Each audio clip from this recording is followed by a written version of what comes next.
Did you know that Super Mario Kart didn't actually start as a Mario game? The first prototype just had some generic kart racer character in it. The team figured out that characters about 3 heads tall would look best in the karts. But it wasn't until a few months into development that anyone thought about using Mario characters. Basically, someone on the team noticed how one kart looked when another drove past it, and decided to throw Mario in there just to see what would happen. Turns out, it looked way better than whatever they had before. And boom, the idea for a Mario-themed racing game was born.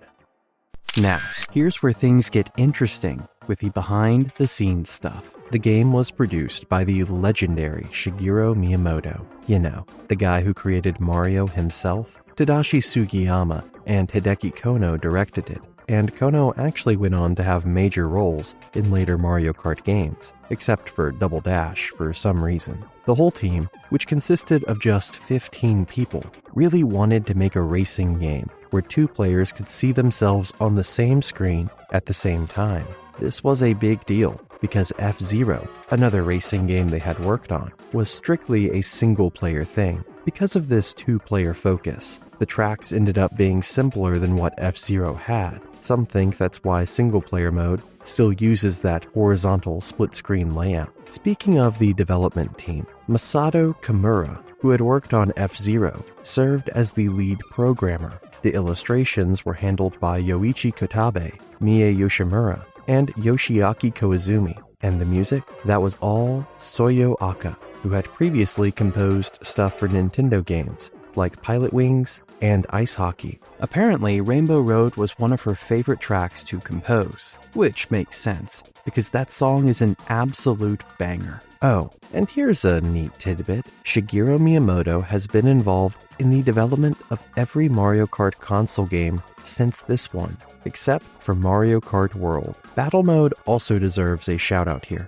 The team created it because they wanted a one-on-one mode, where winning wasn't just about who finished in first place. It gave players another way to enjoy the competitive side of the game, and honestly, it became a staple of the series. Let's talk about the technical side for a second, because this is actually pretty fascinating. The game used something called Mode 7 graphics, which had first been seen in F-Zero. Basically, Mode 7 is a type of texture mapping available on the SNES that lets you rotate and scale a flat plane freely, which creates that pseudo 3-dimensional look. The game would rotate and scale the background on a scanline by scanline basis, so you felt like you were actually driving in a 3D environment, even though you technically weren't. When the game came out, reviewers were calling the graphics breathtaking. Of course, looking back now, modern gamers point out that the once revolutionary technology looks a bit crude and flickery by current standards. That's just how it goes with old tech, you know? The game also featured a DSP chip, which stands for Digital Signal Processor. These chips were used in SNES games because they were way better at handling the floating point calculations needed for 3-dimensional math. The specific DSP chip used in Super Mario Kart, the DSP-1, actually went on to become the most popular DSP chip used in SNES games overall. So, this game was kind of a trendsetter in more ways than one. The whole vibe of the game was heavily based on Super Mario World. The graphics, the themes, even the sprites reused assets from that game. Some of the music cues are rearranged melodies from Super Mario World 2. If you played both games back in the day, you definitely noticed the connection. Super Mario Kart came out for the Super Famicom and Super Nintendo Entertainment System back in 1992. It got re-released in 1996 as a Player's Choice title, actually being the very first game to get that honor. Pretty cool, right? As we mentioned during the development, what made this game stand out from other racing games at the time was its focus on 2 players instead of just solo racing. The developers wanted it to be an easy, intuitive, pick up and play kind of experience. You know, the type where you grab a controller and immediately get what's going on. The whole deal was about grabbing weapons and items scattered around these obstacle course style tracks to mess with your opponents. And honestly, that formula still slaps today. Alright, let's get into how the game actually plays. You pick one of 8 characters and race or battle against opponents. Each racer has their own stats that affect how they control, though the game doesn't actually show you these numbers anywhere. The item system is really the heart of the gameplay. You drive through question blocks, scattered around the track to grab items, and what you get depends on where you are in the race. If you're way behind, you get the good stuff, like the star that makes you invincible and faster, or the lightning that shrinks everyone else. If you're already winning, you get basic things like banana peels and green shells. The question blocks actually get depleted when someone uses them, and they don't respawn until every block on the track has been used. Pretty clever design choice. At the start of each race, you can rev up your cart for a boost, but be careful, because if you overdo it, you'll actually start the race accelerating way slower. It's a risk-reward thing. You can hop by pressing the shoulder buttons, and if you hold the button while steering left or right, you can power slide. This lets you take tight turns without losing as much speed as regular steering.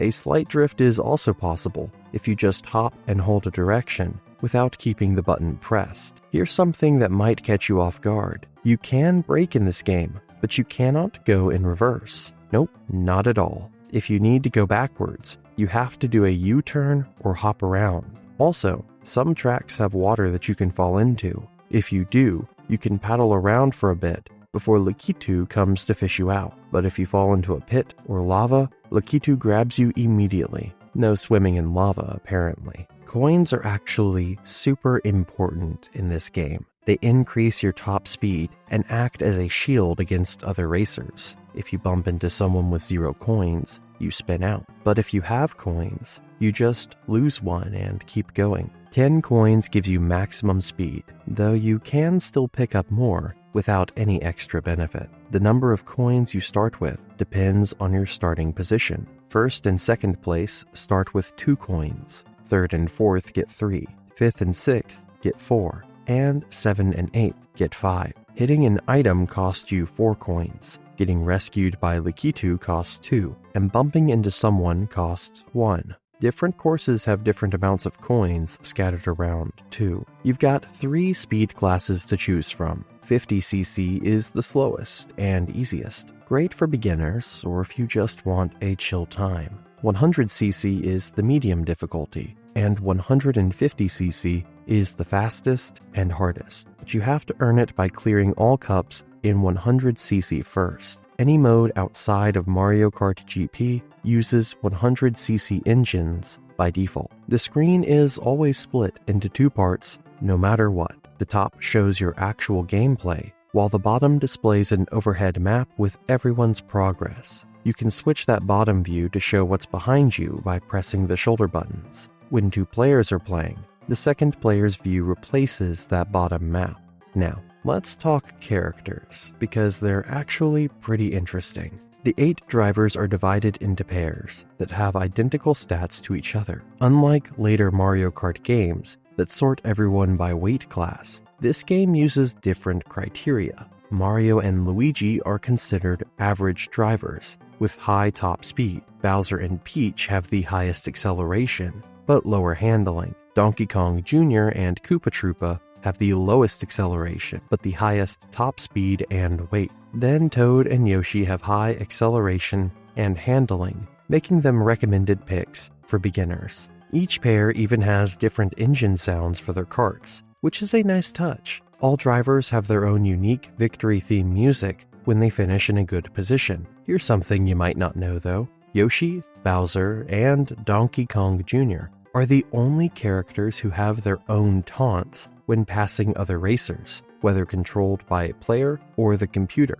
Everyone else just triggers a standard beep sound, and that only happens when you're the one controlling them. Speaking of Donkey Kong Jr., this is one of only 2 Mario Kart games where he's playable. The other is Mario Kart Tour, where he actually uses his 2-dimensional sprite from this very game. Kind of a fun callback. The reception for Super Mario Kart was overwhelmingly positive. Critics praised its presentation, innovation, and use of those Mode 7 graphics. And that brings us to the legacy, which is honestly massive. Super Mario Kart is credited with straight up inventing the kart racing subgenre.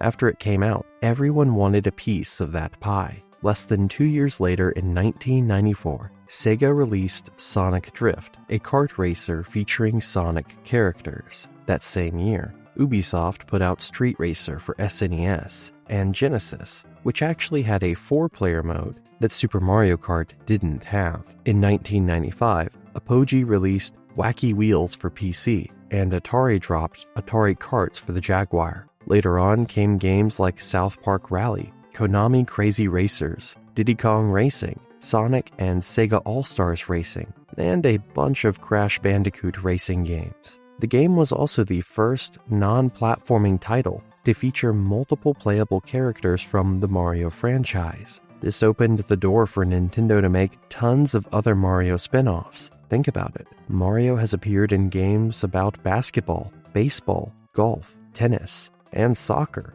Then there are the non-sports franchises like Super Smash Bros. And Mario Party. Mario characters have even made cameos in games from other series. This genre-spanning approach is seen as key to keeping the Mario franchise fresh and interesting, especially during times when traditional platformers weren't coming out frequently. The influence didn't stop at spin-offs either. Super Mario 3D World has a whole stage designed to look like the Mario Circuit tracks from this game, complete with remixed music. Super Mario Odyssey features a remix of the music when you're racing an RC car around a track in New Donk City. Rainbow Road even makes an appearance in Paper Mario, Color Splash, and in the Super Mario Bros. Movie. There's an entire scene dedicated to Mario Kart. The game truly left its mark on the broader Mario universe. Finally, several future Mario Kart games have brought back courses from Super Mario Kart with fresh takes. Mario Kart Super Circuit includes all of them,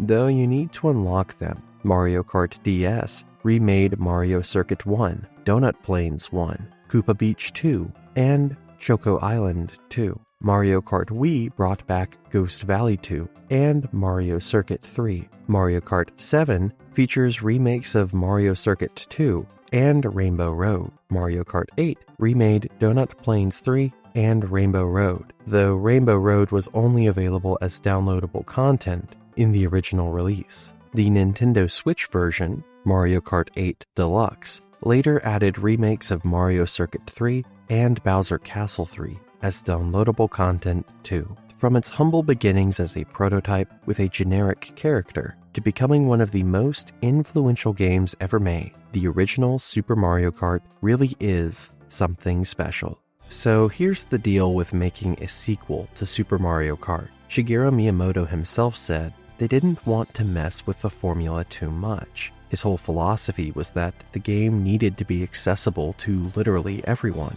from toddlers to grandparents. You know how people always say video games are evolving? Miyamoto basically laughed at that and pointed out that keeping things familiar actually helps regular people pick up the game easier. Fair point, honestly. 4-player mode was a huge goal for the development team of the sequel, Mario Kart 64. This was one of their main priorities from the start. But here's where things got tricky. Miyamoto mentioned how absolutely brutal it was to balance battle mode for 4 players. Think about it. 4 screens means you need 4 times the processing power. And suddenly, everything looks way smaller on your TV. The resolution really takes a hit when you split a screen that many ways. What's impressive about Mario Kart 64's ROM format is that it could handle 8 different karts, 4 players, and 16 tracks, all running at once. Plus, character animations and voice clips could be accessed in real time. CDs would have to deal with a lot of loading times. That's pretty solid for 1996 hardware, if you ask me. Here's something funny though. Hideki Kono admitted that if the dev team had done whatever they wanted, the game would have been way too hardcore and niche for general audiences. Apparently, they really loved cars and had to hold themselves back from making something too intense. Can you imagine a super simulation-heavy Mario Kart? Wild. Speaking of interesting design choices, mini turbos were added to give the gameplay more depth. And get this, they were originally supposed to be hidden mechanics. The colored smoke effects were added later as a visual reward for players who figured out the drifting system. The AI was also programmed to use drifting, which was a nice touch. Oh, and there was almost a no items mode in the game to attract F-Zero fans, but literally nobody who played the demos touched that mode, so it got scrapped. Makes sense, honestly. Who plays Mario Kart without items? Tadashi Sugiyama, who handled the visual direction, said the 3D graphics were the biggest upgrade from Super Mario Kart. One interesting detail is that the game doesn't let you switch to different camera views, because it would have made everything too shaky and disorienting. He also admitted the core game didn't change that much from the original, so to make things feel fresh, they added tons of little details to the tracks. That train in Calamari Desert, that was part of their effort to make the world feel more alive. Now, here's some tragic cut content that'll make you wonder what could have been. There was supposed to be a multi-story parking garage track where you'd race around and around, going up each level. Sounds awesome, right? Well, it made playtesters feel sick, so they had to drop it. Yikes. There's also a huge city track with a castle, a pond, and all these houses and buildings to race around. But it was just too big and took forever to finish a race, so that one got axed too. Kind of a bummer, because those sound really cool. Masato Kimura was the main programmer, and he said collision detection was by far the hardest part of development. Super Mario Kart used flat 2D graphics, but now they had to deal with complicated 3D maps. He was really proud of how the shells worked though, since they needed tons of CPU power and required collision detection for every single shell on screen. That's honestly impressive work when you think about it. The kart handling was done by Kenji Yamamoto, and apparently the team initially tried simulating realistic car physics, but it just wasn't fun. So they went back to the more arcade-style kart racing feel we all know and love. Yamamoto also wanted drifting to work with just the control stick, but that made the controls way too difficult, so they changed it. Now, let's talk about the character designer, Tomoaki Kuroumi. He said Mario was actually the hardest character to render, which you might not expect. Even though they already had Mario's model from Super Mario 64, they had to completely rework his pose to make him look right sitting in a cart and holding a steering wheel. Every body part needed individual tweaking. Other characters have their own challenges too, like dealing with tails or dresses. For Yoshi, they originally wanted his tail to poke through the back of the cart, but Kuroumi ended up going with a slightly bent pose, with the tail sticking up instead. The animation work was absolutely brutal. Because of all the different camera angles, they had to create thousands of individual animations and check them over and over again. And then disaster struck. There was an accident during development when they were working on the player select screen. Originally, the characters were just static with no animations, but they wanted to add movement. A hard disk got corrupted, and even though they had backups, some data was unrecoverable. About 80% of the character models had to be completely remade, twice. That's a nightmare scenario for any developer. I feel for them. The game actually started out with the working title Super Mario Kart R, where the R stood for render because of the 3D graphics. It was being developed around the same time as Super Mario 64, which is pretty wild to think about. Kono had a tough time at first, since he didn't really know much about 3D development. Here's a fun technical detail for you. The game could have theoretically run with fully 3D characters, but Kono decided to use pre-rendered sprites instead. Why? Because full 3D would slow down the game too much, and it couldn't handle 8 racers on screen at once. So they drew characters from a bunch of different angles and animated them on flat 2D planes. This technique is called billboarding in 3D graphics, where the sprites always face the camera. Miyamoto gave examples from Super Mario 64, like the flamethrower, Bob-ombs, and Wiggler that used the same trick. This saved a ton of memory and made 4-player battles possible. Pretty clever workaround. For the spiny shell design, Kono wanted everyone to stay competitive until the end. but the processing power was limited, so they made racers naturally stay closer together. That explains a lot about how chaotic the races feel, honestly. When the game was shown off at the Shoshinkai video game show in Japan, Nintendo Power interviewed Miyamoto, Tezuka, and Kono. They compared it to Wave Race 64, and Kono said Mario Kart 64 was aimed at everyone, while Wave Race was for older players. Originally, they planned to support both the control stick and the D-pad, but Kono focused on the control stick and wanted players to feel like they were controlling an RC car. He even bought a bunch of RC vehicles to get the feel right, while programmers worked on simulations. But the RC cars didn't quite feel like go-karts, and it's said that when they had women try it, the controls felt unplayable to them, so adjustments were definitely needed. Mario Kart 64 had a way bigger development team than Super Mario Kart. Hideki Kono directed the game, and went on to be key staff for most of the mainline Mario Kart entries after this. Kenta Nagata composed the soundtrack, and he'd later do the music for Double Dash and Mario Kart 7 as well. Dude had range. This was the first Mario Kart game with character voices. Charles Martinet reprised his role as Mario from Super Mario 64 in all versions. The other characters had different voice actors between Japanese and international versions, though in the Western release. Martinet also voiced Luigi and Wario. Busy guy. Leslie Swan did Peach, and Isaac Marshall voiced Toad. The Japanese announcer, John Houliton, recorded his lines at the same time he was doing the Wave Race 64 announcer. Talk about efficiency. Okay, so here's something really cool that didn't make it. Kamek was originally supposed to be a playable character, but he got replaced by Donkey Kong before release. There's actually an early screenshot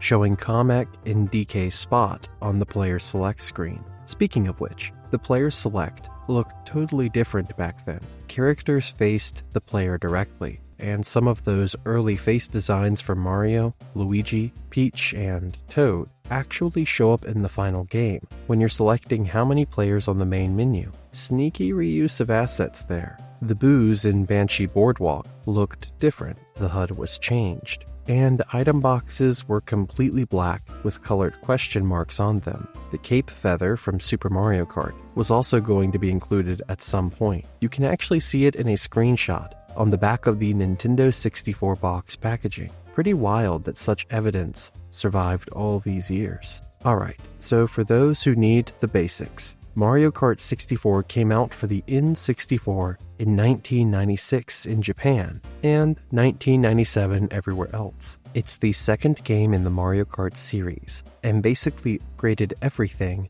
from Super Mario Kart. The big new additions were Mini Turbo Boost from drifting and 4-player support. This was actually the first Super Mario game to let more than 2 people play at the same time, which was huge back then. Finally, you could settle arguments with all your friends at once. The graphics were a big leap forward too. They used 3D environments for the first time, which meant elevation changes, better collision physics, expanded camera controls, real walls that can actually block your view, and generally better looking tracks. But the characters, items, and some obstacles were still 2D pre-rendered sprites. This was done to keep the game running smoothly, as we talked about earlier. Unlike Super Mario Kart, which had variants of the same tracks, Mario Kart 64 has completely unique course designs. It also started a bunch of traditions that later games would follow, like having Luigi Circuit as the first track.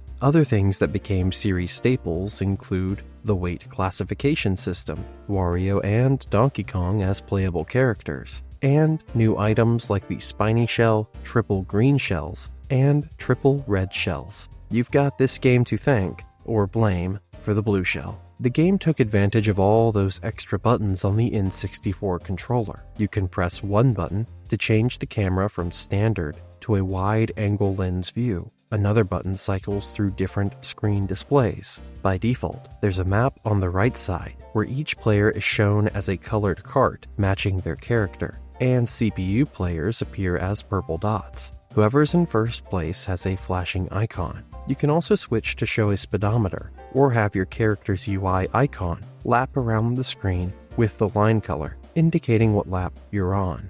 And there's a button to adjust the background music volume between full, half, and off. Handy if you want to put on your own tunes. The game uses rubber banding AI, which means computer opponents can recover and catch up faster than human players, regardless of their weight class. Pretty annoying when you're trying to dominate. There's a two-rival system, where two random CPU racers are assigned to compete directly with you, and they use a handicap feature to stay at your level. These rivals stay the same throughout, even as standings change. Here's where it gets really frustrating though. In 150cc mode or extra, two random CPU racers can get a huge handicap. Even when you nail them with a red shell, they recover super fast. Sometimes one racer gets an even bigger handicap, and when you're in the lead, it becomes incredibly hard to keep them behind you. You've probably experienced this frustration firsthand if you've played the harder modes. We've all been there,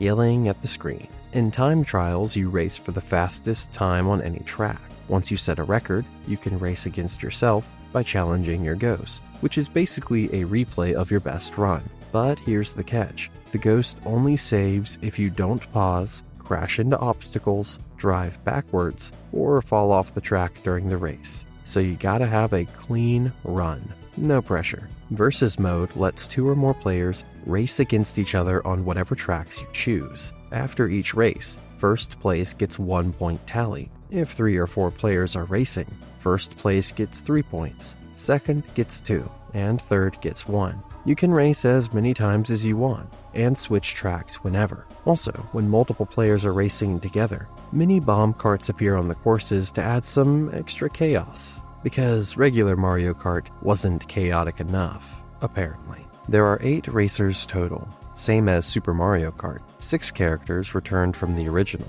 but Koopa Troopa and Donkey Kong Jr.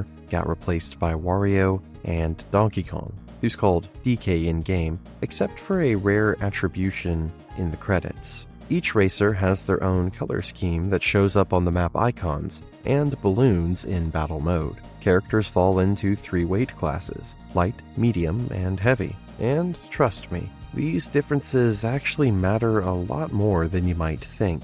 Lightweight drivers have the best acceleration and top speed in the game. They get the most boost from mini turbos and lose the least speed when driving off-road. Lightweights, and Bowser, get the most benefit from the triple tap acceleration recovery technique, where you tap the gas button 3 times, then hold it to speed up faster after spinning out. The downsides? They spin out way faster when bumping into heavier characters, which really hurts in battle mode. Toad especially spins out when touched by basically anyone. Poor guy. They also have the widest turning radius and lose the most speed when turning without drifting, giving them the worst handling overall. Though honestly, outside battle mode, these disadvantages don't matter as much. Middleweights are described in the manual as having no extreme pros or cons, but that's not quite accurate. They actually have the slowest acceleration of all weight classes,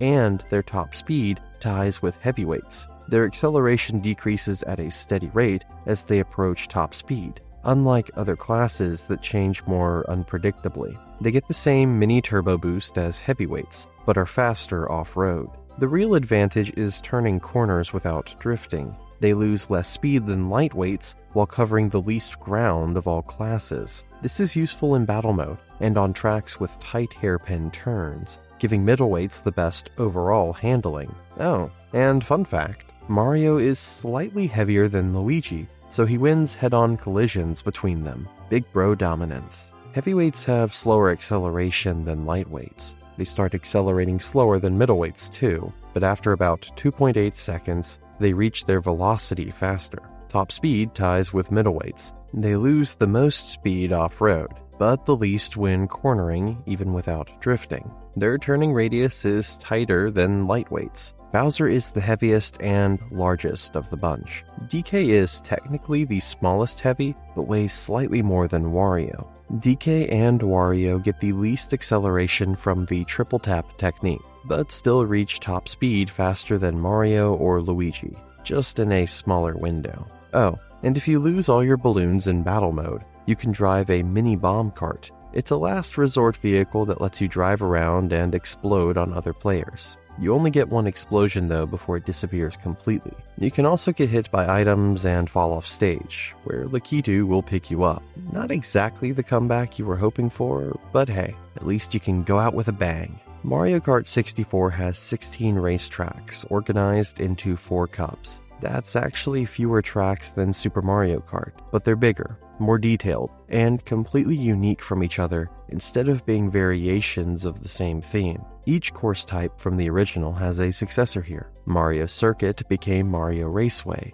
Donut Plains became Moo Moo Farm, Ghost Valley became Banshee Boardwalk, Bowser Castle became Bowser's Castle, Choco Island became Choco Mountain, Koopa Beach became Koopa Troopa Beach, Vanilla Lake became Sherbert Land, and Rainbow Road stayed Rainbow Road. Gotta keep that classic. Every playable character has a racetrack assigned to them, which makes this the only Mario Kart game with that distinction. The Special Cup is available from the start too, something only shared with Mario Kart 8 Deluxe. And here's a fun fact. Not counting Super Circuit, which brought back all Super Mario Kart courses, Mario Kart 64 was the first game to eventually have every single track return as a retro course in later games. This was achieved with Mario Kart World's release. Every track got its time to shine again. Kenta Nagata composed the music, and this was his first soundtrack for Nintendo. Not a bad debut. 2 official albums were released. Mario Kart 64 original soundtrack came out in Japan in September 1997 through Pony Canyon, and Mario Kart 64 Racetracks released in North America the same year. The Japanese album has 28 pieces from the game, plus voice tracks for all characters and sound effects as their own tracks. Racetracks has 21 tracks with jingles, voices, and sound effects listed as bonus material. North America also got a Greatest Hits soundtrack album. The album releases use the N64 sequenced versions of everything. If you want higher quality source versions, some tracks appeared on the Nintendo Sound Selection, Volume 3, B-Side Music Compilation CD, and in Mario Kart 7 and Mario Kart Tour. For the technical folks out there, Nagata mainly used the Roland Sound Canvas SC88 with 22 instrument samples and 2 drum sets. Other equipment include Spectrasonics Supreme Beats, Roland's JD990, and JV1080 synthesizers, the Korg Wave Station, the EMU Proteus 3, and DigiDesign's Sample Cell 2 sound card. Any instrument Nintendo sampled from Sample Cell during the N64 era had to be grouped into an instrument bank using the sound card, then converted to the N64's native format with an in-house tool before it could be used in games. Pretty involved process. Mario Kart 64 was a massive commercial success and got a Player's Choice Edition. It became the second best-selling game on the N64, only beaten by Super Mario 64. Not bad company to be in. Critics generally received it well too. There's also a huge speedrunning community around this game. Players compete for time records on all 16 tracks across Grand Prix, 3-lap, single lap, and all cups categories.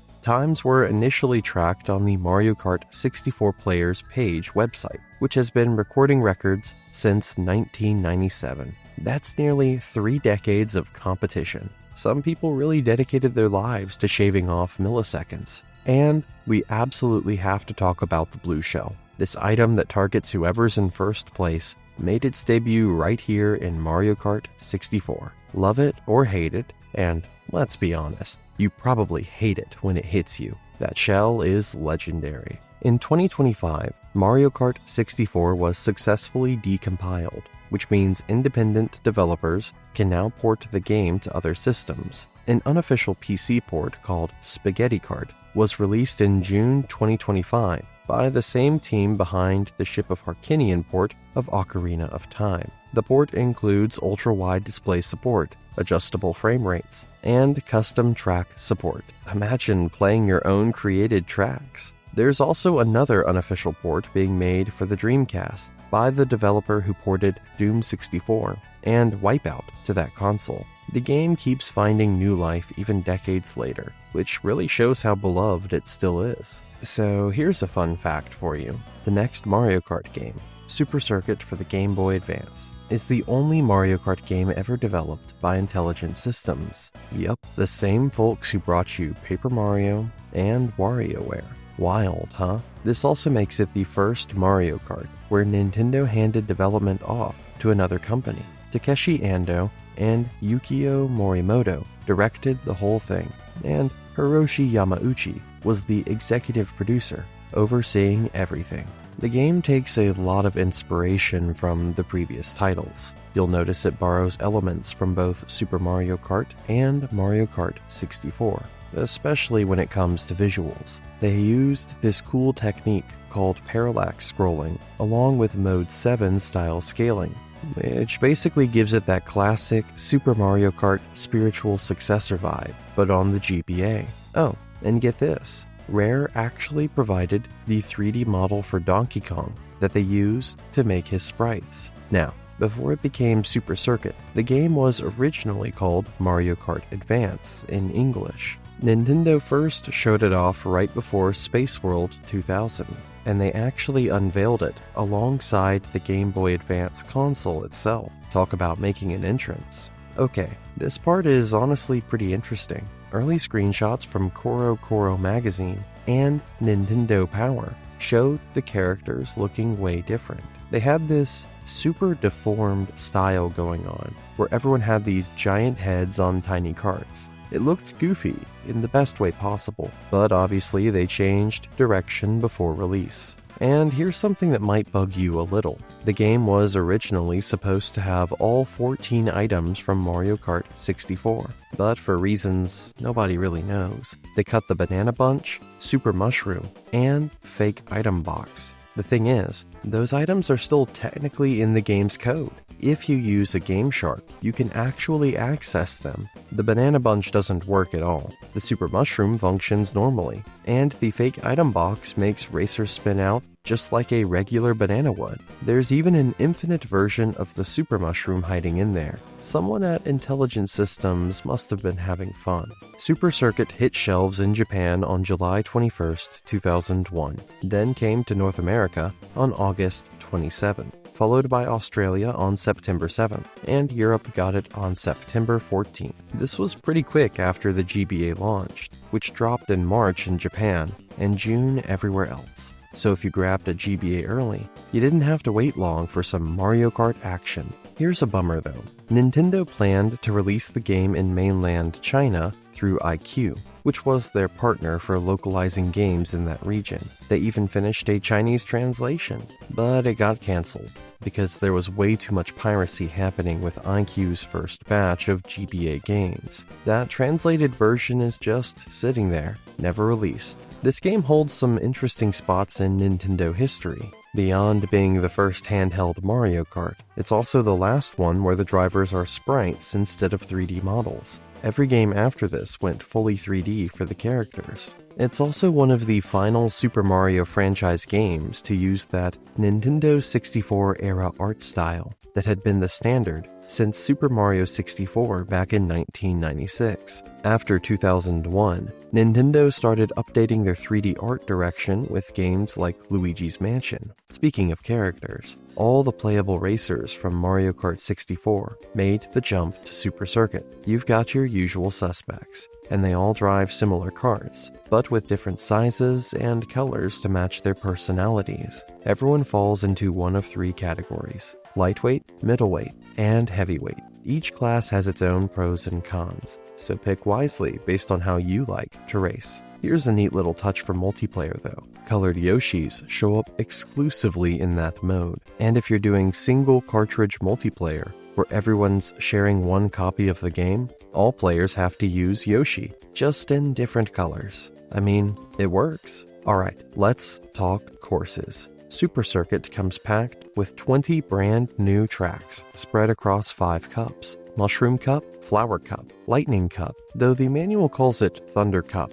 for some reason, Star Cup, and Special Cup. 4 tracks per cup. Standard stuff. But wait, there's more. you can actually unlock all 20 courses from the original Super Mario Kart as extra cups. To get them, you need to win the Special Cup in whatever engine class you're playing, then go back through each cup and collect at least 100 coins. It's a bit of a grind, but totally worth it if you're feeling nostalgic. Those retro tracks are organized into 5 cups instead of the original 4 because of how Grand Prix mode works in this game. When you race them, you do 5 laps instead of the usual 3, just like in the SNES version. Fair warning though, most of the obstacles from Super Mario Kart got removed, except for the braking blocks in Ghost Valley and Vanilla Lake, plus the deep water in Koopa Beach courses. The coin placements also got shuffled around, so each track has exactly 50 coins. Oh, and fun trivia. Super Circuit holds the record for the most Bowser castles in any Mario Kart game. There are 4 from the new tracks and 3 from the Super Mario Kart courses. That's 7 Bowser castles total. Hope you like lava. Here's a cool reward for being good at the game. If you manage to get gold trophies on all the Super Circuit Cups, the title screen background changes to a sunset. But if you really want to show off and earn a triple star ranking on every cup, the background turns into a nighttime scene, and the intro music changes too.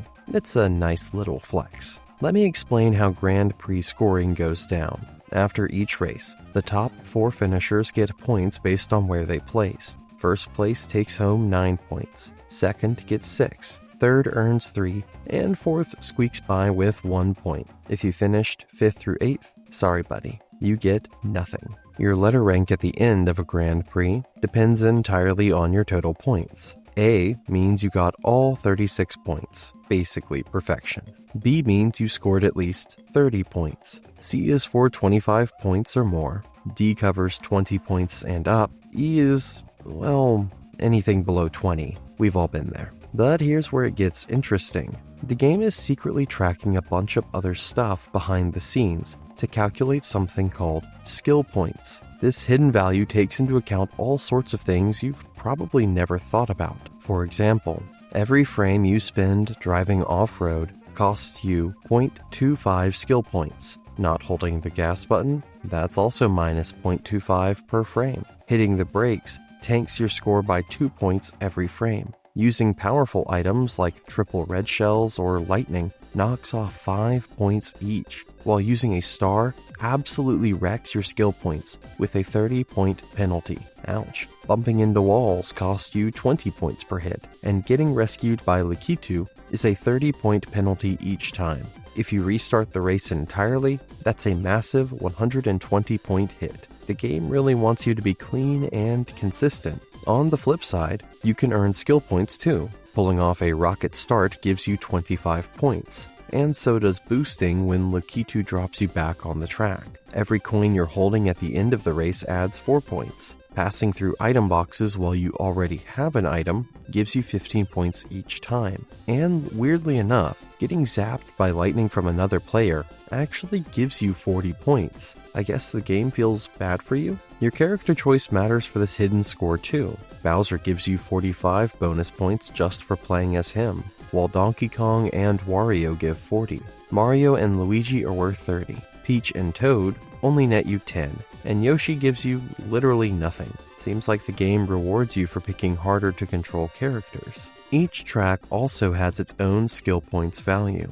Plus, there are time bonuses if you finish laps fast enough. And the engine class affects things too. 50cc gives you 167 points. 100cc gives 157. And 150cc only gives 143. Makes sense since it's supposed to be harder. Oh, and just so you know, the game runs at 60 frames per second. That's relevant when you realize how many things are being calculated per frame. Quick Run is a mode that's unique to Super Circuit, and honestly, it's pretty handy. Quick Run lets you race on any track you've unlocked without any of the Grand Prix restrictions. You pick your engine size and difficulty, then just go. Before you enter the mode, you can press Select to customize stuff like the number of laps, whether coins appear, and if item boxes show up. It's basically a practice mode where you make the rules. Later Mario Kart games from DS onward, except Mario Kart 7 for some reason, let you do single-player versus races, but Super Circuit was ahead of its time here. You can get up to 4 players racing together, using the Game Link cable. If everyone has their own copy of the game, you get the full experience. But there's also a more limited multiplayer option that only needs 1 cartridge. In that version, everyone plays as different colored Yoshis, and the options are more restricted. But hey, it works in a pinch. Okay, so here's where things get a little mixed. Super Circuit got solid reviews when it came out, but when people make lists ranking all the Mario Kart games nowadays, it usually ends up near the bottom.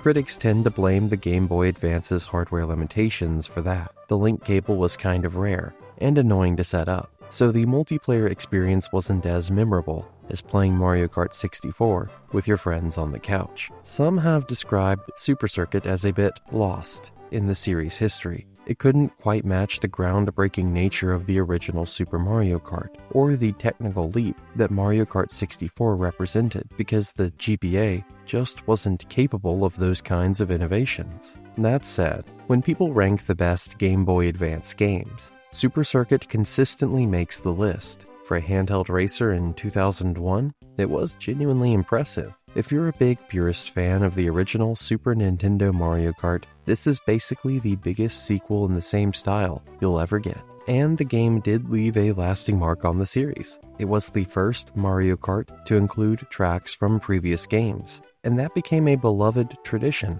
starting with Mario Kart DS in 2005.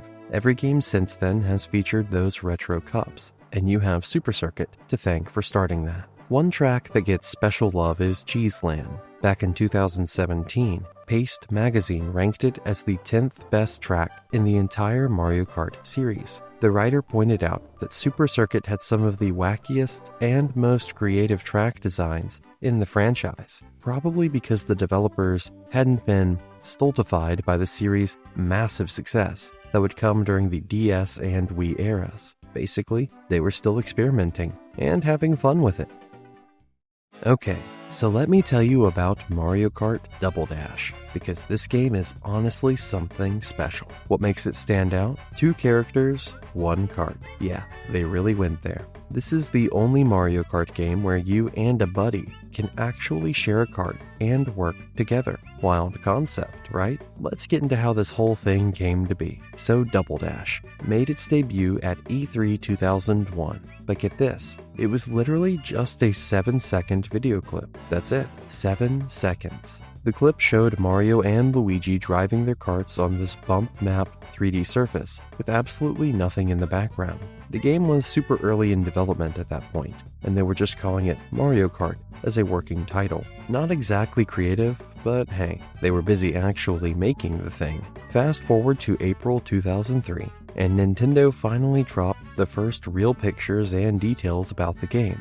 That's also when they revealed the official title would be Mario Kart Double Dash, with those 2 exclamation points. You gotta love Nintendo's commitment to punctuation. By E3 2003, people could actually play a demo of the game. This is where everyone got their first taste of that signature 2 characters per kart feature. A few months later, at the games convention in August 2003, they showed an updated demo with some additions. Then in September, Nintendo held this thing called a Gamer Summit for the press, where they showed off a nearly complete version that was noticeably faster than before. That's also when they announced the North American release date, November 17, 2003. The game launched in Japan first, and eventually got re-released as a Player's Choice title in Australia and New Zealand. Alright, let's talk about who actually made this game.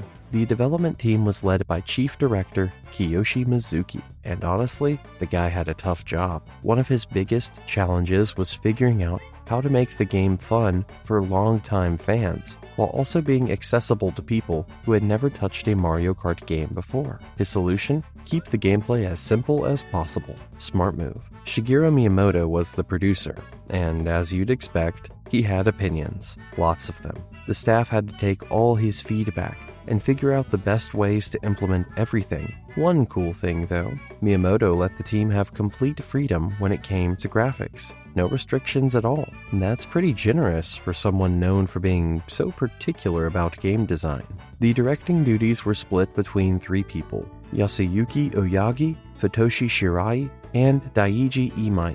If Oyagi's name sounds familiar, that's because he was the assistant director on Mario Kart 64 and would go on to direct future Mario Kart games. The guy knows his racing. For the music, Shinobu Nagata handled the composition and arrangement for Peach Beach's track. She previously worked on some songs for Super Mario Sunshine, so she knew her way around catchy tunes. Oh, and fun fact, Ichiro Suzuki got his first credited role in a Super Mario game here, working as debug support. Everyone starts somewhere. The team actually considered adding Game Boy Advance connectivity to Double Dash, which was a popular feature for GameCube games at the time. But after discussing it, they decided the game just wasn't suited for those kind of ideas, and scrapped the whole concept. Probably for the best, since they had enough on their plate. Here's something interesting about their design philosophy. They really wanted to close the gap between experienced players and newcomers.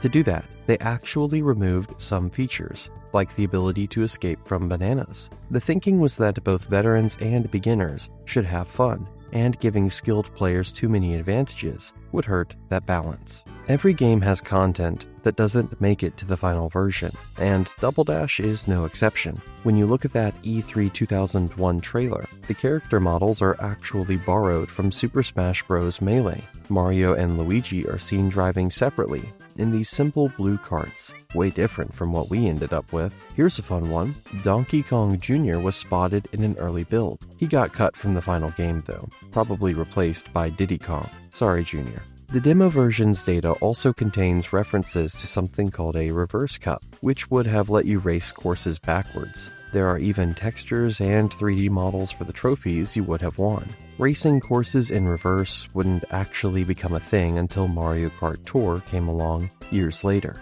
They were ahead of their time, I guess. If you were lucky, you could snag a special edition that came with a bonus disc packed with goodies. We're talking playable demos of F-Zero GX, Mario Party 5, Sonic Heroes, Star Wars Rogue Squadron 3 Rebel Strike, and Teenage Mutant Ninja Turtles. Not a bad lineup. The disc also had a bunch of video trailers. Plus, you could use the GameCube to Game Boy Advance link cable to unlock bonus content for Fire Emblem, the Blazing Blade.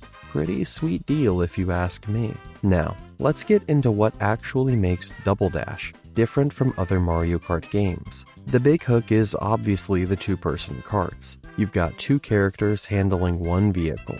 One drives, while the other manages items. You can swap their positions anytime you want, which adds this whole layer of strategy. The coolest part? This is the only game in the entire franchise where 2 players can cooperate in a single kart. Each person controls one character, so you're genuinely working together. Of course, if you prefer playing separately, you can still have each player in their own 2-person kart. Options are good. The game also introduced special items, which are unique power-ups exclusive to specific character pairs, so your choice of racers actually matters beyond just stats. And get this, Double Dash is one of the few games that supports LAN mode, using the Nintendo GameCube broadband adapter. You could get up to 16 players racing at once. Finding 15 friends with GameCubes might have been the hard part, but still, that's impressive. Here's something important. Double Dash was the first Mario Kart game to use actual 3D graphics for characters and items. Yeah, Mario Kart 64 used pre-rendered sprites to display those things. This game went full 3D, and it shows. The vehicle variety also got a massive upgrade. Instead of everyone driving the same standard go-kart, you now had multiple karts to choose from based on your character combo's weight class. Each kart has its own stats that set it apart from the others, and they capture the style of their respective characters, like Mario's kart, the Red Fire, Total Mario vibes. This variety of vehicles became a staple of every Mario Kart game going forward. Speaking of firsts, This is also the first Mario Kart game you could play in multiple languages besides English and Japanese. The series was going global. Double Dash introduced a bunch of stuff that became permanent parts of the Mario Kart formula. You know that short course preview before each race starts? The one that shows off the obstacles, scenery, and all the characters at the finish line? That started here. The countdown timer also got a little change. Previous games had 3 counts with 3 lights, but Double Dash extended it to 3, 2, 1, start. The start signal is horizontal instead of vertical. The red lights turn on from left to right, and all the lights go green on start. It's a small thing, but it feels more dramatic. Here's a neat touch. When you cross the finish line to start a new lap, Lakitu appears on either your left or right side, holding the lap count signs. Which side he shows up depends on the direction of the final turn before the finish line. If you're making a left turn to cross, he pops up on your right. Right turn to cross, he's on your left. Someone really thought this through. Oh, and that thing where the music speeds up and gets higher pitched during the final lap, that's from Double Dash 2. The background music increases by a semitone when you hit that last lap. Gets your heart racing a little, you know? Let's talk about starting a race with style. The rocket start gives you a speed boost right out of the gate. To pull it off, you need to press the A button to accelerate, right when Lakitu's lights turn green. You can also tap the button repeatedly while Lakitu counts down. It's all about that timing. But wait, there's an even better version if you're playing cooperatively. It's called the Double Dash. And yes, it's named after the game itself. Both team members have to press their buttons at the exact same time when the light turns green. Nail it perfectly, and your kart shoots forward way further than a normal rocket start, leaving a blue flame behind. It looks awesome, and gives you a serious advantage off the line. Here's a mechanic you might not know about. You can actually steal items right out of your opponent's hands. There are a few ways to do this, but your rear character needs to be empty-handed first. If your rear racer uses a mushroom or star to boost into an opposing kart, you'll snatch whatever item they're holding. In co-op mode, the rear player can perform a slide attack to knock rivals and take their stuff. Things get interesting when you hit a kart where both players are holding items. Your character grabs the rear opponent's item, while the driver's item gets dropped onto the track. Double trouble for them. Alright, battle mode is where friendships get tested. 2 to 4 players can duke it out using all the items, including the special ones on courses designed specifically for chaos. There are 3 different sub-modes to choose from, so let me break them down for you. First up is Balloon Battle, the classic style fans know and love. You're trying to pop your opponent's balloons using items from the item boxes. But here's a new twist. You can steal balloons from rivals by dashing into them with a mushroom or smashing them with a star. In co-op play, the rear player can swipe balloons during a slide attack too. This stealing mechanic stuck around for future Mario Kart games. One thing they changed from Mario Kart 64 and Super Circuit, players no longer turn into mini bomb carts or bombs after getting eliminated. You just vanish. Kind of anticlimactic, but it keeps things going. Next is Shine Thief, where a shine sprite gets dropped on the course and everyone scrambles to grab it. Your goal is to hold on to that thing until time runs out. Everyone else is going to be throwing items at you trying to knock it loose. You can use a mushroom, star, or slide attack to steal the shine directly from whoever has it. This mode inspired Shine Runners in Mario Kart DS, so it left its mark. Finally, there's Bob-omb Blast. This one's pure explosive mayhem. You're chucking bombs at each other to score stars. Every item box only contains bombs, and you can hold up to 5 at once. Throw them forward or drop them behind, your choice. Getting hit by a bomb or caught in an explosion costs you stars. With 2 players, you need 3 stars to win. 3 or 4 players, that goes up to 4 stars. Simple rules, chaotic gameplay. Because of the whole team mechanic, Double Dash has a massive roster of 20 playable characters. 9 of them are returning faces, while 11 are brand new to the series. The newcomers include Daisy, Birdo, Baby Mario, Baby Luigi, Paratroopa, Diddy Kong, Bowser Jr., Waluigi, Toadette, Petey Piranha, and King Boo. That's a lot of fresh faces. Baby Luigi, Toadette, and King Boo made their overall debuts here, and this was actually Toadette's very first appearance in any game ever. Koopa Troopa also returned as playable for the first time since Super Mario Kart. About time. Everyone is sorted into 3 weight classes: light, medium, and heavy. The game starts you off with 8 default teams and 2 unlockable ones, including Toad, which is actually his only unlockable appearance in any Mario Kart game. Pretty random bit of trivia here. Here's where the math gets fun. You have 10 teams, totaling 20 individual characters, and you can mix and match however you want. This gives you 190 possible character combinations. Good luck finding your perfect pair. Oh, and if you can't decide, just press X and Y together. Before anyone picks a character, the game will randomly select a pair and kart for each player. Sometimes letting fate decide is the way to go. Mario Kart Double Dash brought a ton of new ideas to the series, from the cooperative 2-person karts, to special items, to a much larger roster. Some features became permanent parts of the franchise, while the core cooperative gimmick remained unique to this entry. Whether you loved teaming up with a friend, or preferred going solo with 2 characters, this game offered something fresh for everyone. It might look a little dated now compared to newer entries, but you can't deny it left its mark on Mario Kart history.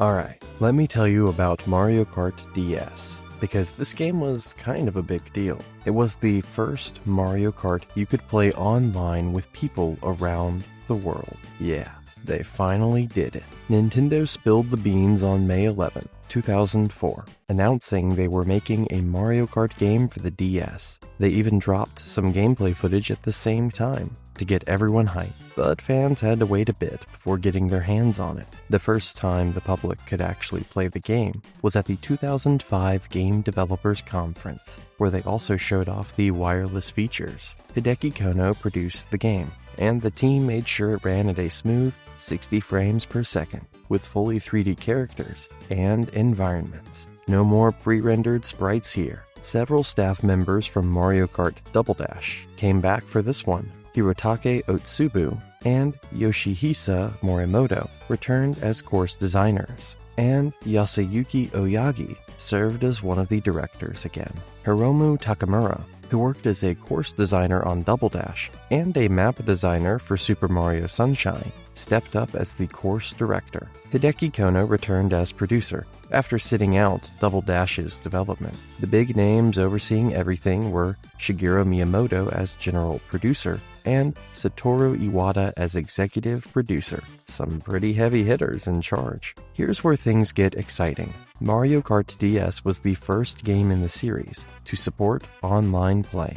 Kono had some interesting thoughts about this. He pointed out that while the Halo series had online features, most of those players were hardcore gamers. His vision for Mario Kart DS was different. He wanted everyone to go online, and he felt the technology and timing were finally right to make that happen. Pretty ambitious goal, honestly. The game became the first Super Mario title to support Nintendo Wi-Fi connection, letting players race against opponents across the globe. Sadly, that service got discontinued on May 20th, 2014. Good times while it lasted, though. So the DS had that fancy bottom touchscreen, and the developers definitely played around with ideas for using it. One thing they tested was letting players place items anywhere on the track instead of just behind their cart. Sounds cool, right? Well, they scrapped it because the game already had so many distractions going on. Trying to control where to place items while also racing was just too confusing. Sometimes less is more. What they did use the bottom screen for was displaying HUD elements, like 2 types of maps, character order, and what items your opponents are holding. Super useful stuff that doesn't distract from the actual racing. In an interview, Kono explained why they included tracks from previous Mario Kart games. The idea was to help players who grew up with the original Super Mario Kart on the SNES feel more at home with the DS version. This decision led to the creation of the Retro Grand Prix, which brought back revamped courses from all the earlier titles. This concept became a standard feature in every Mario Kart game after. You can thank Mario Kart DS for that. Here's a fun fact. Mario Kart DS was released first in North America on November 14, 2005. That makes it the only Mario Kart game on a Nintendo system to launch in North America before anywhere else. Japanese fans playing the waiting game for once. Nintendo also announced a sweet bundle deal. Starting November 28, 2005, you could grab a red-colored Nintendo DS packaged with the game, a checkered flag wrist strap, and racing-inspired decals to customize your new handheld. Pretty stylish if you ask me. Mario Kart DS introduced and expanded mechanics that became the standard for future titles. Beyond the Retro Grand Prix, the game supported both single-pack and multi-pack gameplay through DS Download Play. So if your friend forgot their copy, you could still race together. Nice. The game also had some unique features you won't find in other Mario Kart entries. You could customize emblems for your vehicles, which was a fun personal touch. And then there's Missions mode, but we'll get into that later, because it deserves its own section. Being the first handheld Mario Kart to use live-rendered 3D graphics for characters, vehicles, and racetracks was also a big deal. The series had come a long way from those sprite-based days. Let's talk about the driving mechanics, because there's some technique involved here. In every Mario Kart game, you drift by holding the R button while turning. You'll see gray wisps coming out of your kart as you take corners, potentially tighter or better than regular turning. But if you want to step it up, you gotta learn power sliding. While drifting, move the control pad right and left repeatedly to produce sparks behind your kart. Do it right, and those sparks change color and intensity from blue to orange with each alternated move. Once they turn orange, release that R button to stop drifting and unleash a mini turbo boost. Here's a pro tip. You can actually use this to dodge a spiny shell if you combine it with a hop, but only during 100cc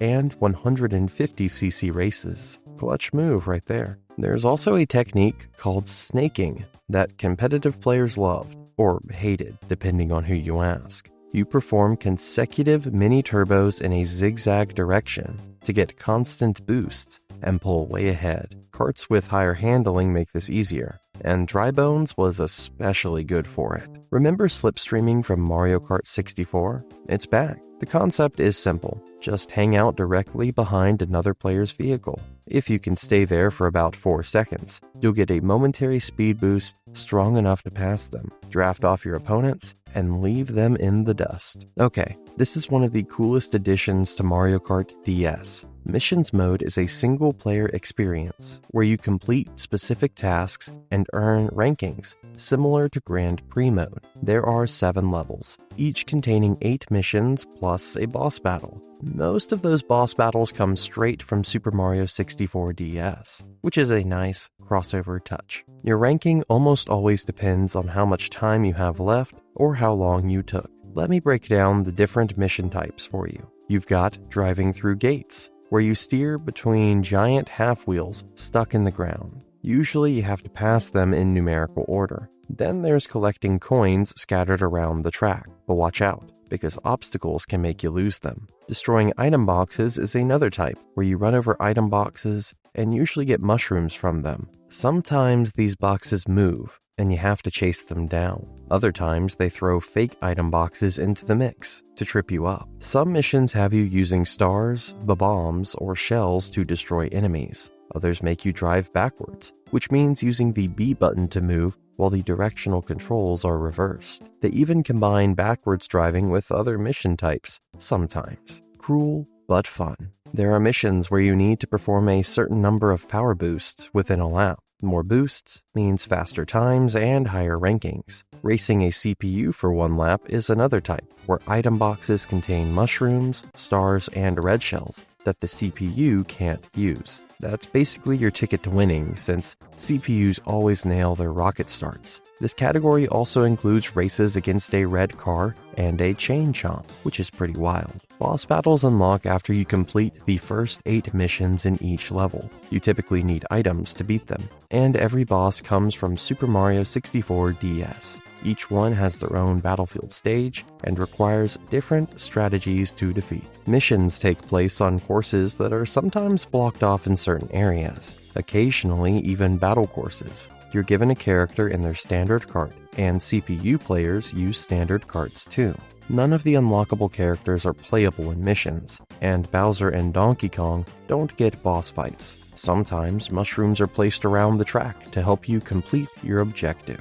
If you manage to get at least a star ranking on all missions and bosses in the first 6 levels, level 7 unlocks. Beating the boss battles in level 6 and 7 shows you the first version of the staff credits. Something to work toward. The main game features 12 playable characters, with 4 of them being unlockable. The 8 starting racers are Mario, Luigi, Peach, Yoshi, Toad, Donkey Kong, Wario, and Bowser. If that lineup looks familiar, that's because they're the same 8 characters from Mario Kart 64 and Mario Kart Super Circuit Classic Crew. To unlock the other 4 drivers, you need to win gold trophies in certain cups during Grand Prix mode. 2 of them, Daisy and Waluigi, return from Double Dash. The other 2, Dry Bones and Rob, make their first playable Mario Kart appearances here. Rob, the robot accessory from the original NES. Who saw that coming? There's also a 13th racer, Shy Guy, who debuts as a playable character with the same stats as Yoshi. The catch is he's only available to players using DS Download Play. If you don't count him, this is the first game since Super Mario Kart where player classes are divided evenly with 4 characters in each weight category. Every game has content that doesn't make the final version, and Mario Kart DS is no exception. 3 unused items were discovered in the game's data: the Chain Chomp, Bowser's Shell, and a purple Koopa Shell. The Chain Chomp was the only one found in the item roulette, and probably would have worked the same way it did in Double Dash. Here's something interesting. Professor Elvin Gadd was actually planned to be playable. He would have had the Poltergust 4000 as his cart. Can you imagine racing with Luigi's Mansion gear? That would have been hilarious. Birdo might have been in the plans too, since there's a pink version of the Egg 1 cart hiding in the game's data. Whether she was fully planned or just briefly considered, we'll never know for sure. Alright, let's talk about Mario Kart Wii, because this game was absolutely massive. One of the best-selling games Nintendo has ever had. Over 37 million copies sold. That makes it the second best-selling Wii game after Wii Sports, and the second best-selling Mario Kart game after Mario Kart 8 Deluxe. Mario Kart Wii was developed by Nintendo EAD, keeping things consistent with the rest of the console Mario Kart games. Hideki Kono served as producer, and this guy has been with the series since the very beginning. He worked on the first 2 Mario Kart games and Mario Kart DS, though he sat out Double Dash for some reason. Shigeru Miyamoto was the general producer, giving miscellaneous advice on various aspects of the game. Satoru Iwata served as executive producer, overseeing everything.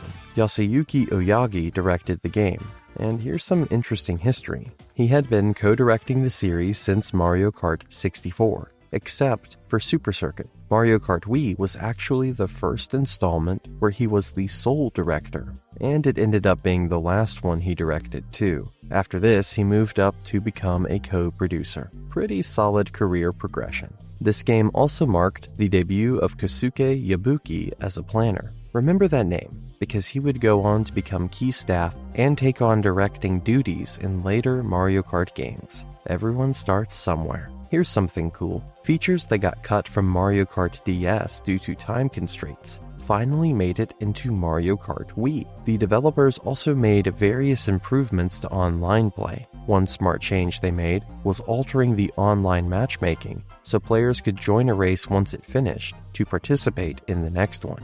This way, online races wouldn't become more deserted as they progressed. Good thinking on their part. Okay, so here's a fun behind-the-scenes story. Kono had actually proposed including motorbikes way back during Double Dash development.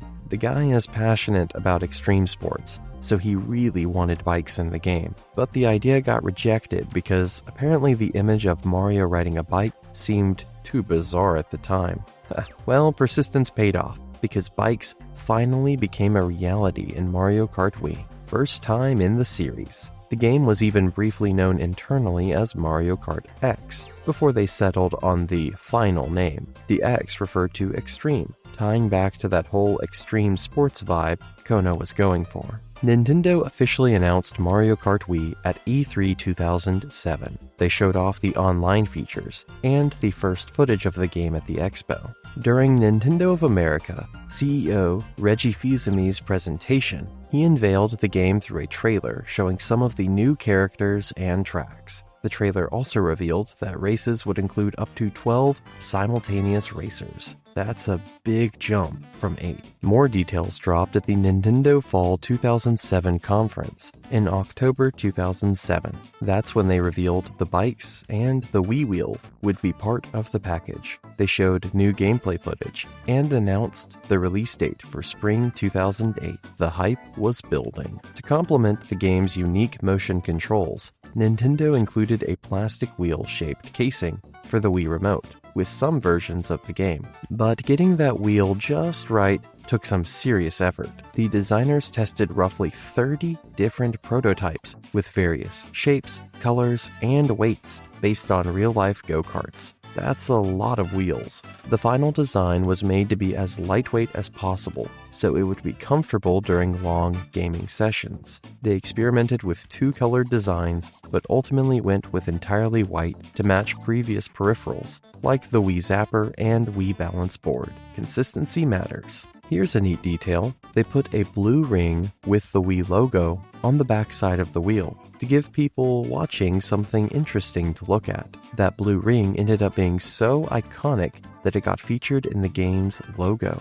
Sometimes good design comes from unexpected places. The soundtrack was composed by Asuka Hayazaki and Ryo Nagamatsu. They created new interpretations of familiar melodies from earlier games alongside original material. The speaker on the Wii Remote gets used a lot during gameplay, with sound effects coming out of it for that extra immersion. During all that extensive testing of the different Wii Wheel prototypes, the developers had the voice actors actually play the game during their recording sessions. Smart way to get authentic reactions. Mario Kart Wii was actually the first game before Mario Kart 8 to feature revamped music for retro courses. The SNES and GBA tracks got brand new arrangements, along with some of the battle stages. N64 and DS tracks had their songs slightly enhanced in sound quality. The GameCube tracks pretty much stayed the same though. Mario Kart 7 kept this approach too. Oh, and here's a weird quirk. This is the first and currently only game that cuts off the track's intros during the final lap. Mario Kart Wii keeps the traditional premise of the franchise. You pick Super Mario characters as drivers, hop in themed vehicles, and race to first place using item-based weaponry and finding the fastest routes. Standard Mario Kart stuff, but with some major additions. The game takes full advantage of the Wii's motion control capabilities. The Wii Wheel was included in most releases, but you're not stuck using it if that's not your thing.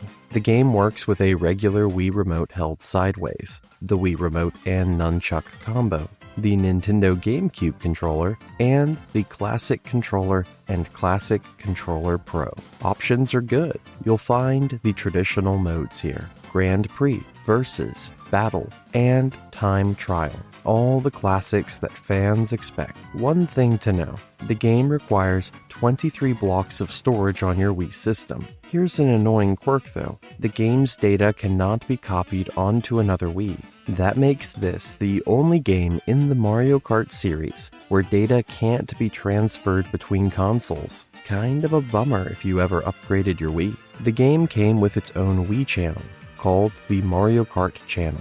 This let players participate in special tournaments and trade their racing profile with other players around the world. The channel uses 74 to 88 blocks depending on your region, but unlike the game data, you could actually copy the channel onto SD cards. At least they gave you that option. Mario Kart Wii supported Nintendo Wi-Fi connection for online multiplayer until the service got terminated on May 20th, 2014. While it lasted, you could race and battle against people across the globe. Before they shut things down, the game featured text chat in online multiplayer mode when racing or battling against friends. You could send pre-written phrases to other users before a series of races started. No custom messages though, so you couldn't type whatever you wanted. Probably for the best, honestly. Mario Kart Wii introduced a new mode called Tournaments, though Europeans knew it as Competitions. This basically replaced Mission mode from Mario Kart DS. New tournaments got posted twice a month and could be played through the Mario Kart channel as long as you had the game disc in your Wii. You needed an internet connection and Wii Connect 24 turned on to participate. After a while, each tournament would retire to make room for new ones, though you could still view the rankings for old tournaments. The tournaments kicked off in May 2008 and kept going even after Wii Connect 24 services ended on June 28, 2013. The tournament service itself finally shut down on May 10, 2014, just 10 days before the Nintendo Wi-Fi connection servers went offline. The tournament varieties included Versus Race and Time Trial, both standard formats but with somewhat altered courses. Numbered gates had you driving through ordered gates as fast as possible. Coin collecting tasked you with grabbing all the coins on the stage quickly. Boss Battle put you up against special bosses. Good variety to keep things fresh. Several advanced techniques carried over from previous Mario Kart games, though they made some tweaks. You can drift through tough curves to maintain speed and build up to a mini turbo by getting those color-coded sparks. How long you hold the drift button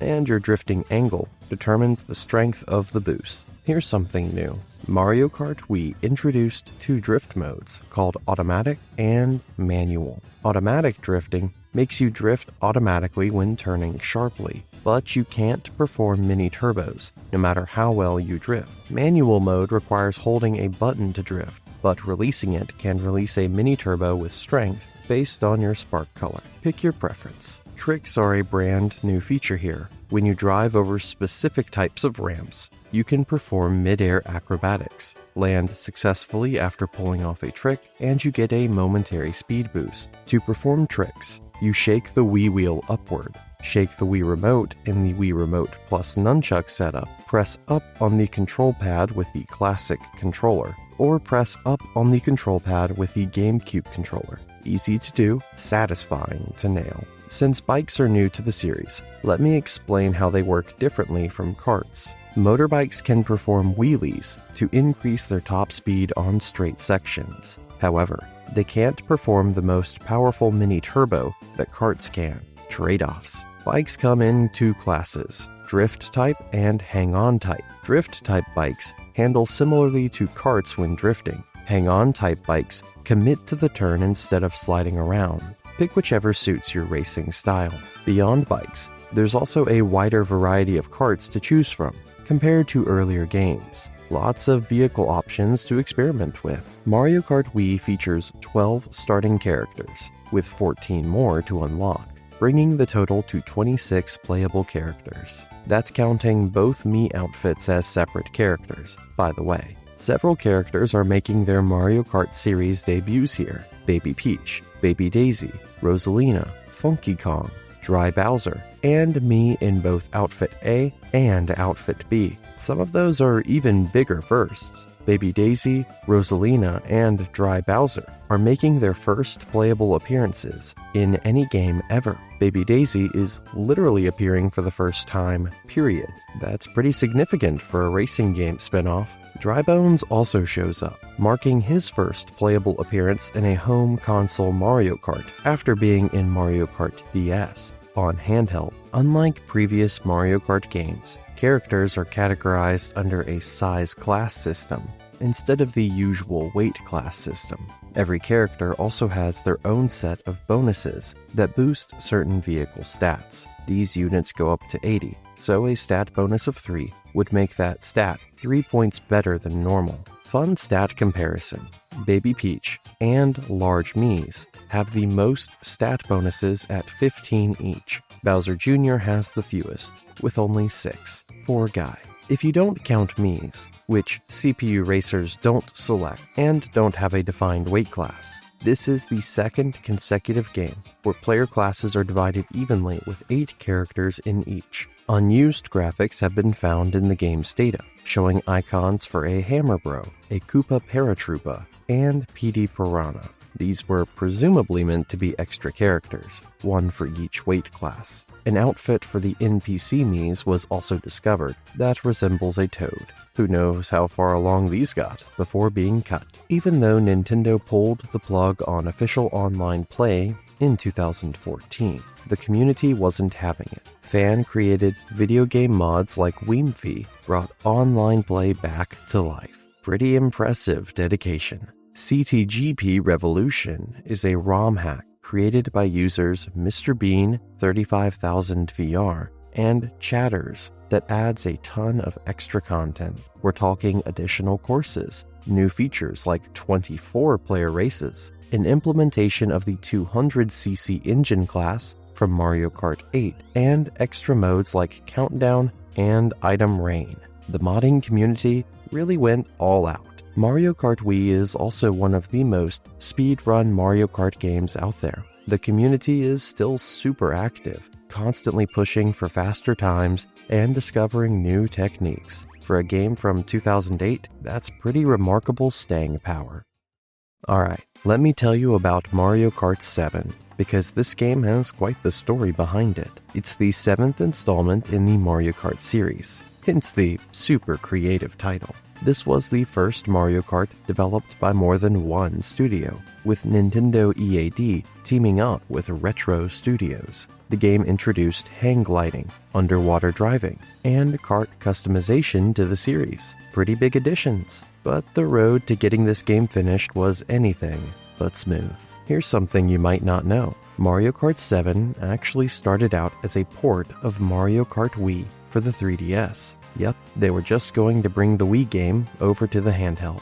But during development, they decided to implement hang gliding and submersible karts, which were originally planned for Mario Kart Wii, but never made it in. So those features finally got their moment to shine. Nintendo EAD began development in early 2010, with the game first publicly announced at E3 2010, under the tentative title Mario Kart 3DS. They showed it again at E3 2011 and announced it would release later that year. Okay, so here's where things got stressful. Producer Hideki Kono described completing Mario Kart 7 as an act of emergency because the Nintendo 3DS wasn't selling well as expected. The console needed a big game to boost sales, and fast. But here's the problem. Because Nintendogs and Cats was scheduled to come out first, Mario Kart 7 got lower priority. They only assigned 8 staff members to start working on it. 8 for a Mario Kart game. When it was finally time to focus on the project, Kono realized there just wasn't enough staff available. A bunch of other titles were being developed at the same time, including The Legend of Zelda Skyward Sword, which had its production extended into 2011. Talk about bad timing. So, what do you do when you're short on people and running out of time? You call in reinforcements. Nintendo reached out to Retro Studios, who had just wrapped up Donkey Kong Country Returns. Retro started working on Mario Kart 7 in December 2010 to help get it done for the 2011 Christmas season. The Retro team focused on producing the Retro courses, those remakes of tracks from earlier Mario Kart games. This was actually a smart move because it helped them learn lessons from the development process for Mario Kart games and understand what makes a good course from a design perspective. Training wheels, basically. Here's a funny detail. One of the lead artists for Mario Kart 7, Masaki Ishikawa, was actually confused about whether Retro Studios was located in Japan or not. The Japanese team was pretty nervous about working with an outside studio, since they were used to developing those games entirely in-house. New experiences all around. Retro Studios also contributed to the Donkey Kong series elements in the game, mainly the DK Jungle track. Makes sense given their history with the franchise. Shigeru Miyamoto served as general producer, while Satoru Iwata was executive producer. Hideki Kono continued his role as producer, and the music was composed by Kenta Nagata and Satomi Terui. Nagata had worked on Mario Kart 64 and Mario Kart Double Dash before, while Terui composed the music for Star Fox 64 3D. Good team. When asked about the new kart customization feature, Kono explained they added it to make Mario Kart 7 more strategic for players. Now you could choose the frame, wheels, and glider to build your perfect vehicle. His main goal was making the game accessible enough that new players could start playing immediately. He actually compared the kart customization screen to a slot machine. Quick picks for everyone. The customization also boosted the multiplayer experience, giving players more to tinker with and strategize over. Here's an interesting bit of trivia. Some of Mario Kart 7's online community features were originally supposed to be part of the Nintendo 3DS system software itself. This included creating online communities and exchanging individual friend codes. But Nintendo President Satoru Iwata said development time was limited and those features couldn't be added in time. They did eventually add them through a system firmware update though. Mario Kart 7 was actually the first Super Mario game to use the Nintendo Network service, offering the ability to create custom communities. That feature became one of the hallmarks of the service. Unfortunately, Nintendo terminated the service on April 8, 2024, so the game is no longer playable online. Pour one out for those servers. This game holds a special distinction. It's the second installment in the Super Mario franchise, overall, to be localized in Dutch, European, Portuguese, and Russian. The first was Super Mario 3D Land. It's also the second Mario Kart to have a different video game developer involved, not counting the Mario Kart Arcade GP series. The first was Mario Kart Super Circuit, which was developed by Intelligent Systems. The 7 in the original logo actually had a different design compared to the final version. Early demos featured a lot of elements carried over from Mario Kart Wii, like menu music, dash panel textures, and even a winged, spiny shell. Several tracks shown in early trailers lacked details from the final game. Wii Maple Treeway didn't have wigglers yet, and Woohoo Loop, Mario Circuit, and Rock Mountain were missing ramps. They polished things up nicely before release. The main new features are hang gliding and underwater driving. Racers can now glide through the air and drive through underwater sections on both new and retro tracks. It opens up the courses in ways previous games couldn't do. Kart customization is also brand new. Instead of racing in pre-made karts like before, you assemble your own vehicle by selecting the body, tires, and glider. Some parts need to be unlocked first, mainly by collecting coins during races. The game returned to the traditional 8-driver races from earlier installments, instead of the 12 racers seen in Mario Kart Wii. Sometimes less chaos is better. It's compatible with both Spot Pass and Street Pass 2. You can exchange ghost data and race against other players' ghosts from around the world through Spot Pass. Coins make a prominent return after being absent. Since Mario Kart Super Circuit, you'll find them scattered along racetracks, whether underwater, on the road, or floating in the air. Collecting coins up to a maximum of 10 slightly increases your top speed. Gather enough overall, and you'll unlock vehicle parts for customization. Gotta collect them all. Each element you use to assemble your vehicle has a function that gives advantages on certain courses. Your speed and handling change depending on whether you're driving on land, underwater, or through the air. It's not just cosmetic. Gliders provide speed and duration when you're airborne. You can control them using the circle pad, tilting up to fall quickly or down to descend gently. When driving underwater, your kart's handling, speed, and drifting can change considerably compared to land driving. Pay attention to what works best where. Mario Kart 7 introduces the option to race and battle in first-person view. This lets you watch everything from your character's perspective, and you can steer by tilting the 3DS itself. In this view, you can even see the vehicle's steering wheel in front of your character with an emblem on it. Pretty immersive. The gyroscope controls can be enabled or disabled. through the Mario Kart channel. Just go to your Mii icon on the bottom right, then Settings, and select Use or Don't Use for the gyro sensor. Some people love it, some get dizzy. Your call. Here's a cool detail you might not have noticed. An extra track with beats gets added to the chorus music if you're in first place at top speed. It's like the game is hyping you up for leading the pack. This track fades when you slow down from braking, going off-road, or getting hit by an item. It only happens in 100cc, 150cc, and mirror class though. Starting from this game, the time display is no longer visible during regular races. Also, the lap signs Lakitu holds change format. Instead of reading lap 2 and final lap, they now show 2 out of 3 and 3 out of 3 respectively. Cleaner look. Motorbikes, which debuted in Mario Kart Wii, don't return in this game. Sorry, bike fans. The single-player version of Versus mode from other Mario Kart games is gone too, along with the mission mode from Mario Kart DS. On the plus side, tricks return under a new name, Jump Actions. They're now the only way to get a boost when your kart jumps from a ramp or course element. You can also perform jump actions on glider ramps to get a speed boost when gliding starts. The map shows up on the bottom screen, but unlike Mario Kart DS, it doesn't display course hazards and obstacles like some items and obstacles in DS Airship Fortress. The map does show you a larger area surrounding your position though, so you can see more of what's around you. Mario Kart 7 includes 17 total drivers, with 8 available from the start and 9 to unlock. The starting lineup is the same as Super Mario Kart, but with Donkey Kong replacing Donkey Kong Jr. Classic Squad. New playable characters making their Mario Kart series debuts include Metal Mario, Wiggler, Honey Queen, and Lakitu. The playable Lakitu wears a red shell to distinguish him from the referee Lakitu, who wears green. Lakitu and Honey Queen are also making their overall playable debuts in any game here. Big moments for them.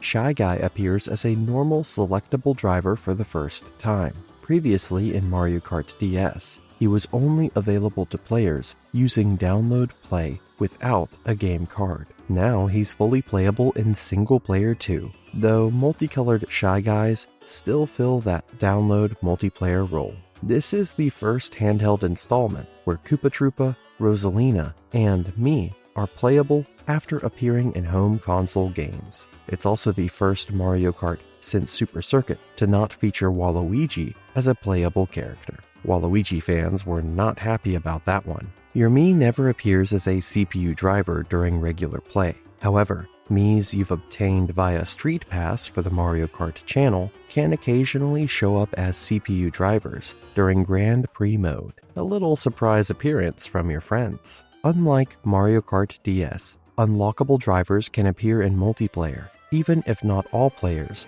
have them unlocked or someone is using 3DS Download Play. More variety for everyone. Drivers fall into one of 5 weight classes. Feather is the lightest, followed by light, medium, cruiser, and heavy. There are 3 kart frame sizes that generally match these weight classes, except for Metal Mario, who has a medium size but high density. Makes sense for a guy made of metal. All characters in any given weight class share the same stat boosts, both the ones you can see and the hidden internal ones. Each character has 2 rival characters who perform better than other CPU racers. If one of those rivals isn't unlocked, a default character fills in as a backup rival. Wario is the only character without any backup rivals, since both of his rivals, Luigi and Mario, are available from the start. The customization system lets you select the body, tires, and glider to build your ideal vehicle. Collecting coins in Grand Prix mode unlocks new bodies, tire sets, and gliders. You can grab a maximum of 10 coins per race. As you choose parts, the stats change based on the combination. Your vehicle will perform better in specific situations, depending on what you've assembled. There are 17 kart bodies, 10 tires, and 7 gliders available. Do the math, and that's 1,190 possible kart combinations. That's a lot of experimenting to do. Some parts change colors depending on your driver. The standard kart, pipe frame, and super glider all adjust their colors to match. The Birthday Girl and Peach Parasol also change colors for female characters, though Peach's pink versions are shared with male and gender-indeterminate characters. The Birthday Girl can't be used by CPU-controlled male or indeterminate characters. The gold parts can't be used by CPUs in general, unless they're Mii's obtained via Street Pass from the Mario Kart channel and have them equipped. Want to show off your motion control skills? You can unlock a gold steering wheel by racing in 100 races while using gyro controls in at least 80% of them. That's commitment. The stats system works differently from Mario Kart DS and Mario Kart Wii.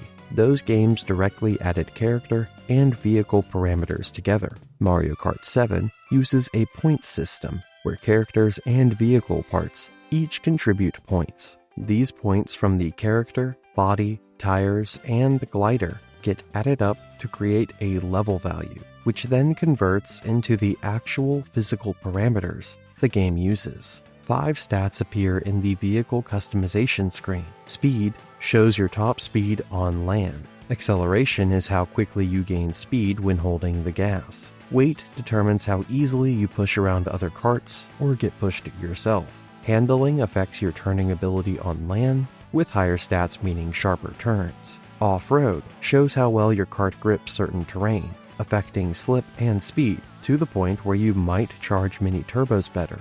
Don't confuse that with handling.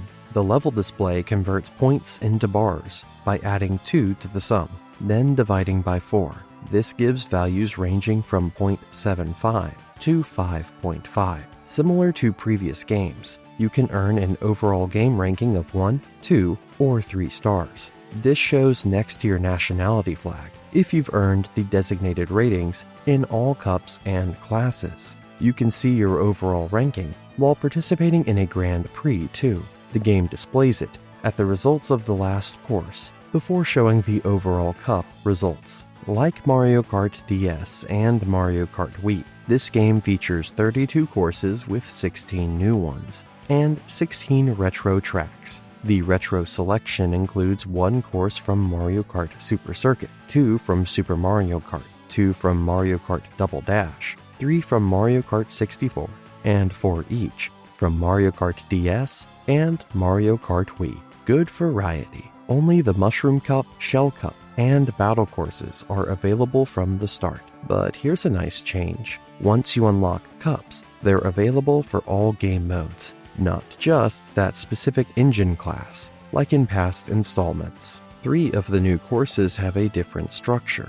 Woohoo Loop, Maku Woohoo, and Rainbow Road feature 3 sections each, with each section counting as 1 lap. It's a fresh approach to track design. Like in Mario Kart DS, the retro track's widths have been shortened, except for the DS courses, which actually got widened. Many classic items return in Mario Kart 7, but 3 new ones join the lineup: the Fire Flower, the Super Leaf, and the Lucky 7. Fun fact, the Super Leaf and Lucky 7 don't return in Mario Kart 8. Some items from Mario Kart Wii didn't make the cut. The Thundercloud, POW block, and Mega Mushroom are all absent. The fake item box from earlier games is gone too, along with Boo, which appeared in Super Mario Kart 64, Super Circuit, and DS. You still get items by driving through item boxes on the courses. The item roulette selects what you receive. Collecting coins on the track increases your top speed, and gathering 10 puts your kart at maximum speed. You can't hold more than 10. Getting hit by items or falling into pits makes you lose coins. One change from the previous game: the item warning sound only plays if a spiny shell or bullet bill is approaching. No more constant alerts. The spiny shell got a significant redesign. It's now wingless, similar to how it looked back in Mario Kart 64, and has a new sound effect. The behavior changed too. The shell flies lower to the ground and can actually hit other racers along its path to first place. The explosion is noticeably less powerful compared to previous installments though, a bit more fair for the leader. Shortly after release, players discovered that 3 racetracks had glitches, allowing them to skip significant portions of the course. People were exploiting these as cheats during online play. Not cool. Nintendo released a patch in May 2012 that fixed them. And that's Mario Kart 7, a game born from an emergency situation that still managed to introduce lasting features like gliding, underwater driving, and kart customization. The team pulled it together under pressure, and the series was better for it. So back in January 2013, Nintendo dropped the news during one of their Nintendo Direct presentations that Mario Kart 8 was officially happening. Then they showed it off properly at E3 2013, and honestly, people were pretty hyped. Fun fact, some folks over at Bandai Namco Games got special thanks in the credits, which hinted at the collaboration that went on behind the scenes. Here's something cool you might or might not know. That 8 in the logo, it was designed to look like a Mobius strip. You know, that twisted loop thing that looks like it goes on forever. And get this, they actually designed Mario Circuit to have the same shape. Pretty clever, right? Now, speaking of development, early on the team was playing around with the idea of using a drill to burrow through the ground. Sounds wild, but they ended up scrapping it because anti-gravity was just way more interesting. Can't really argue with that decision. The courses were built with anti-gravity in mind from the start, and even the classic tracks from older games got redesigned to include it. On top of that, they added gliding sections and underwater bits to various courses. Nintendo Entertainment Analysis and Development was the main team working on Mario Kart 8, but they had Bandai Namco Studios helping out too. Bandai Namco actually created about half of the 3D visual stuff, like courses, characters, and vehicle parts. Oh, and here's a surprise for you. Marza Animation Planet, which is actually part of Sega, made some of the 3D models used for artwork illustrations. Small world, huh? For the music, the composition credits go to Shiho Fuji, Atsuko Asahi, Ryo Nakamatsu, and Yasuaki Iwata. Kenta Nagata, who's been with the series forever, served as the sound director. The music itself was performed by the Mario Kart band. On the producer side, Shigeru Miyamoto and Eiji Aonuma were the general producers, though Aonuma's name doesn't actually appear in the credits for some reason. Satoru Iwata was the executive producer. If you saw the early builds of the game, you'd notice some differences from what we ended up getting. The E3 2013 version actually used mechanics from Mario Kart Wii and Mario Kart 7 as placeholders. There were also little things that changed, like Twisted Mansion was originally called Boo House, and Toad Harbor had a Galaxy Airline logo on its racing banner in early trailers. Even the music evolved. Mario Circuit's theme was way more synthesized, before they went with the orchestrated version in the final game. Nintendo went all out with the launch promotions for this one. There was a limited edition that came out with a spiny shell figurine, which, let's be honest, is both amazing and slightly traumatizing for anyone who's been hit by one of those things. They also had themed console bundles with a hat, strategy guide, Wii Remote Plus controller, Wii Wheel, and a gamepad protector. Here's where it gets really good. In North America,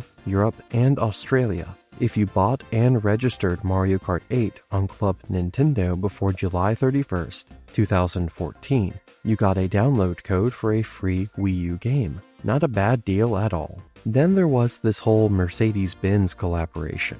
Mario, Luigi, and Peach showed up in Japanese commercials for the Mercedes-Benz GLA, and 3 karts based on actual Mercedes vehicles got added to the game in a downloadable update on August 27, 2014. Fancy racing, I guess. McDonald's even got in on the action in 2014, releasing Happy Meal toys based on the characters and karts. And for the real collectors, Club Nintendo members could get an album with 68 tracks from the game as an exclusive reward before the service shut down in 2015. The game launched worldwide during the last 3 days of May 2014 for the Wii U. The big new thing everyone talks about is anti-gravity, which lets you drive on pretty much any surface. Walls, ceilings, you name it. elements from Mario Kart Wii and Mario Kart 7 made comebacks too, like 12 racer fields, bikes, tricks, and 2-player online from Mario Kart Wii, plus gliding, underwater driving, and kart customizing from Mario Kart 7. ATVs also joined the roster as a new vehicle class, alongside the returning karts and bikes. The 4.0 update later introduced the 200cc engine class, which is absolutely bonkers fast. The retro tracks got a lot of love in this game, appearing more redesigned than ever before, and commercially, this game crushed it. It became the best-selling title for the Wii U, hitting 8 million copies sold as of September 30th, 2016, which beat out both Mario Kart Super Circuit and Mario Kart Double Dash. Yeah, just wait until we get to the numbers of the Switch version. Let's talk about anti-gravity, because it really changed how tracks feel. These segments allow for way more creative track designs, letting you race across walls, ceilings, and other places that would normally make zero sense. Here's the fun part though. When you're in anti-gravity mode and bump into another racer, instead of just bouncing off each other, your kart spins and both of you get a speed boost. They call this a spin boost. So suddenly crashing into people becomes a strategy. 2 types of bikes return in this game. You've got your standard bikes that do regular drifts, and then there are sport bikes that lean toward the inside of the turn instead of actually drifting. While leaning, sport bikes lose less speed, but the trade-off is they have lower turning ability compared to vehicles that drift to the outside. This was also a thing in Mario Kart Wii, so veterans might already be familiar with it. Okay, so the character selection in Mario Kart 8 is pretty stacked. There are 36 total playable characters, 16 you start with, 14 you unlock, and 6 that come from the 2 DLC packs,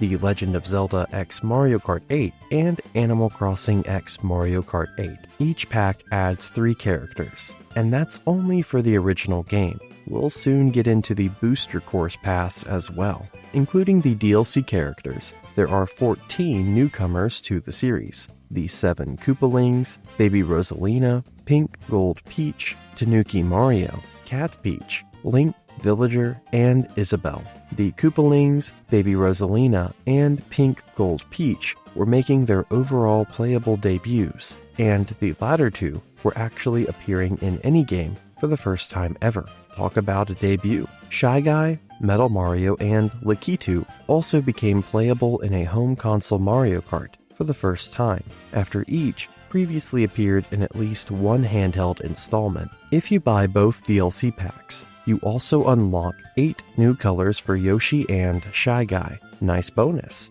Later updates lets you unlock Mii suits using Amiibo, so your Mii can look like Samus Aran or Sonic the Hedgehog, among others. Even though there are technically 9 groups of characters that share statistics, the official site splits the initial 30 characters into 3 weight classes: light, medium, and heavy. And unlike most other home console Mario Kart games, multiple players can use the same character in local play without needing a glitch. Sadly, with the discontinuation of digital purchases for Wii U in March 2023, you can't buy the DLC characters anymore. But if you already got them, you can still download them. If you're even still playing this on the Wii U, I mean. The base game has 32 courses, split evenly between 16 new ones and 16 classic tracks. The classic courses include 1 each from Super Mario Kart and Mario Kart Super Circuit, 2 each from Mario Kart Double Dash and Mario Kart Wii, 3 each from Mario Kart DS and Mario Kart 7, and 4 from Mario Kart 64. Just like in the 3DS game, the retro courses have been updated with glider sections, underwater segments, and anti-gravity features. The game has orchestrated music for all new courses and most classics. One thing people noticed is that the courses feel narrower compared to previous games, especially those from Mario Kart Wii. The retro courses use their respective Mario Kart logos, except for a few DLC ones like GCN, Yoshi Circuit, GBA Cheeseland, and GBA Ribbon Road.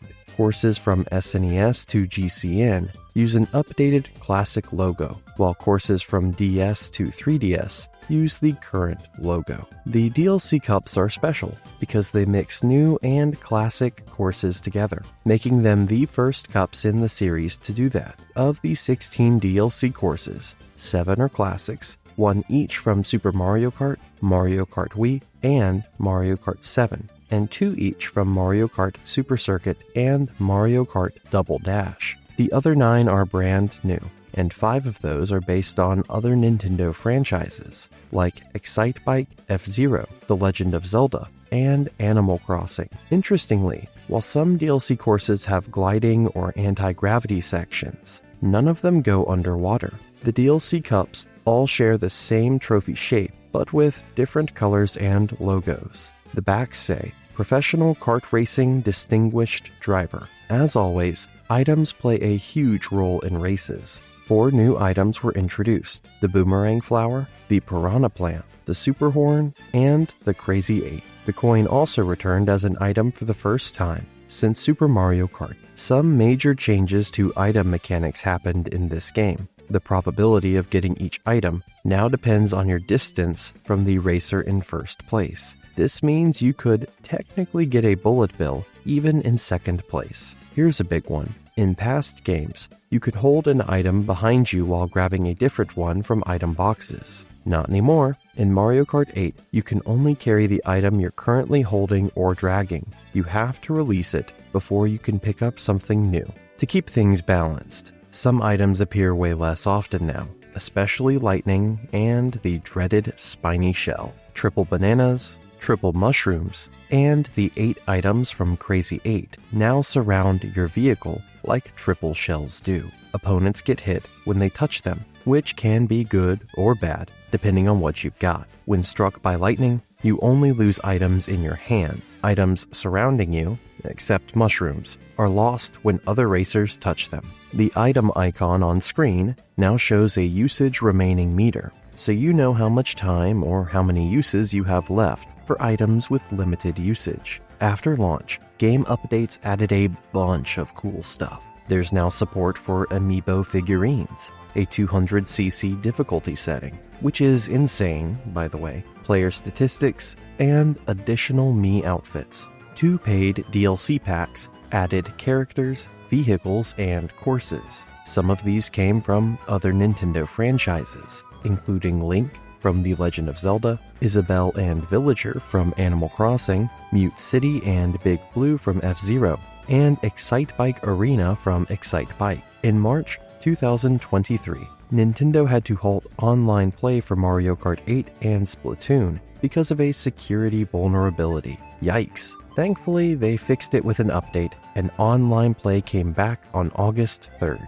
But here's the sad news. Online services for Wii U, including Mario Kart 8 online play, were terminated on April 9th, 2024. And back on November 7th, 2017, when Nintendo ended the Miiverse service, players lost the ability to use the game's Miiverse stamps, upload highlight reels to YouTube, and create new online tournaments. Nintendo teased Mario Kart 8 Deluxe when they announced the Nintendo Switch in October 2016, then officially revealed it at the Nintendo Switch presentation on January 12, 2017. The trailer showed off mechanics like smart steering and crossover stuff from Splatoon.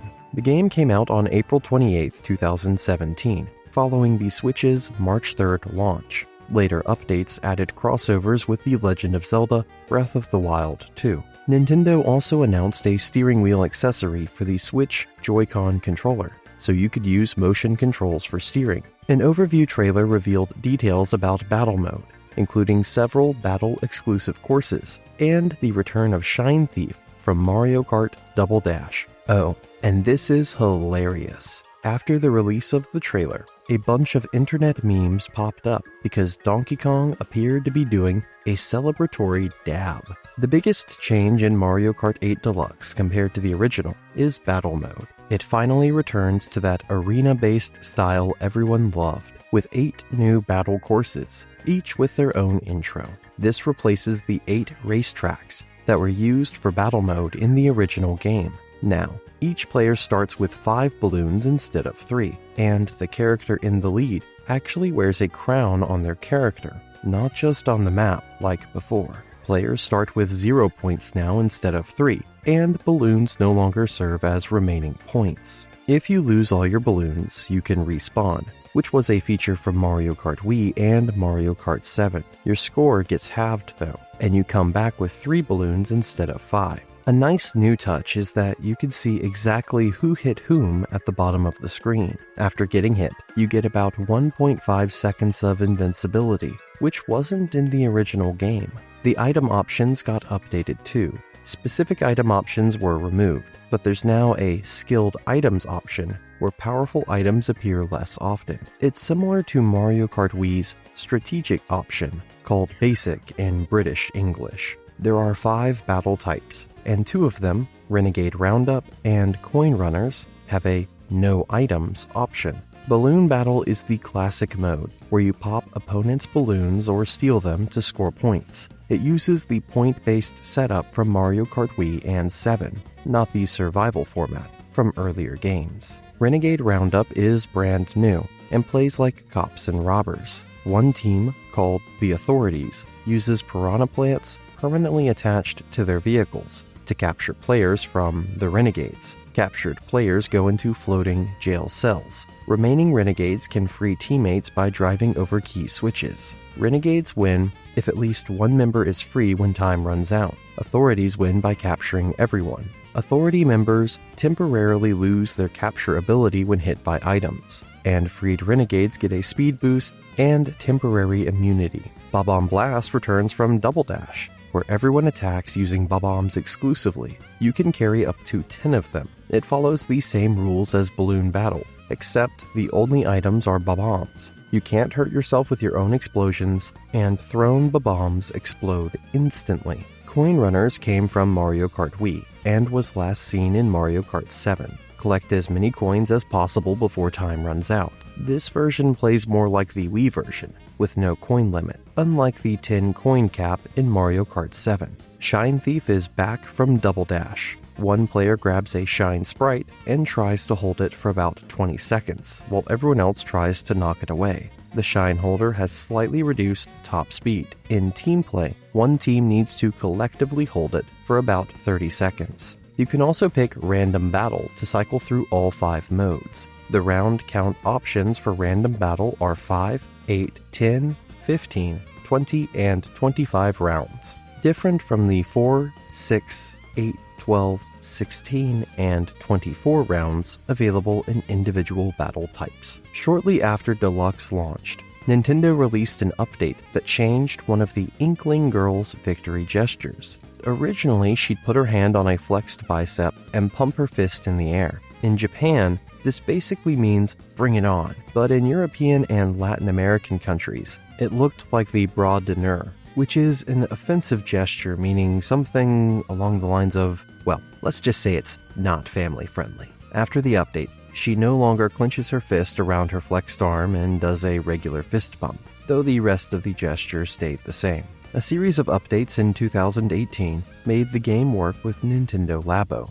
those toys-to-life kits that use cardboard to create motion-controlled toys with Joy-Con controllers. The first update enabled the Toy-Con motorbike as a controller, letting you use the physical throttle, handlebars, and gyroscope. Actions like braking, drifting, and grabbing items still used the standard controller buttons, though.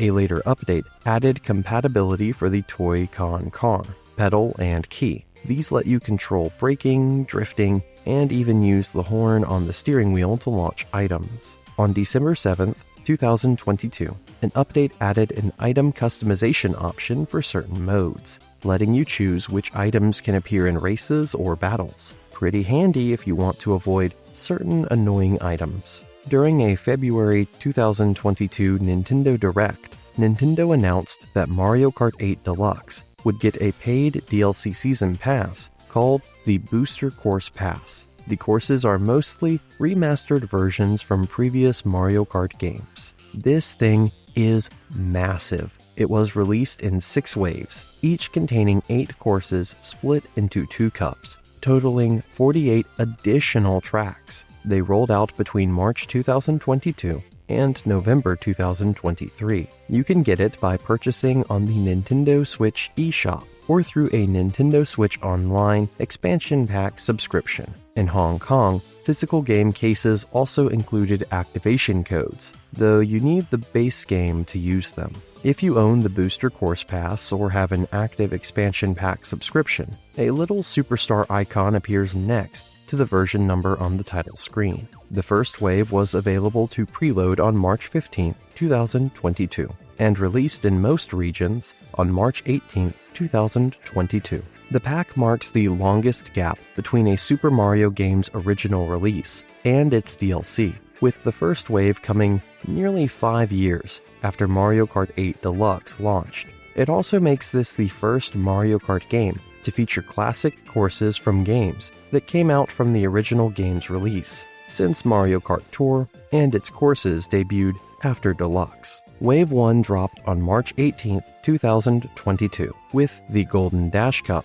and the Lucky Cat Cup. Wave 2 came out on August 4, 2022, featuring the Turn-Up Cup and the Propeller Cup. This one included Sky High Sundae, an original course that never appeared in a previous Mario Kart game. Also, Nintendo released an update alongside Wave 2 that changed the cars at the end of Wii Coconut Mall to do donuts instead of just sitting there, except in time trials. People loved this change, since many were disappointed the cars were stationary at first. Wave 3 arrived on December 7, 2022, with the Rock Cup and the Moon Cup. The ability to remove certain items from Versus Race mode and online races was added here too. Wave 4 launched on March 8, 2023 in North America, and March 9 elsewhere, containing the Fruit Cup and the Boomerang Cup. It included a brand new original course based on Yoshi's Island from 1995. Wave 5 came on July 12,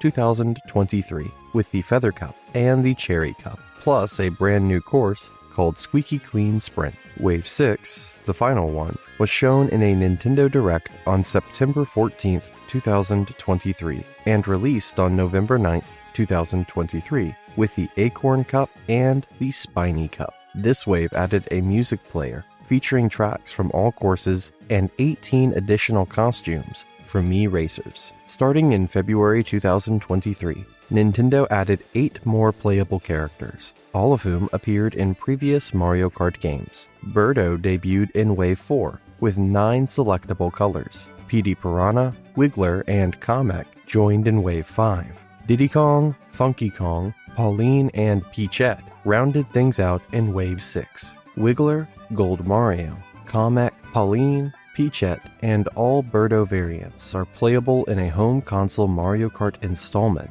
for the first time. Kamek, Pauline, Peachette, and most Birdo variants originally came from Mario Kart Tour, which released after Mario Kart 8 Deluxe. With Birdo in Wave 4 and Diddy Kong plus Funky Kong in Wave 6, every playable character from Mario Kart Wii is now included in Mario Kart 8 Deluxe. That's pretty awesome. Gold Mario is the only unlockable character in Deluxe, and you get him by clearing all cups of the 200cc Grand Prix. The version 1.6.0 update added Champion's Tunic Link based on his Breath of the Wild appearance. When unlocked, Gold Mario and Champion's Tunic Link become the default versions of their characters, while Metal Mario and Skyward Sword Link become alternate costumes. As of the 3.0.0 update, the character select screen remembers the last costume you used for characters with alternates. There are more weight classes in Deluxe compared to the Wii U game,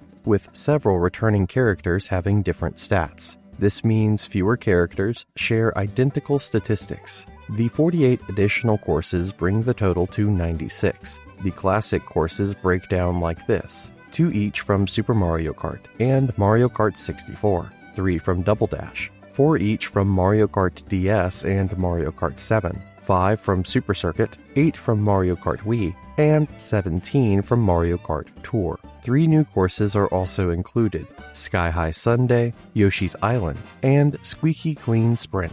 This brings the total new courses to 28. For the British English version, 3DS Rock Mountain and Wii DK Summit keep their British names, 3DS Alpine Pass and Wii DK's Snowboard Cross. However, most courses with different European French and Canadian French names use their European French names in both versions, with exceptions for DS Waluigi Pinball, Tour Amsterdam Drift, and 3DS Rosalina's Ice World. Ninja Hideaway, Merry Mountain, and Piranha Plant Cove don't have the Tour prefix, despite coming from Mario Kart Tour. In the Chinese release, all Tour courses lack the prefix, likely because Mario Kart Tour isn't available there. Piranha Plant Pipeline is the only new course from Tour that didn't make it into the DLC. For time trials, the Staff Ghost's countries match the city course's locations. Paris Promenade has French ghosts.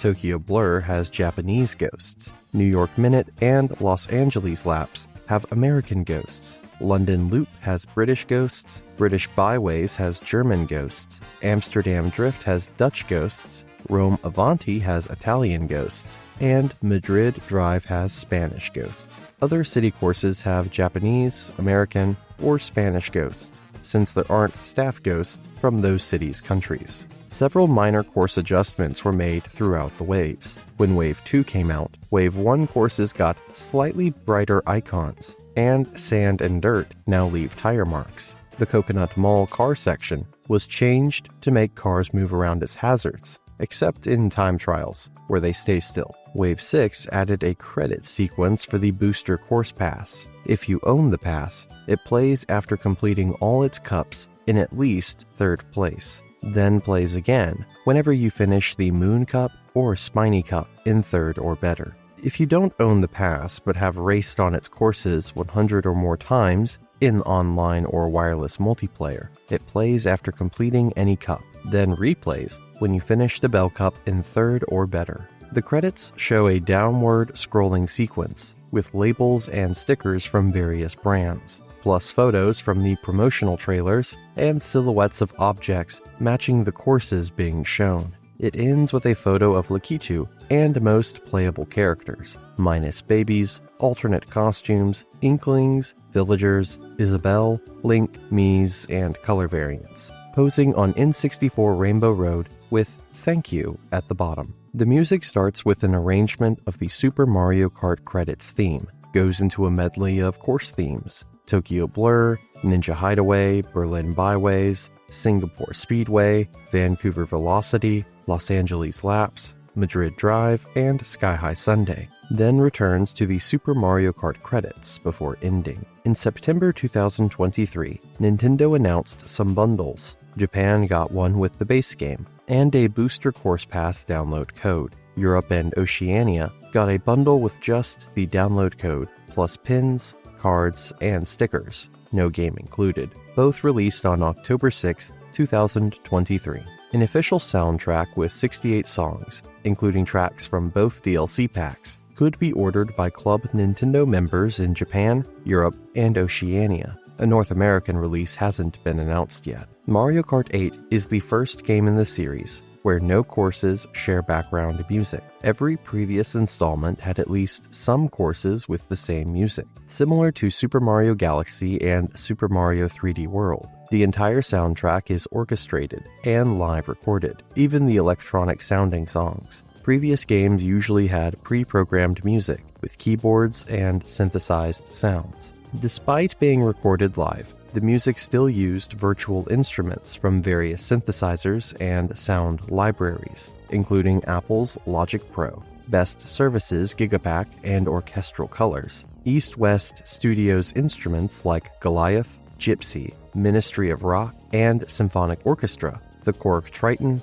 Mark of the Unicorn's Universal Loops and Instruments, Native Instruments Contact Factory Library, Roland's Phantom X synthesizer and sound canvas SC8850 module, Sample Modeling's The Trumpet, Sonic Reality's World Traveler, Spectrasonics Omnisphere and Supreme Beats, and Steinberg's Hallion 1.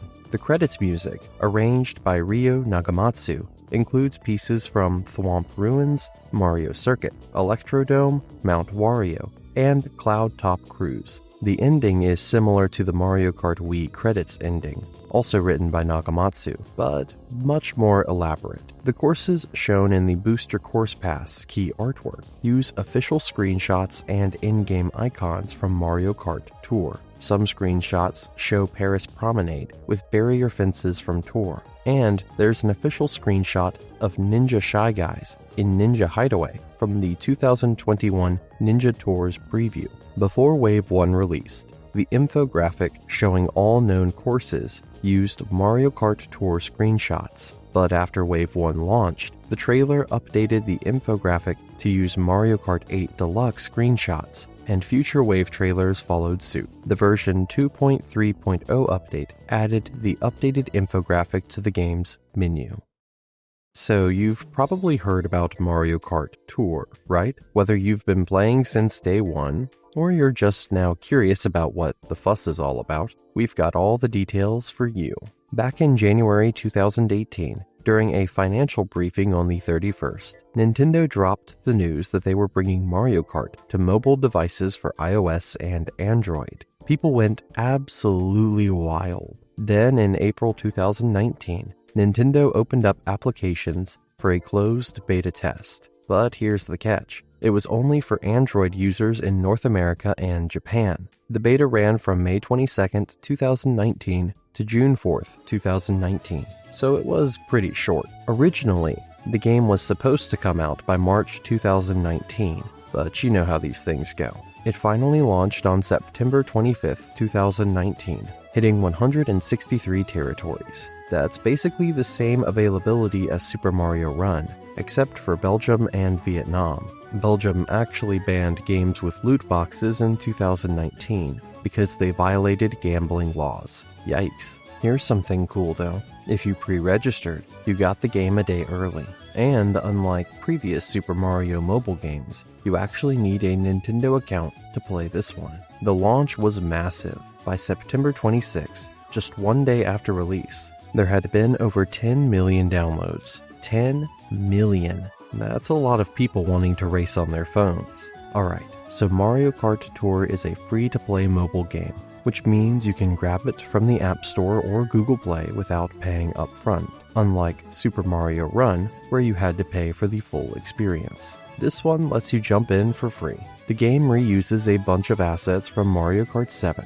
and Mario Kart 8, but everything's been adapted for the mobile format. Familiar mechanics like gliding, underwater driving, and character-specific special items all make comebacks. But the game also introduces some brand new stuff to the Mario Kart series. You've got reverse courses, trick courses, a combo system that gives you points based on your actions, and the Frenzy mechanic. Oh man, Frenzy is wild. If you have 3 item slots and you get the same item in all 3, you can deploy a massive amount of that item during the race. Imagine unleashing a ton of spiny shells or bullet bills. Chaos. You can play in either portrait or landscape mode, which is nice for flexibility. The touch controls are pretty intuitive. You drag your finger across the screen to steer the kart. There are 3 different ways to handle turns, so you can find what works best for you. If your phone supports it, you can use the gyroscope to steer by tilting your device. You can also choose what happens when you tap and slide your fingers on the main screen area, with the other action being done by tapping a small circular button at the bottom and sliding if needed. The main setting has your driver jump every time you tap the screen, and you drift by sliding your fingers. The other configuration doesn't make the kart jump when you tap, so sliding just steers. After steering for a bit, the kart starts auto-drifting and charging up mini turbos and super mini turbos. But here's the thing, ultra mini turbos only charge when you're actually drifting. Similar to Mario Kart 8 Deluxe with auto accelerate and smart steering enabled, karts speed up automatically and can steer you away from walls. You can adjust how intense the smart steering is in the settings. If you turn it off completely, you can access most shortcuts without needing mushrooms, though you'll be a bit slower.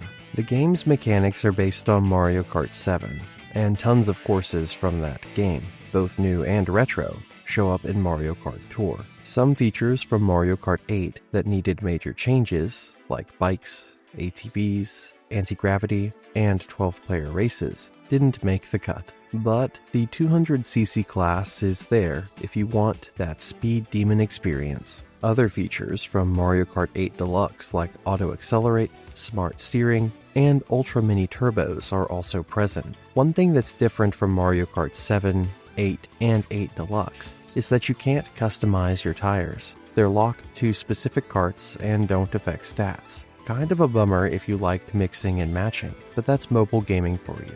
When you finish a race, you get Grand Stars, experience points for your driver, kart, and glider, as long as their base points aren't maxed out, and coins. This is where things get interesting. Every driver, kart, and glider has favorite courses where they give you advantages. Each course has 3 tiers for each piece of equipment. For drivers, 3rd tier ones get 1 item from every item box. 2nd tier drivers get 2 items, and 1st tier drivers get 3 items. More items equals more chaos, right? For karts, 2nd tier gives you a bonus points multiplier of 1.5, and 1st tier gives you a multiplier of 2. For gliders, 2nd tier increases the time between point gaining actions to count as a combo, and gives a combo bonus multiplier of 2, while 1st tier gliders stretch that combo time even longer and give you a multiplier of 3. Super and high-end drivers, karts, and gliders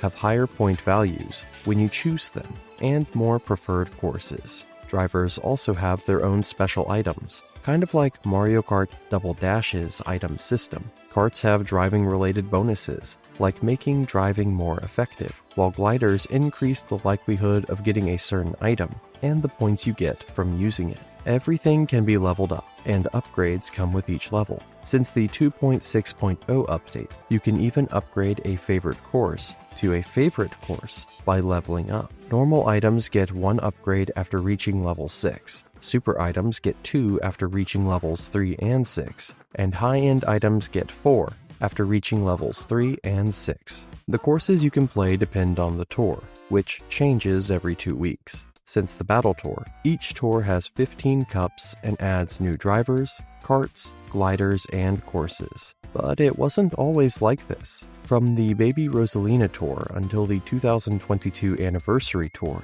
each tour had 12 cups. From the 2019 Paris Tour until the Mario Bros. Tour, each tour had 18 cups. And from the New York Tour until the 2019 Halloween Tour, each tour had 16 cups. During certain tours, especially ones themed around real-world locations, the game includes a course that's completely new to the series. Each cup contains 3 races and 1 bonus challenge. These challenges require you to beat a certain goal with a specific character, kart, and glider. Originally, once you played all the courses and the bonus challenge and got enough grand stars, you could move on to the next cup. But in later tours, cups just unlock automatically without any requirement. Oh, and the cups are named after playable characters, which is a nice touch. Okay, hold on to your hat, because this roster is huge. Counting each character variant and Mii Racing suit separately, there are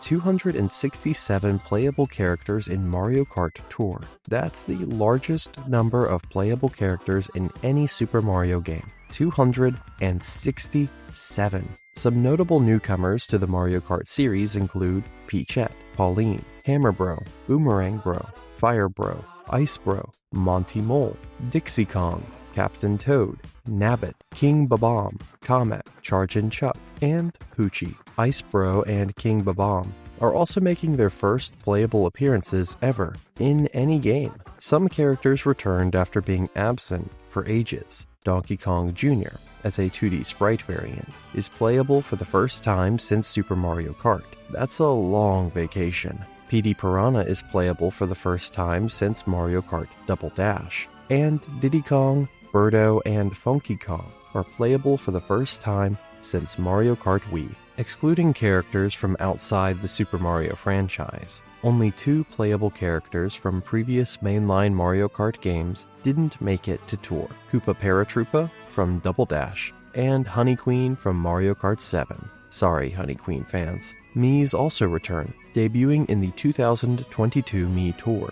Like in Mario Kart 8, they can wear different racing suits. but now each suit has its own special skill. There are 65 suits total, with at least one new suit added in each tour, from the 2022 Mii Tour until the 2023 Anniversary Tour. When you first launch the game, you get either Toad or Toadette. After the tutorial, you get a free pipe launch that gives you Peachette, Metal Mario, or Dry Bowser. The red Mii racing suit is also given as a free gift. Gold Mario is special because he was originally only playable in Coin Rush mode until the 2023 Anniversary Tour. He has the unique ability to draw in nearby coins, with a larger radius in Coin Rush. Characters are sorted by rarity, which is different from other Mario Kart games. There are 3 tiers: normal, super, and high-end. Normal characters are easier to get, but rarer characters have more starting points and more favored and favorite courses. There are 340 karts and 238 gliders in Mario Kart Tour.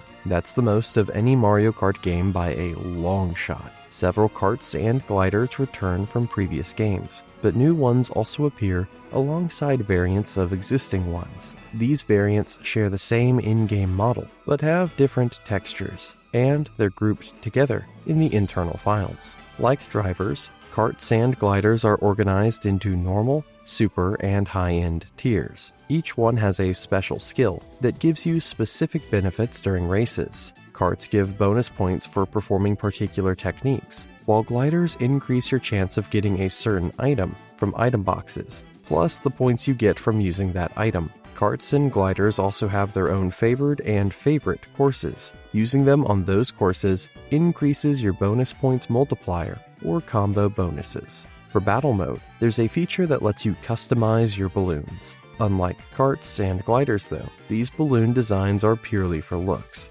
There are 34 balloon designs to choose from. Mario Kart Tour features 103 different race courses, or 136 if you count each route for courses with multiple reroutes. That's the most out of all Mario Kart games. Until the 2023 Anniversary Tour, at least one additional course was added at the start of almost every tour. Something really cool that Mario Kart Tour introduced is course variants. Courses can have up to 3 or 4 variants, in addition to the normal one. Courses marked with R are reverse courses, labeled SI for sins inverse in French. These are driven backwards with alterations to make it work, and sometimes added course elements. Every race course has an R variant. Courses marked with T are trick courses, labeled A for acrobatique in French, and X for extreme in other languages. These have tons of extra ramps, Konami roads,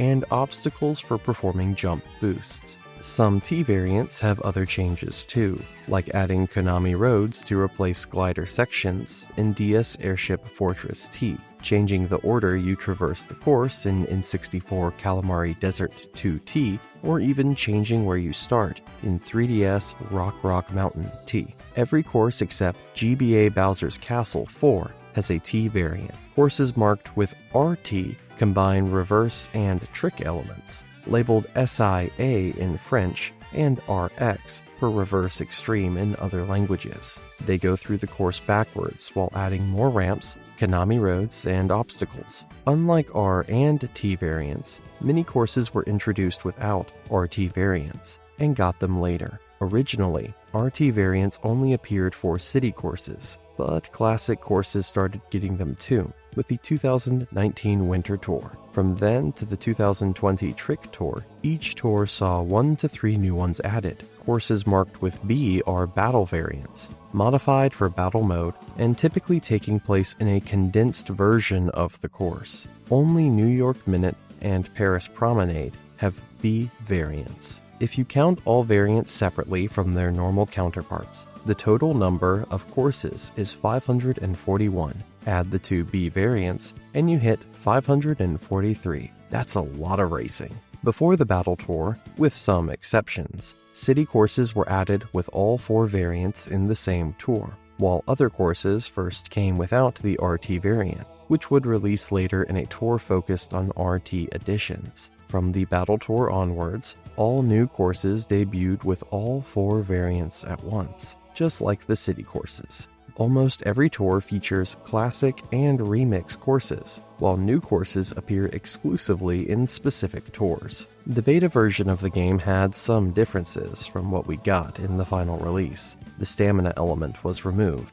which honestly was probably a good call. The timers that restricted access to certain cups can now be sped up using quick tickets. Oh, and here's a fun fact. Rubies were originally called emeralds. To celebrate the Super Mario Bros. 35th anniversary, the game was updated to include 2 new characters, SNES Mario and Donkey Kong Jr. Neither of them had appeared in the series since Super Mario Kart, so that was a pretty big deal for longtime fans. Several drivers, karts, gliders, and courses had data strings and files relating to them in the game's data before they were actually released. Some of this stuff never even came out. The game's data also contained unused versions of some course icons that show the courses less accurately than the final versions. Here's the sad part. Nintendo stopped releasing new content for the game on October 4th, 2023. Now they're just rerunning previous events and tours.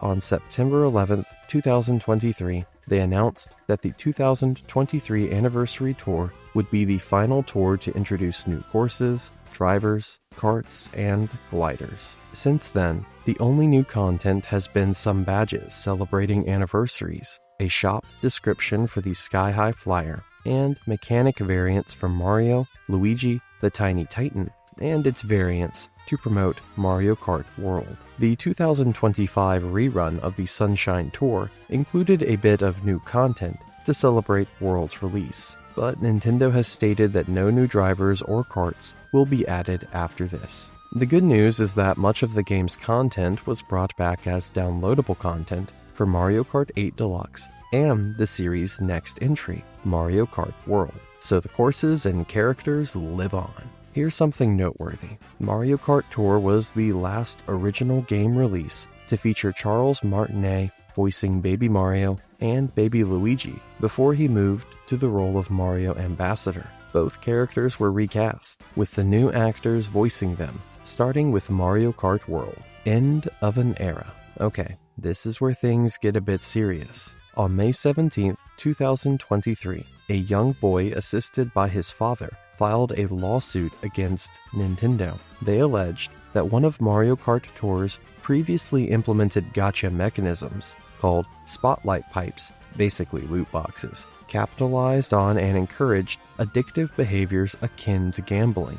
The lawsuit called for all minors in the United States who were involved in purchasing these loot boxes to receive a refund. Apparently, the young boy spent $170 in Mario Kart Tour microtransactions using his father's credit card. Ouch. Before the mechanism was removed in 2022, the gacha system let players receive random in-game items and upgrades by buying the in-game currency of rubies and spending them at the spotlight pipes. The suit also alleged that Nintendo intentionally made the game harder to progress without buying microtransactions, and tricked players into doing so. These actions allegedly went against California's business law and Washington State's Consumer Protection Act. And that's the complete story of Mario Kart Tour. Whether you loved it or found the monetization frustrating, you can't deny it brought Mario Kart to lots of new players.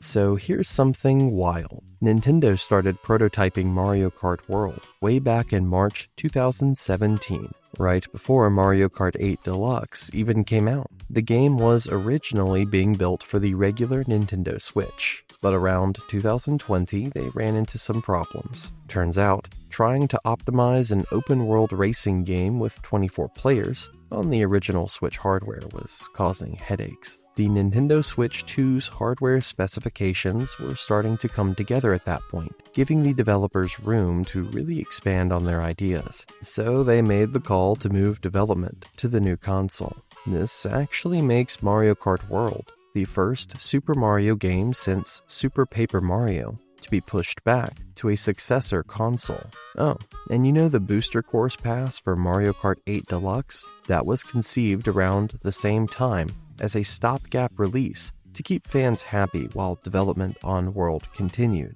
pretty clever strategy, right? You might be wondering why they didn't just call it Mario Kart 9, according to the developers. If the game had only introduced new courses without any new gimmicks, it probably would have been called Mario Kart 9. But the open-world gameplay was decided from the very beginning, and they chose the name Mario Kart World super early in development. Series producer Keisuke Yabuki wanted the new entry to innovate on the series' gameplay formula with an open world, because he thought the traditional gameplay formula had been perfected with Mario Kart 8 Deluxe. So instead of just making another sequel, they went for something completely new. Makes sense when you think about it. Mario Kart World is primarily developed by Nintendo EPD, with Keisuke Yabuki, Kenta Sato, Masaki Ishikawa, Shintaro Jikumaru, and Atsuko Asahi, all returning from their roles on ARMS. Bandai Namco Studios came back to help out again,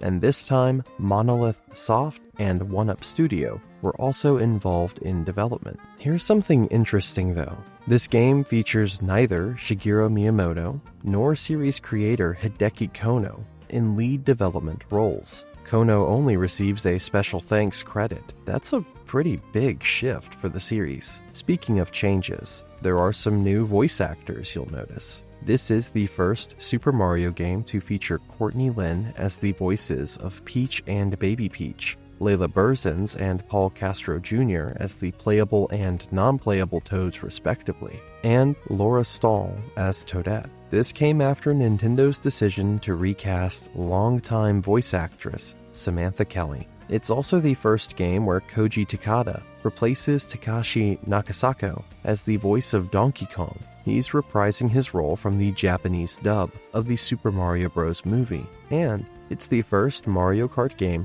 to feature Kevin Afghani, Giselle Fernandez, and Don M. Bennett as the voices of their respective characters. Okay, this is one of my favorite development stories. So during development, one of the artists made a sketch of a cow from the Moo Moo Meadows track driving a blue truck. The producers found this absolutely hilarious and were so amused by the images that Cow was soon added as a playable character. The developers named these types of characters NPC drivers. After Cow got added, other obstacles started becoming NPC drivers too, like Pokey. Sometimes the best ideas come from silly sketches. Ever wonder why they bumped the racer count up to 24? One of the developers thought that 12-player races would feel empty once everyone became spread out on these massive open-world tracks. So they doubled it. Now races feel packed with action no matter where you are on the course. The game marked the playable debut of many enemies from across the series, including Cataquack, Swoop, and Conkdor, among many more. This game features the most brand new playable character additions to the Mario Kart series to date. The art style has changed too, now further resembling 2D illustrations drawn by Shigehisa Nakaui, similar to the look of Super Mario Bros. Wonder. Visually, it's the first entry in the series, and the first Super Mario game overall that can be played in resolutions higher than 1080p, looking sharp. On January 16, 2025, Nintendo announced the Nintendo Switch 2 with footage of Mario Kart World. Critics compared the art style to Super Mario Bros. Wonder and the Super Mario Bros. Movie, both from 2023. In the Nintendo Direct on April 2, 2025, Nintendo announced the title Mario Kart World and showed the first trailer. Then came some controversy. Nintendo announced it would sell for $79.99 in the US, which is $20 more than the standard price for games on the original Switch, and more than most standard AAA games. This led to a lot of criticism from fans and media. Then Mario Kart World finally released in most regions on June 5th as a launch game for the Nintendo Switch 2. Let's talk about what makes this game different from everything that came before. First up, races now have 24 racers. That's double the 12 from Mario Kart Wii, Mario Kart 8, and Mario Kart 8 Deluxe, triple the 8 from other entries, and quadruple the 6 from the arcade games. Players receive points as before, but some positions now receive the same number of points. This actually makes Mario Kart World the first game where racers who finished in different places got the same points, since Mario Kart Super Circuit, when 5th through 8th place all got 0 points. Now, here's the interesting part. Underwater driving from Mario Kart 7 and anti-gravity from Mario Kart 8 don't return, but gliding does. Instead of separate gliders though, vehicles now have retractable wings built in. When you go over water, the wheels of all vehicles change into water skis, letting you float on the surface. Both mechanics create a vehicle system comparable to Diddy Kong Racing and Diddy Kong Racing DS. Pretty cool throwback. There are tons of new mechanics too. When you hold down the button after a hop without turning, you can charge up a charge jump instead of starting a drift. After landing, you get a small speed boost similar to a mini turbo. You can charge these jumps to get blue sparks, then yellow, then rainbow sparks, with longer charges giving you a longer boost after landing. Sound familiar? It works similarly to drifting. Vehicles can now wall ride by jump boosting or charge jumping onto walls. You can also rail ride on grind rails and other thin platforms to quickly charge up mini turbos. There's a new rewind feature that lets you rewind your position back to where you were before. But heads up, this doesn't rewind the other racers, and you can only use it in free roam or in solo races and time trials. Unlike previous games, all the courses take place in a large open world connected by routes. These are long, non-looping tracks filled with various hazards that connect one course to another during races. You can also enter large vehicles scattered around the world marked with question marks and temporarily control them from the inside. The options are cargo trucks, boats, helicopters, and UFOs. How awesome is that? Knockout Tour is a brand new all-out battle mode where you race over consecutive courses and routes across the open world. Here's the twist. If you're in the last 4 places at a specific checkpoint, you're eliminated. Unlike regular races, there are no breaks in between. Players who qualify just keep going into the next race. Knockout Tour uses rallies instead of cups, with each of the 8 rallies having 6 checkpoints. Unlike Grand Prix, this mode focuses primarily on the routes between courses. The first 5 races take place on a continuous path, with each checkpoint eliminating the bottom 4 players. For the final race, the last 4 players standing race a lap around the final course. Intense. Like Grand Prix, you can earn up to 3 stars in each rally. To get all 3 stars, you need to place first at every checkpoint. No pressure. Free Roam is an open-world adventure mode, where one or multiple players can freely explore any course, both on and off-road. The HUD shows P-switches, question panels, and Peach medallions as discoverable objects, all of which award you with stickers when found. P-switches activate missions, reminiscent of the missions mode from Mario Kart DS and bonus challenges from Mario Kart Tour.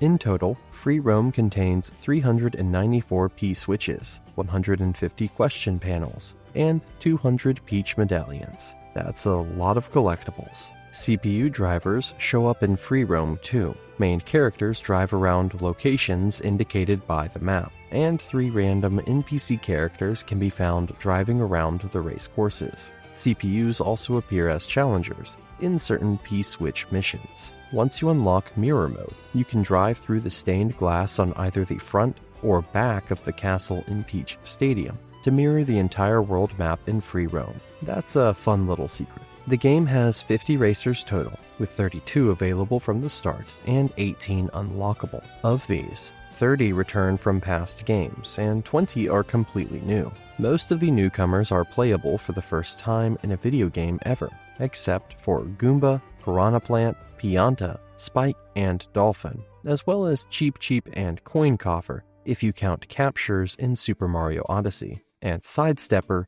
if you count mystery mushroom costumes in Super Mario Maker. Nabbit, Hammer Bro, Chargin' Chuck, and Monty Mole are playable for the first time in a console Mario Kart game after debuting in Mario Kart Tour. Here's something notable. Excluding arcade games and Mario Kart Live Home Circuit, this is the first game in the series, since Miis were introduced on the Wii, to not feature them as playable characters. Also, This is the first game to feature Donkey Kong's 2025 redesign, outside of profile icons. 26 drivers are part of the subcategory called NPC drivers. These include all 20 newcomers, plus 6 returning characters: Dry Bones, Wiggler, Hammerbro, Chargin' Chuck, Nabbit, and Monty Mole. All of them appear in the game as background characters, obstacles during races, or hazards in free roam. During races, the comic item can transform drivers into various characters from this NPC group. In some cases, many members of that species will appear on the track. Unlike the main roster, NPC drivers don't have alternate outfits, and Dash Food only gives them a speed boost. Karts, bikes, and ATVs all return in Mario Kart World. The latter two were missing from Mario Kart Tour, so it's nice to have them back. For bikes, standard bikes return, but sport bikes don't. Kart customization, like in Mario Kart 7 and Mario Kart 8, doesn't return. Instead, vehicles have unique wheel designs, and some don't have wheels at all, using treads or skis instead. Like those earlier games though, vehicles are unlocked by collecting coins. Despite ATVs returning, the standard ATV doesn't make the cut. The gold standard from Mario Kart 7, Mario Kart 8, Mario Kart 8 Deluxe, and Mario Kart Tour is also absent. You can customize vehicles with stickers, which are decals earned by completing certain objectives. Each sticker can be placed on a specific spot on your vehicle, indicated by a pair of checkered flags in the vehicle selection icon. There are 1,056 stickers total, with 39 available from the start. That's a lot of decorating potential. There are 40 vehicles in the game, 23 karts, 11 bikes, and 6 ATVs. This allows for 6,120 character vehicle combinations. 11 vehicles, 6 karts, 4 bikes, and 1 ATV are available from the start, with the rest needing to be unlocked. Counting courses with multiple variants together, Mario Kart World has 30 courses. 16 are new, while 14 return from previous entries. In addition to these 30 courses, there are 202 routes connecting them all. Routes make tracks function similarly to sectioned courses, where you drive 2 to 4 sections before playing one lap of the destination course. The 14 returning courses include one that debuted in both Mario Kart Tour and the Mario Kart 8 Deluxe Booster Course Pass,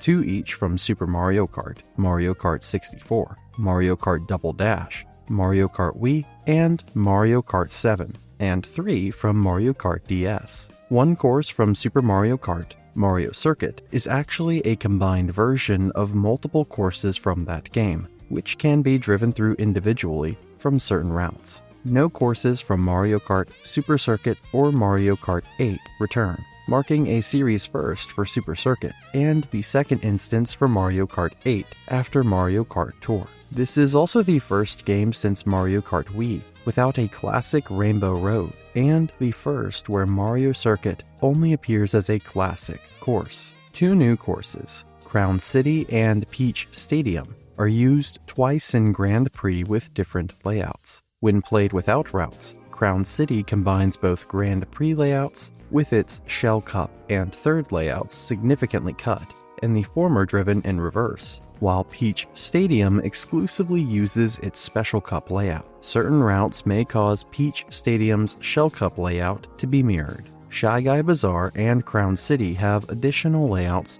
exclusive to Versus races when approaching from certain routes. Approaching Shy Guy Bazaar from Wario Stadium or Airship Fortress takes players onto a layout featuring a palace with Daisy's emblem next to the bazaar. Crown City has a third layout in the nearby water if approached from Peach Stadium, except in the Ice Rally, Moo Moo Meadows, or Choco Mountain. Peach Beach returns as a lap section hybrid course, with Lap 1 going through the original layout and a new layout for sections 2 and 3.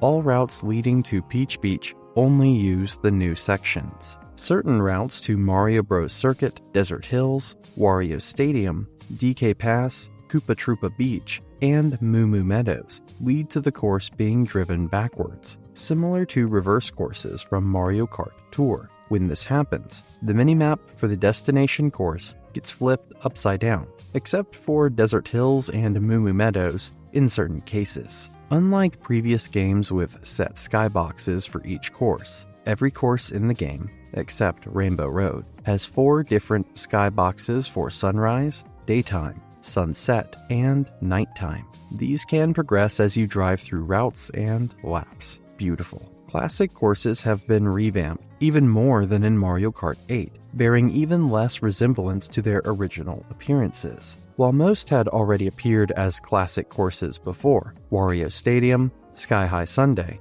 and Toad's Factory appear as classic courses for the first time. Unlike Mario Kart 8 and Mario Kart Tour, all classic courses use the modern Mario Kart logo for their finish lines, regardless of origin. This is the first Mario Kart game since Super Circuit to not have prefixes on classic race course names, and the first for battle courses since Mario Kart DS. While not playable as traditional race courses, 7 more courses from Super Mario Kart can be seen or visited in free roam or during rounds. These include Ghost Valley 1, 2, and 3 at the entrance to Boo Cinema, Koopa Beach 1 next to Koopa Beach 2, called Koopa Troopa Beach here, Choco Island 1 and 2, southeast and southwest of Choco Mountain, and Vanilla Lake 1, just called Vanilla Lake in-game, in an icy canyon northeast of Wario Shipyard. These courses can be raced in P-Switch missions, which refer to them as tributes.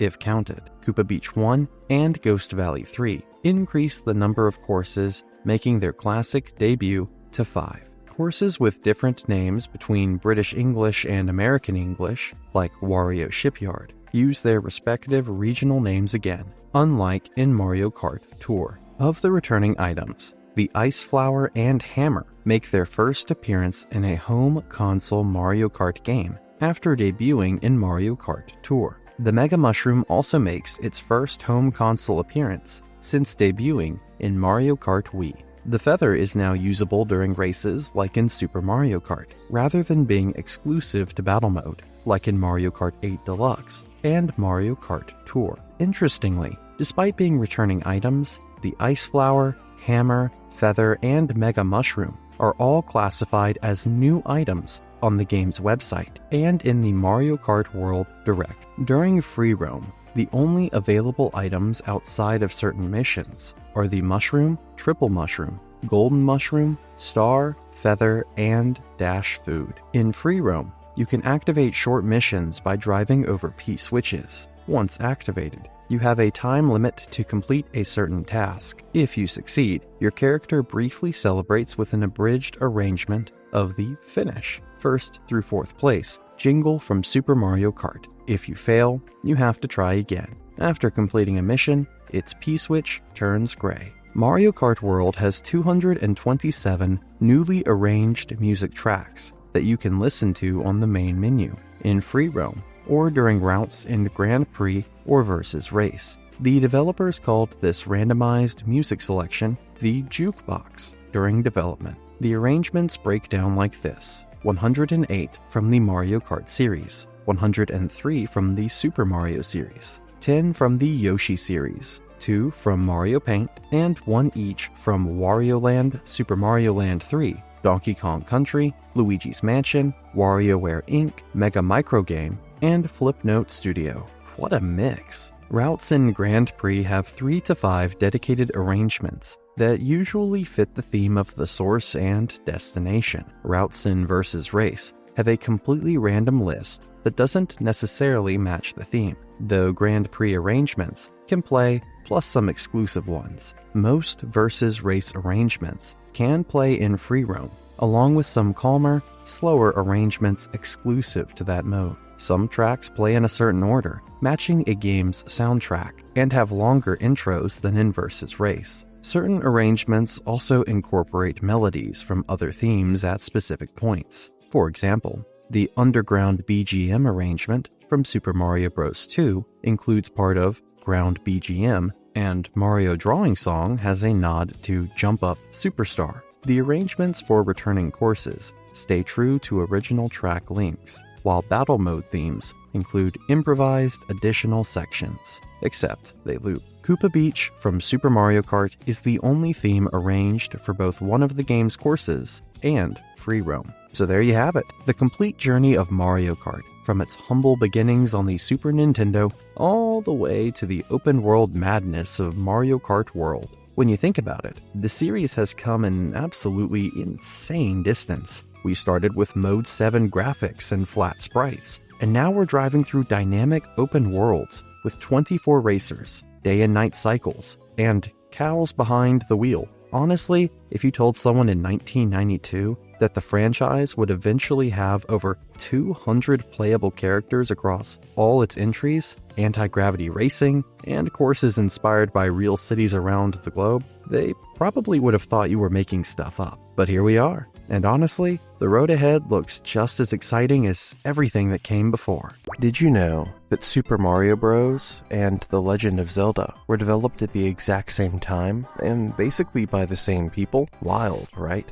They shared a bunch of the same team members, including Miyamoto, Tezuka, Koji Kondo, the music genius, and several others. Because of this overlap, some ideas actually jumped between the games. These spinning fire bars that absolutely wrecked you in castles? Yeah, those came from Zelda's dungeons first. Miyamoto just decided they'd make perfect obstacles for Mario 2. And honestly, he wasn't wrong, even if they were super annoying. Alright, let me tell you the full story behind the first Super Mario Bros. So picture this. Shigeru Miyamoto and Takashi Tezuka had just wrapped up working on Excitebike and Devil World together. Pretty different games, right? But here's the cool part. They looked at what made those games special and thought, hey, what if we combined the best parts? They grabbed the smooth scrolling mechanics from Excitebike and those big, chunky character sprites from Devil World.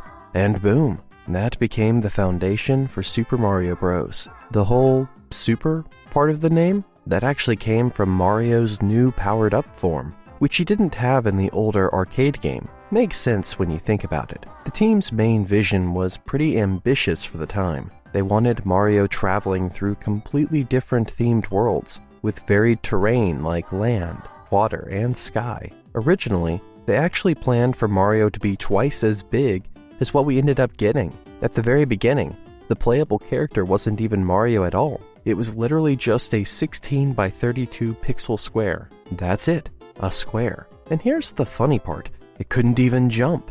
Tezuka basically said, why don't we just use Mario instead? People already love him from Mario Bros. Miyamoto agreed, and thank goodness for that decision. Then there's Nakago and his team at Systems Research and Development, who did something super unusual. They colored the backgrounds blue in some levels. Doesn't sound revolutionary now, but back then, most games had black backgrounds because developers worried about eye strain and didn't want bright colors distracting players. But these guys went for it anyway, and it totally worked. Here's where things get really interesting. Miyamoto wanted each level to take about a minute to complete. He told the development team this, and they started doing the math. Since it takes roughly a second to cross one screen, they initially thought Miyamoto was asking for 60 screens per stage. Can you imagine? But then Miyamoto clarified that obstacles would naturally slow players down, so they'd only need about 12 screens per level on average. Even the longest stage in the game only has 32 screens, which is still way less than what the team first expected. And you know what's crazy? They didn't have fancy level editing tools back then. Miyamoto and Tezuka literally drew the levels by hand on graph paper. Then, Nakago's team would program everything into the game based on those drawings. If they needed to make changes, they'd just lay a sheet of clear paper over the original drawings and mark up the edits. The team was constantly receiving documents with requested changes, working until 10 at night to implement everything. That's some serious dedication. In some recent interviews promoting the Super Mario Bros. Movie, Miyamoto actually revealed something pretty cool about the story connection between Mario Bros. And Super Mario Bros. Remember all those pipes in the original Mario Bros. Arcade game? Well, apparently one of them leads directly to the Mushroom Kingdom. That's how Mario gets there in Super Mario Bros. It's a small detail, but I love that there's actual lore connecting the games. Oh, and here's a neat piece of trivia. Toru Iwatani, the guy who created Pac-Man, said Miyamoto personally told him that Super Mario Bros. Was influenced by Pac-Land, which was basically the pioneer of side-scrolling action games. So even legends take inspiration from other legends, you know? There's also this interesting bit about the music. The ending theme you hear in the Famicom Disk System version of the Lost Levels, that was originally composed as the ending for the first Super Mario Bros., but they had to shorten it because of storage limitations. Technology constraints were brutal back then. Super Mario Bros. Absolutely exploded and became one of the greatest games of all time. What made it so revolutionary? The controls. You could precisely control how high Mario jumped, how far he went, and how fast he ran. That might not sound like a big deal now, but back then it was insane. This game basically popularized the entire side-scrolling genre and created a template that tons of games still follow today. Every character, enemy, and item in this game became foundational to the entire Super Mario franchise. Even that classic plot of Bowser kidnapping the princess still being used throughout the series. The sales numbers are absolutely bonkers too. The original release sold over 40 million copies, making it the best-selling platforming Mario game ever, and one of the best-selling video games of all time, period. It spawned TV shows like the Super Mario Bros. Super Show, and of course, most recently, movies. The cultural impact was so massive that in 2010, a street in Zaragoza, Spain, was actually named after the game, complete with a ceremony and everything. How many video games can say that? Okay, so you think you know the Mario story, right? Princess gets kidnapped. Mario saves her. Everyone eats cake. Simple stuff. But let me tell you about the original Super Mario Bros. Storyline from the NES instruction booklet, because it is absolutely wild compared to what we're used to now. Like, seriously, buckle up, because this gets weird. So the story starts with, one day, the kingdom of the peaceful mushroom people was invaded by the Koopa, a tribe of turtles famous for their black magic. Hold on, a tribe of turtles? Famous for black magic? When's the last time you heard modern Mario games talk about the Koopa tribe and their reputation for dark sorcery? Exactly, never. These days, Bowser just shows up, kidnaps Peach, maybe wants to take over the kingdom or marry her or whatever. But back then, we're talking about an entire turtle civilization known throughout the land for their magical abilities. That's some fantasy novel level world building right there. And here's where it gets absolutely deranged. These magic-wielding turtles didn't just invade and take over. Oh no. They turned the peaceful mushroom people into mere stones, bricks, and even field horsehair plants. Let me repeat that for emphasis. They transformed an entire population of innocent mushroom civilians into rocks, bricks, and plants. Specifically horsehair plants, whatever those are. The whole kingdom fell into ruin because everyone got turned into landscaping and building materials. Think about that for a second. Every time you're smashing bricks in Super Mario Bros., you're potentially destroying someone's grandma. That block you just headbutted for a coin could have been someone's best friend. That's horrifying. You're killing toads. Modern Mario would never go there. Can you imagine the current games being like, yeah, all those blocks you've been breaking, those are people, Mario. You've been shattering innocent citizens with your skull. Absolutely not happening. Now here's another thing that's totally different from what we know today. The instruction booklet tells us that the only one who can undo the magic spell on the mushroom people and return them to their normal selves is the Princess Toadstool, the daughter of the Mushroom King. Wait, the daughter of the Mushroom King? First of all, we never hear about the Mushroom King anymore. He's just gone from the series for the most part. But more importantly, Princess Peach, or Toadstool as she was called back then, isn't just a damsel in distress here. She's literally the only person in the entire kingdom who can reverse the transformation spell. That means Princess Toadstool has unique magical powers that nobody else possesses. She's not just royalty, she's basically the kingdom's last hope and sole magical defense against dark sorcery. In modern games, Peach is often portrayed as sweet and kind.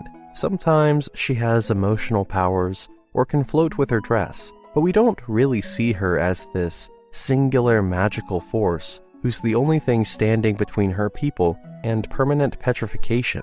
The stakes were so much higher and weirder. And of course, because she's the only one who can save everyone, she is presently in the hands of the great Koopa Turtle King. King Koopa himself has captured her, which actually makes tactical sense when you think about it. If you're an evil turtle sorcerer and there's one person who can undo all of your evil transformation magic, you'd probably want to kidnap that person, right? It's almost logical in a twisted way. Here's my favorite part of the whole instruction booklet, and I'm quoting directly. Mario, the hero of the story, maybe, hears about the mushroom people's plight.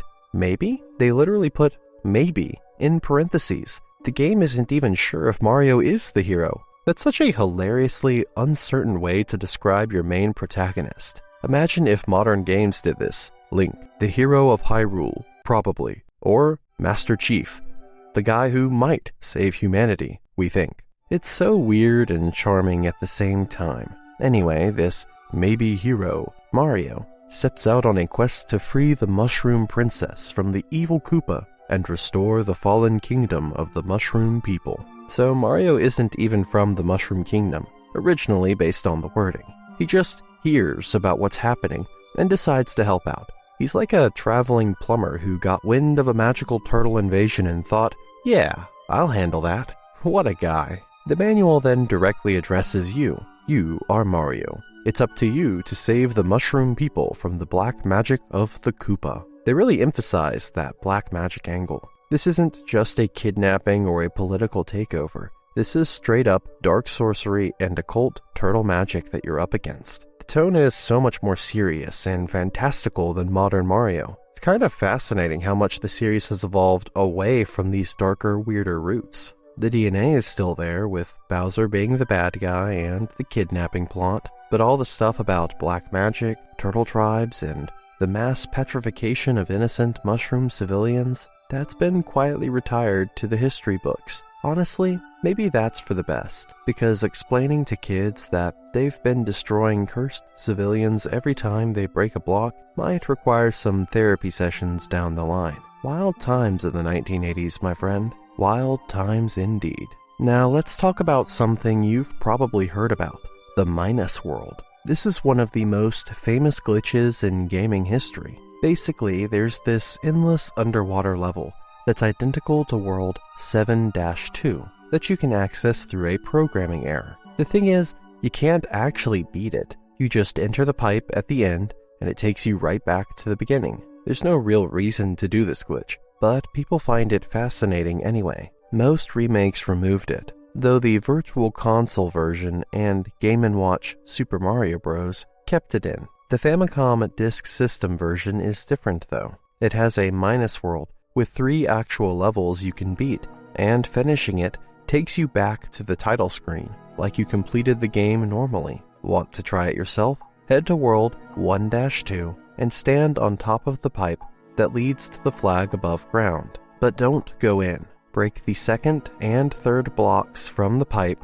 but leave the far right one intact. Stand on the left edge of the pipe, facing left, and duck. Then jump while ducking, and move right in midair while still facing left. If you nail it, Mario phases through the far right block and the wall into the warp zone. Take the pipe that would normally lead to World 2-1 or 4-1, and congratulations, you're in the Minus World. There's even more weirdness if you mess with the game files. World -2 exists as an underwater version of 3-4, and World -3 is the same level, with overworld graphics. Beating World -3 takes you to World -4, which is literally just a blank screen. The rabbit hole goes deep. Here's another glitch that blew people's minds. You can actually jump over the flagpole in some levels. What's beyond it? Nothing. just an endless, empty path where all you can do is wait for the timer to hit 0. To pull this off in World 1-1, you need to wait for a Koopa Troopa near the second pit. When it's about to fall in, jump at the top of the right level above it. The Koopa gets stuck underneath the level, where you can still see it walking around. Follow it to the end, grabbing a magic mushroom along the way. When the Koopa is halfway between the staircase and the flagpole, do the glitch again, and you'll jump right over that flag. In World 3-3, the method is different. Stand on the last lift at the end until another one has completely risen, then fall off. Accelerate as fast as possible and jump from the far edge of the lift without letting it lower. There's actually a brick right after the fortress or castle's first door that stops you from going too far past it in normal gameplay. The Lost Levels actually used this glitch intentionally. They hid warp zones beyond the goals in Worlds 3-1 and A-3. Pretty clever, right? The Super Mario All-Stars version fixed this glitch entirely though. Also, beat the main game and you unlock something brutal, hard mode. You can pick which world to start from by pressing a button on the title screen to change the world counter. What makes it harder?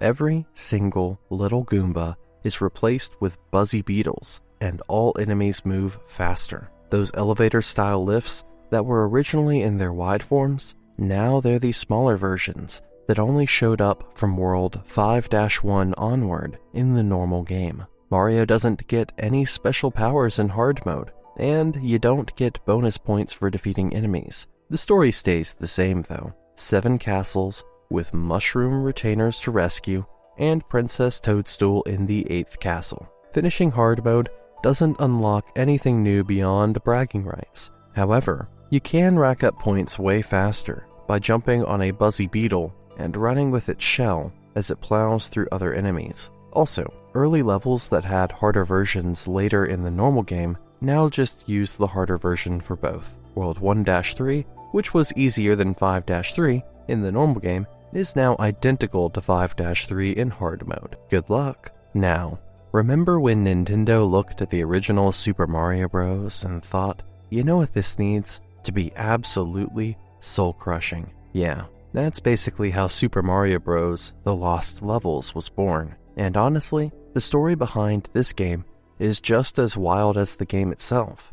Yeah, I know most people have already heard about the Doki Doki Panic story, but there are so many bizarre details that most people never even mention, and they change everything. So here's the thing. The development team had such a blast creating new, brutally difficult levels for Versus Super Mario Bros., an arcade version of the first game, that Miyamoto and crew decided, hey, let's make an entire game out of this. And that's exactly what they did. 6 levels from the Lost Levels, specifically 1-4, 2-2, 4-3, 5-4, 6-2, and 6-3, and were actually recycled directly from Versus Super Mario Bros. So they already had a foundation of, this is really hard, to build from, and they just kept going with that energy. The game was positioned as one of the flagship titles for the newly released Famicom Disk System in 1986, right alongside The Legend of Zelda.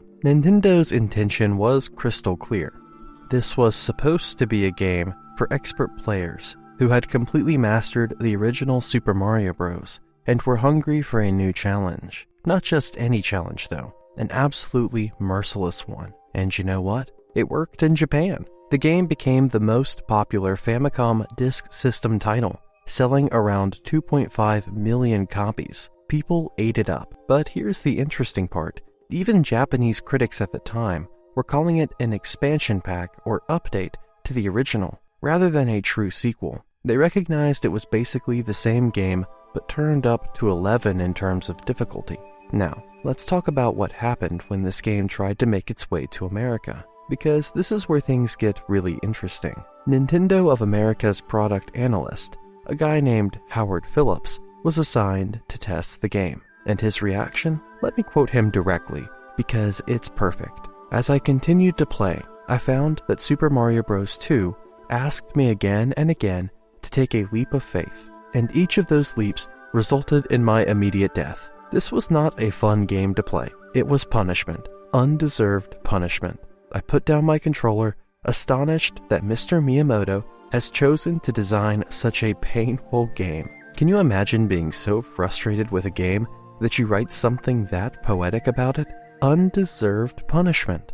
This was Howard having an existential crisis over a platformer. He genuinely couldn't believe Miyamoto had made something this brutal. And the key phrase here is that it was not a fun game to play. Not challenging in a good way, not rewarding, just punishing for the sake of punishment. Based on Howard Phillips' recommendation, Nintendo of America President Minoru Arawaka made a huge decision. They were passing on releasing the Japanese Super Mario Bros. 2 in the West. They felt it was far too difficult and, honestly, too similar to the original game to sell well in Western markets. Nintendo was worried about the early Mario series becoming associated with frustration and staleness, which would have been a disaster for what was quickly becoming their flagship franchise. So what did they do instead? They commissioned the Japanese headquarters to retool a completely different game called Yumi Kojo Doki Doki Panic into a Super Mario Bros. Sequel. That game, which featured radically different gameplay with character selection, vegetable throwing, and vertical level design, became what we know as Super Mario Bros. 2 in the West. It was only loosely related to the Mario platforming formula, but it was different enough and accessible enough to keep the franchise feeling fresh rather than frustrating. Plot twist: that westernized Super Mario Bros. 2 was later released back in Japan under the title Super Mario USA, completing this bizarre circle of localization. Even after the Lost Levels was initially rejected, there was still some interest in getting it to American players somehow. Marketing head Gail Tilden came up with a clever proposal. What if they produced an NES version of the game and gave it as a bonus to Nintendo Power subscribers? It would be a reward for hardcore fans who probably could handle the difficulty. Nintendo actually went ahead and produced NES cartridges of the Lost Levels for this purpose, but then they abandoned the entire plan due to concerns over brand confusion. Think about it. You'd have two different games, both called Super Mario Bros. 2 floating around, which would have been a marketing nightmare. So those cartridges just sat there, and American players remained Lost Levels free for years. Here's something kinda funny. Like the original Super Mario Bros., the Lost Levels doesn't feature a staff role or any credits whatsoever. And unlike the original game, very little has been written about its development. So we actually don't know exactly who worked on it. The precise staff composition remains a mystery to this day. However, in a promotional interview for the NES Classic Edition, the game was referred to as Takashi Tezuka's directorial debut, which gives us at least one confirmed key figure. Oh, and the story? It's identical to the first game. Black magic, people turned into bricks, same deal. The only difference is that this adventure is said to take place in a parallel world to the original game, which is a fancy way of saying it's the same story but everything is way harder for some reason. The parallel world explanation is pretty lazy when you think about it, but honestly, nobody was playing the Lost Levels for the narrative depth. Alright, so what actually makes the Lost level so notoriously difficult? Let me break down the new mechanics and features that were specifically designed to make you want to throw your controller. First up, poisonous mushrooms. Yes, you read that right. They introduced mushrooms that hurt you. These things are the ultimate troll move, because your entire instinct from the first game is to grab mushrooms without thinking. Touching a poisonous mushroom is equivalent to getting hit by an enemy, except the mushroom still gets consumed like a normal power-up. They can show up in question mark blocks or invisible blocks, and their color palette matches the Goombas of whatever area you're in. Brown in overworlds, blue in underground sections, gray in castles. So they even color coordinated your suffering. Then we've got red piranha plants, which are a more aggressive variant of the regular green ones. These absolute jerks will attack you even if you're standing right next to their pipe. The only way to make them stop attacking is to be anywhere above the pipe, and even then, if you're standing on the two outermost edge pixels, they'll still come after you. These first appear in World 4, and completely replace the green piranha plants from that point forward. No more safe, predictable piranha plants for you. But wait, there's more. Certain levels feature strong wind that blows throughout parts of the stage. Usually it blows you forward, which sounds helpful, right? Well, it enables longer jumps, sure, but it also makes it incredibly difficult to space your jumps precisely. You'll constantly overshoot platforms or get blown right into enemies. It's another layer of chaos to manage on top of everything else trying to kill you. And now, the cherry on top of this suffering Sunday. World 9. This is a secret world that unlocks if you beat the game while completing all 32 standard levels without using any warp zones. So first, you have to prove you can handle the entire game the hard way. In the Super Mario All-Stars remake, they were slightly more merciful. You could keep any lives you had left after beating World 8-4, giving you a fighting chance at World 9. But in the Super Mario Bros. Deluxe port, they removed all the secret worlds entirely. Probably for the best, honestly. This is not even the most obtuse thing in the game. There are actually 4 more extra worlds. To access worlds A, B, C, and D in Super Mario Bros., the Lost levels, you needed to beat the game, worlds 1 to 8 times consecutively without using warp zones. Then hold down the A button at the title screen to reveal World A, which unlocks the rest, which is just bonkers. Now, let's talk about the American version of Super Mario Bros. 2. We're talking about a game that started as something completely different, got transformed into a corporate mascot project, and then got transformed again into one of the most unique Mario games ever made. It's wild from start to finish, and honestly, the fact that it all worked out is kind of miraculous. So let's rewind to the beginning. There was this developer at Nintendo named Kensuke Tanabe, who was working on a prototype platform game with a Super Mario style. But here's the thing, his prototype was doing something really different. Instead of just running left to right like traditional Mario, Tanabe's game emphasized vertically scrolling levels and had this core mechanic of throwing blocks around. Pretty cool concept, right? Even cooler, the game was originally intended to be a 2-player co-op experience, where players could literally toss each other around. Imagine picking up your buddy and yeeting them across gaps or up to higher platforms.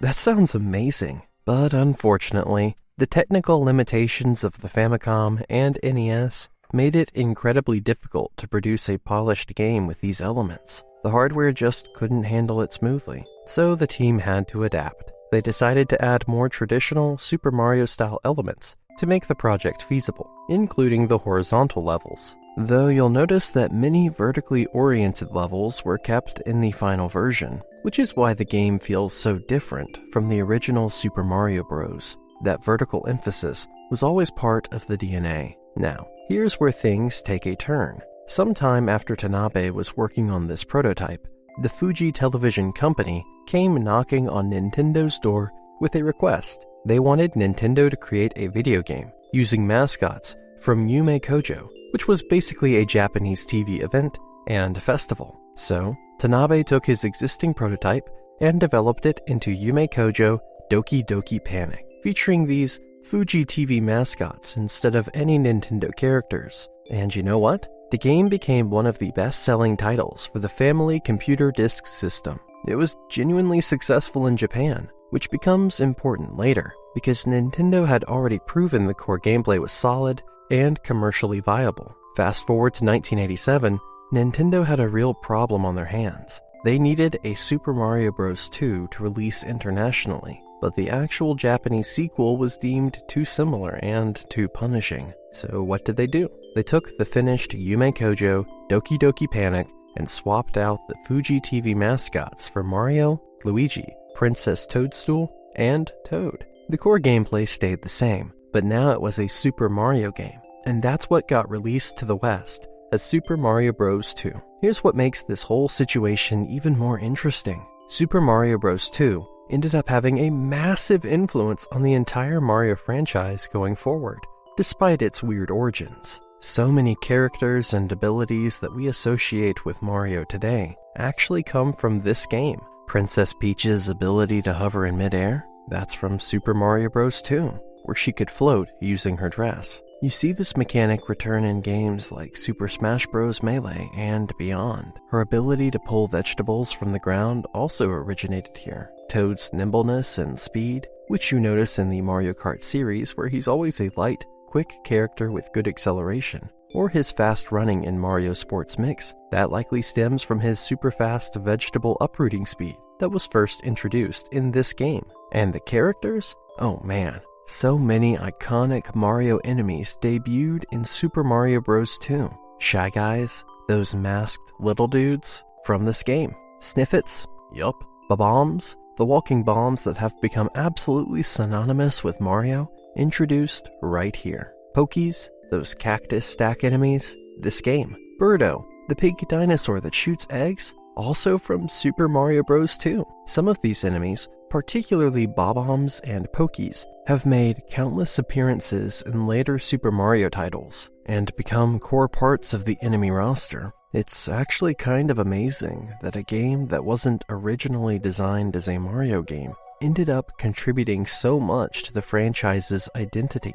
Interestingly, Wart, the main villain of Super Mario Bros. 2, never appeared in another mainline Super Mario game after this. He's the big bad of this one adventure and then just vanishes from the series. Bowser firmly reclaimed his spot as Mario's primary antagonist going forward. There is one fun exception though. Wart appeared as an ally in The Legend of Zelda: Link's Awakening under his Japanese name, Mamu. So at least he got a cameo in another Nintendo franchise, even if Mario moved on without him. Speaking of the people who made this happen, the game had some serious talent attached. Koji Kondo, who's famous for composing the iconic main Super Mario Bros. Theme, worked on the music. Kensuke Tanabe, the guy who started the whole thing with his prototype, served as director. And of course, you've got Shigeru Miyamoto and Hiroshi Yamauchi as producers, which is basically the Nintendo Dream Team.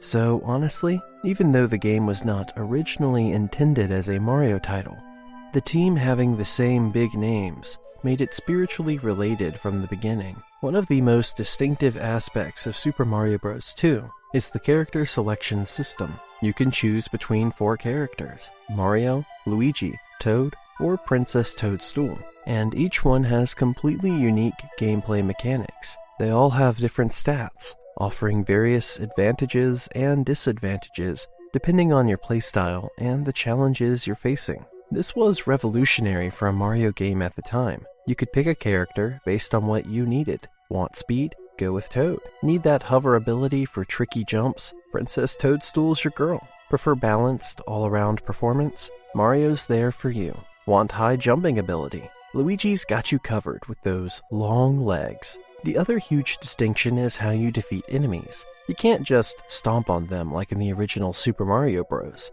Instead, you need to either throw items at enemies or pick up enemies and throw them at each other to defeat them. It's a completely different combat system that requires way more strategic thinking and interaction with the environment. This character ability system was so beloved that when Super Mario 3D World came out decades later, they brought back all 4 playable characters, and they retained their unique abilities from Super Mario Bros. 2. The game's influence continues to echo through the franchise. Now, let's talk about the absolutely bonkers story from the instruction booklet, because it's genuinely one of the weirdest narratives in Mario history, even weirder than the original Mario 1 story. Here's how it goes. One night, Mario has a strange dream. He's climbing this long staircase that leads to a mysterious door, and when he opens it, he sees this incredible world, unlike anything he's ever experienced. A quiet voice speaks to him. Welcome to Subcon, the land of dreams. Our once beautiful world now suffers at the hands of the evil Wart. Please help us. Only you can free us from his tyranny. Oh, and remember one thing. Wart hates vegetables. Before Mario can even process what's happening, he wakes up in his bed and realizes it was all a dream. Weird dream, but whatever, right? Just your brain doing weird brain things while you sleep. The next day, Mario heads out for a picnic with Luigi, Princess Toadstool, and Toad. While they're walking, he tells them about his bizarre dream, and here's where it gets wild. His friends are shocked because they all had the exact same dream the night before. The same staircase, the same door, the same voice, the same plea for help. All four of them experienced identical dreams on the same night. When they arrive at their picnic spot, the group notices a small cave. Curious, they go inside and find a long staircase leading up to a door. Sound familiar? At the top, they open the door and stand there completely shocked. It's Subcon, the world from their shared dream, actually real and right in front of them. Mario quickly discovers that Subcon has indeed been taken over by Wart, and that everything from the dream is true. So now Mario and his friends are on a quest to defeat Wart and restore peace to this dream world that somehow exists in reality. At the end of the game, after you defeat Wart, there's this celebration scene. Mario, Luigi, Toadstool, and Toad are being celebrated by the inhabitants of Subcon, who are carrying Wart across the room in some kind of victory parade. Everything seems resolved and happy. But then Mario wakes up. He's back in his bed, and he's left wondering whether the events were actually real or if it was all just a dream. The game doesn't give you a definitive answer. He just lies there, pondering this question, then continues sleeping, and the game ends. It's such a weird, ambiguous ending. Was Subcon real? Did they actually save a dream world? Or did Mario just have an incredibly vivid, elaborate dream that his friends somehow shared? The game intentionally leaves this unanswered, which is pretty bold for a Mario game. Most Mario adventures end with clear, straightforward resolutions, but Super Mario Bros. 2 said, nah, let's get philosophical about the nature of reality and dreams. Development of Super Mario Bros. 3 kicked off shortly after the Lost levels wrapped up in spring 1986. And get this, originally, the team was planning to make Mario 3 with a bird's eye view, similar to The Legend of Zelda. Can you imagine? You'd be looking down at Mario from above as he ran around. But here's the problem they quickly discovered. Jumping is one of Mario's core moves, right? Well, with an overhead perspective, it became incredibly difficult to tell whether Mario was actually touching the ground or floating in midair. It just didn't work for platforming gameplay. So they switched back to the side view that players were familiar with from earlier titles. Interestingly though, you can still find remnants of that overhead view concept in the final game. That black and white checkerboard pattern you see at the title screen, that's a leftover artifact from when they were experimenting with the top-down perspective. It's like a little fossil of an alternative universe Mario game embedded right there in the title screen. When director Takashi Tezuka started designing concepts for the game, he made a crucial decision. He absolutely did not want this to be like the Lost levels, where basically only the levels and difficulty changed, while everything else stayed the same. Nope. Tezuka wanted to rework everything. He wanted to give Mario an improved moveset with new abilities. He wanted to overhaul all the character sprites to make them look better and more detailed. This was going to be a complete reinvention, not just an expansion pack. The scale of the project was massive compared to previous Mario games. The programmers had what they called a map room, which was this long, narrow meeting room where they'd sit looking at sheet papers and programming map data all day long. Sounds thrilling, right? But this dedication paid off. There were 20 to 30 people working on Super Mario Bros. 3, which is a huge jump from the 7 or 8 people who made the original Super Mario Bros. The ambition was real. Here's something kind of funny though. Despite having this much larger team, Koji Kondo was completely alone on sound design. Just him, by himself, trying to create all the music and audio for this massive game. He said that it was genuinely difficult to come up with music that properly fit the genre and tone they were going for. No pressure or anything, Koji. The good news was that by this point in the NES's lifespan, additional sounds were possible to use during development that weren't available when the original Super Mario Bros. Was being made. Technology had advanced just enough to give Kondo more tools to work with, even if he was still a one-man audio department. The Japanese version was originally scheduled to release in spring 1988. But as development continued, the team kept wanting to add more and more new features. They had so many ideas for power-ups, level mechanics, enemies, and gameplay innovations that they just couldn't fit everything into their original timeline. So the game ended up getting pushed back another 6 months. Now, delaying a game is always risky from a business perspective, but this delay was absolutely worth it. Those extra 6 months of development time allowed the team to polish everything and include all those ambitious features that make Super Mario Bros. 3 so special. And speaking of innovation, here's something wild. The game appeared in the 1989 movie The Wizard as a major marketing tool. This marked the first time ever that a Super Mario game was advertised through a movie. The whole climax of The Wizard revolves around a video game tournament where they're playing Super Mario Bros. 3, giving American audiences their first glimpse of the game before it was even released in the US. It was brilliant marketing, honestly. Kids watched that movie, saw this incredible new Mario game with flying and crazy power-ups and themed worlds, and they absolutely lost their minds waiting for it to come out. The hype was unreal. Now, let's talk about one of the most unique aspects of Super Mario Bros. 3, its visual aesthetic. The game features this really distinctive stage play style presentation. You'll notice that objects are bolted to the background or suspended by ropes. Everything casts these drop shadows that make it look theatrical. At the end of most levels, Mario literally travels off stage onto a black backdrop to complete them, like an actor exiting stage left. This led to a rumor that persisted for years. Was Super Mario Bros. 3 actually meant to be a stage play put on by the Mario cast? Were we watching a theatrical performance the whole time? People debated this for ages, until series creator Shigeru Miyamoto eventually confirmed it was true. The entire game is indeed framed as a stage production, which is such a clever meta concept for a video game. Some of these aesthetic choices were changed or toned down in later remakes of the game, which is kind of a shame, because that stage play vibe is so distinctive and charming. It gave the game a unique personality that set it apart from everything else. Super Mario Bros. 3 received near universal critical acclaim when it launched, and that praise has only grown over time. It's considered one of the best-selling NES games ever, and one of the best-selling Super Mario titles of all time. The game has been re-released on tons of platforms over the years, including full remakes for the SNES compilation, Super Mario All-Stars, and on Game Boy Advance as Super Mario Advance 4, Super Mario Bros. 3. You can also find it on all of Nintendo's Virtual Console services, and on Nintendo Switch Online. Basically, if you want to play this game, you've got options.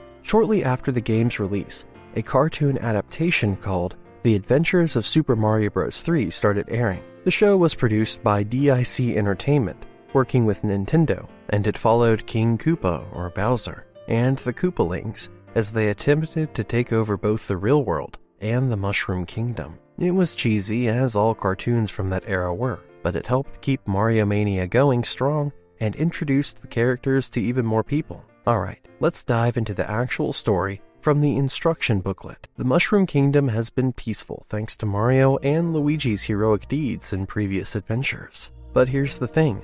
Here, it's established that the Mushroom Kingdom is actually just an entrance to a much larger area called the Mushroom World. And all is definitely not well in that bigger world. Bowser decided to cause chaos by sending his 7 children out to make mischief however they pleased. These 7 kids, Larry, Morton, Wendy, Iggy, Roy, Lemmy, and Ludwig, who would later become known as the Koopalings, went to different countries throughout the Mushroom World and stole the royal magic wands from each kingdom. Then, using these stolen wands, they transformed all the kings into various helpless animals. Just turned them into creatures that couldn't rule their kingdoms anymore. Pretty brutal for what are essentially bratty turtle kids. So Mario and Luigi have a clear mission. They need to recover all 7 royal magic wands from Bowser's children and return the kings to their true forms. Princess Toadstool and Toad see them off with goodbye and good luck as the brothers set off on their journey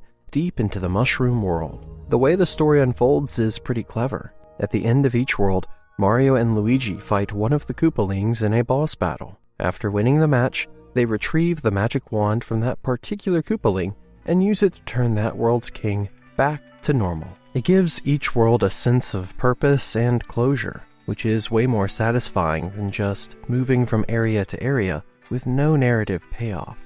But here's where Bowser pulls a classic villain move, a twist at the end of the game. While the brothers are out adventuring and dealing with his kids, Bowser himself kidnaps Princess Toadstool. He takes her to his lair in Darkland, the game's final area. So not only do Mario and Luigi need to save all these kings, they also need to rescue the princess. Bowser essentially used his own children as a distraction for his real plan, which is kind of cold when you think about it. The brothers eventually make their way to Darkland, fight Bowser in an epic final confrontation, defeat him, save the princess, and restore peace to the Mushroom World once again. Classic Mario story structure, but executed perfectly. Here's one of the biggest innovations that Super Mario Bros. 3 introduced: the world map.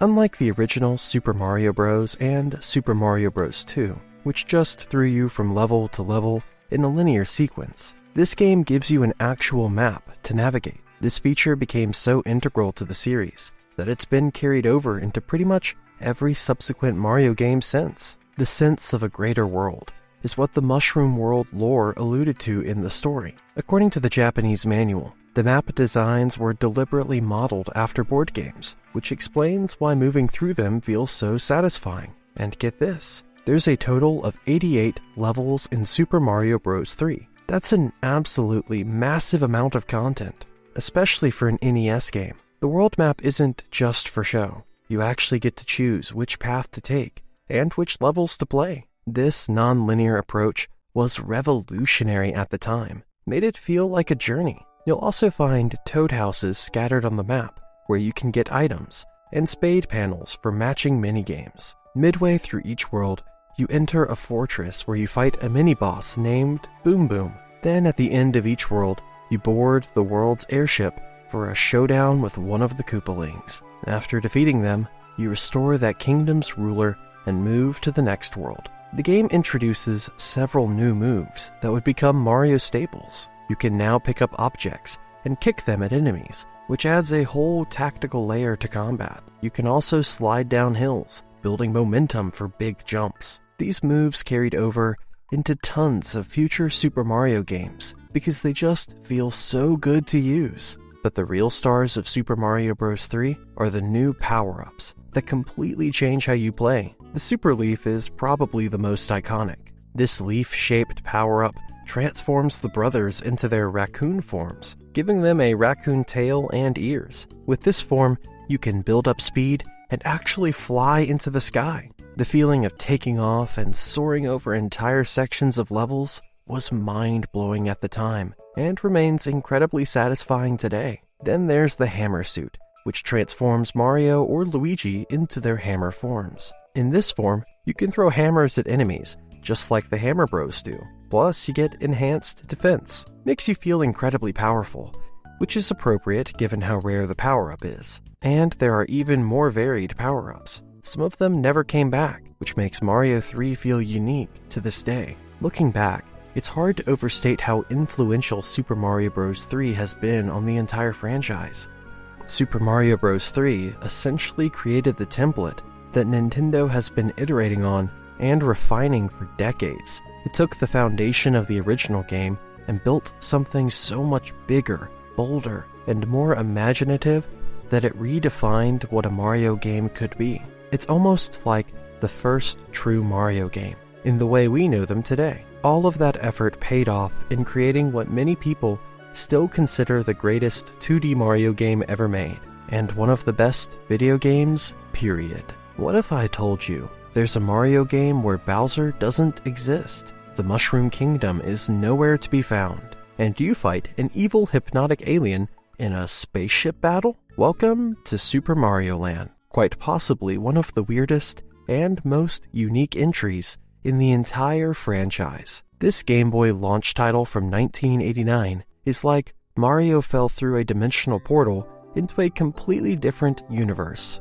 And honestly, it's fascinating how different this game feels from everything else in the series. Let me take you through this bizarre alternate reality Mario adventure, because once you learn about it, you'll realize just how much of a one-of-a-kind oddity it really is. Right off the bat, Super Mario Land is fundamentally different from every other Mario game that came before it, in one crucial way. It wasn't developed by Shigeru Miyamoto and Nintendo EAD. Instead, Nintendo R&D 1 created the game, with Gunpei Yokoi serving as the guiding producer. This is the first Super Mario platformer to be made by a completely different development team, and you can absolutely feel that difference in every aspect of the game. This was the first Super Mario game released for a handheld console, and the 5th entry in the series overall. In Japan, it's actually recognized as the 4th entry,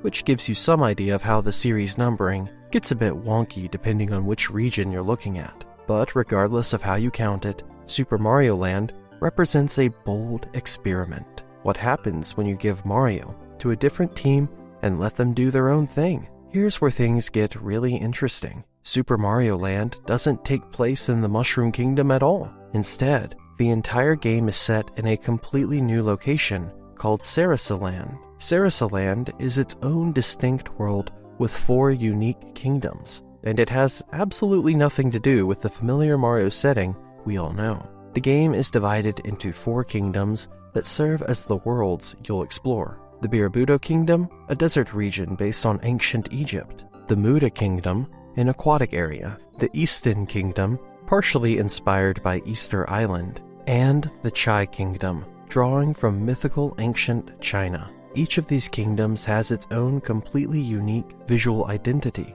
cultural theming, and enemy designs. It's not like later Mario games, where you get generic grass world, desert world, water world. These places have specific cultural inspirations that make them feel genuinely distinct and memorable. And Sarasaland basically never appears again in the main series. After this game, Mario goes right back to the Mushroom Kingdom for pretty much every subsequent adventure. Sarasaland becomes this weird footnote in Mario history, a place that existed for one Game Boy game and then got left behind. It's such a unique setting that feels so different from typical Mario worlds, and we never really got to explore it again. Instead of rescuing Princess Peach for the millionth time, Super Mario Land introduces Princess Daisy, a completely new character who serves as the damsel in distress. This is Daisy's first appearance in the franchise, and it's wild, because this is also the only time she's ever been the kidnapped princess. After this game, Daisy sticks around in the series, showing up in Mario Kart, Mario Party, sports games, and all sorts of spin-offs. But she never gets kidnapped again. She becomes this energetic, tomboyish character who's Peach's friend and Luigi's sort of girlfriend. But her role as princess who needs saving was literally just this one time. It's such a strange setup. Nintendo created an entirely new princess for this game, gave her a whole kingdom to rule, had her get kidnapped by an alien, and then basically said, okay, that's done. Let's never do that story again. Daisy deserves more main series love, honestly. Speaking of characters who showed up once and mostly disappeared, let's talk about the main villain, Tatanga. Not Bowser, not some Koopa variant, an alien, specifically a malevolent space monster with hypnotic powers who serves as both the main antagonist and the final boss. The instruction booklet tells this genuinely weird story. Once upon a time, there was a peaceful world called Sarasaland. In this world, there were 4 kingdoms named Birabuto, Muda, Easton, and Chai. One day, the skies of Sarasaland were suddenly covered by a huge black cloud. From a crack in this cloud, the unknown space monster Tatanga emerged to try to conquer Sarasaland. An unknown space monster emerging from a crack in a mysterious black cloud. This is like sci-fi horror movie stuff. Not typical Mario fare. And what does Tatanga do? He hypnotizes all the people of every kingdom so he can control them however he wants, effectively taking over the entire land. His goal? He wants to marry Princess Daisy and make her his queen. So it's not even a conquer the world plot or a gain ultimate power scheme. The alien traveled across space, hypnotized an entire civilization just because he wanted to marry a princess he presumably just learned about. That's some serious intergalactic stalker energy. Mario hears about what's happening and travels to Sarasaland to rescue Daisy from Tatanga's clutches and free the hypnotized inhabitants. And Just like Syrric Land and Daisy's kidnapping, Tatonga basically vanishes after this game. He shows up briefly in Super Mario Land 2, 6 golden coins, where it's revealed he's working under Wario and guarding a golden coin. But that's it. The bosses of the game are King Totomasu, who resembles Gao, a sphinx-like enemy, Dragon Zamasu, who looks like Yorarimbu, a seahorse creature, and Hayo Ihoi, similar to Toko Toko, an enemy based on Easter Island heads. They're completely unique to this title, designed specifically to fit the cultural themes of their respective kingdoms. In the fourth and final kingdom, you fight a cloud enemy called Biokinton, and then Mario must board a special airplane called the Sky Pop to battle Tatonga himself in his heavily armed airship called Pagosu. You read that right. There's a shooter segment where Mario flies a plane and battles an alien spaceship. After defeating Tatonga, Mario rescues the real Daisy, and the two ride off together in a spacecraft. The game ends with them traveling through the sky together. Honestly, Peach never got anything this romantic. Here's a fun piece of connecting tissue to the sequel. It's revealed in Super Mario Land 2, 6 golden coins, that Wario actually took advantage of Mario being away in Syrric Land to take over Mario's castle. While Mario was off fighting aliens and rescuing Daisy, Wario pulled a home invasion and claimed Mario's property for himself. That's actually pretty clever villainy when you think about it. Why fight Mario directly when you can just steal his stuff while he's on vacation in another dimension? Super Mario Land features approximately 25 enemies, and most of them appear in only one kingdom. These enemies aren't just palette swaps or slight variations of familiar foes. They're wholly new designs, culturally tied to their native kingdoms, and completely original to the Super Mario series. When the game was localized for English-speaking territories in 1989, most enemies got names that were loose romanizations of their Japanese name. But when the game was released for Nintendo 3DS Virtual Console in 2011, the accompanying e-guide introduced new English names, trying to connect them to more recurring Mario species. Chibibo became Goombas, Nokoban became Bombshell Koopas, and Gira became Bullet Biffs. They were trying to retroactively make these unique enemies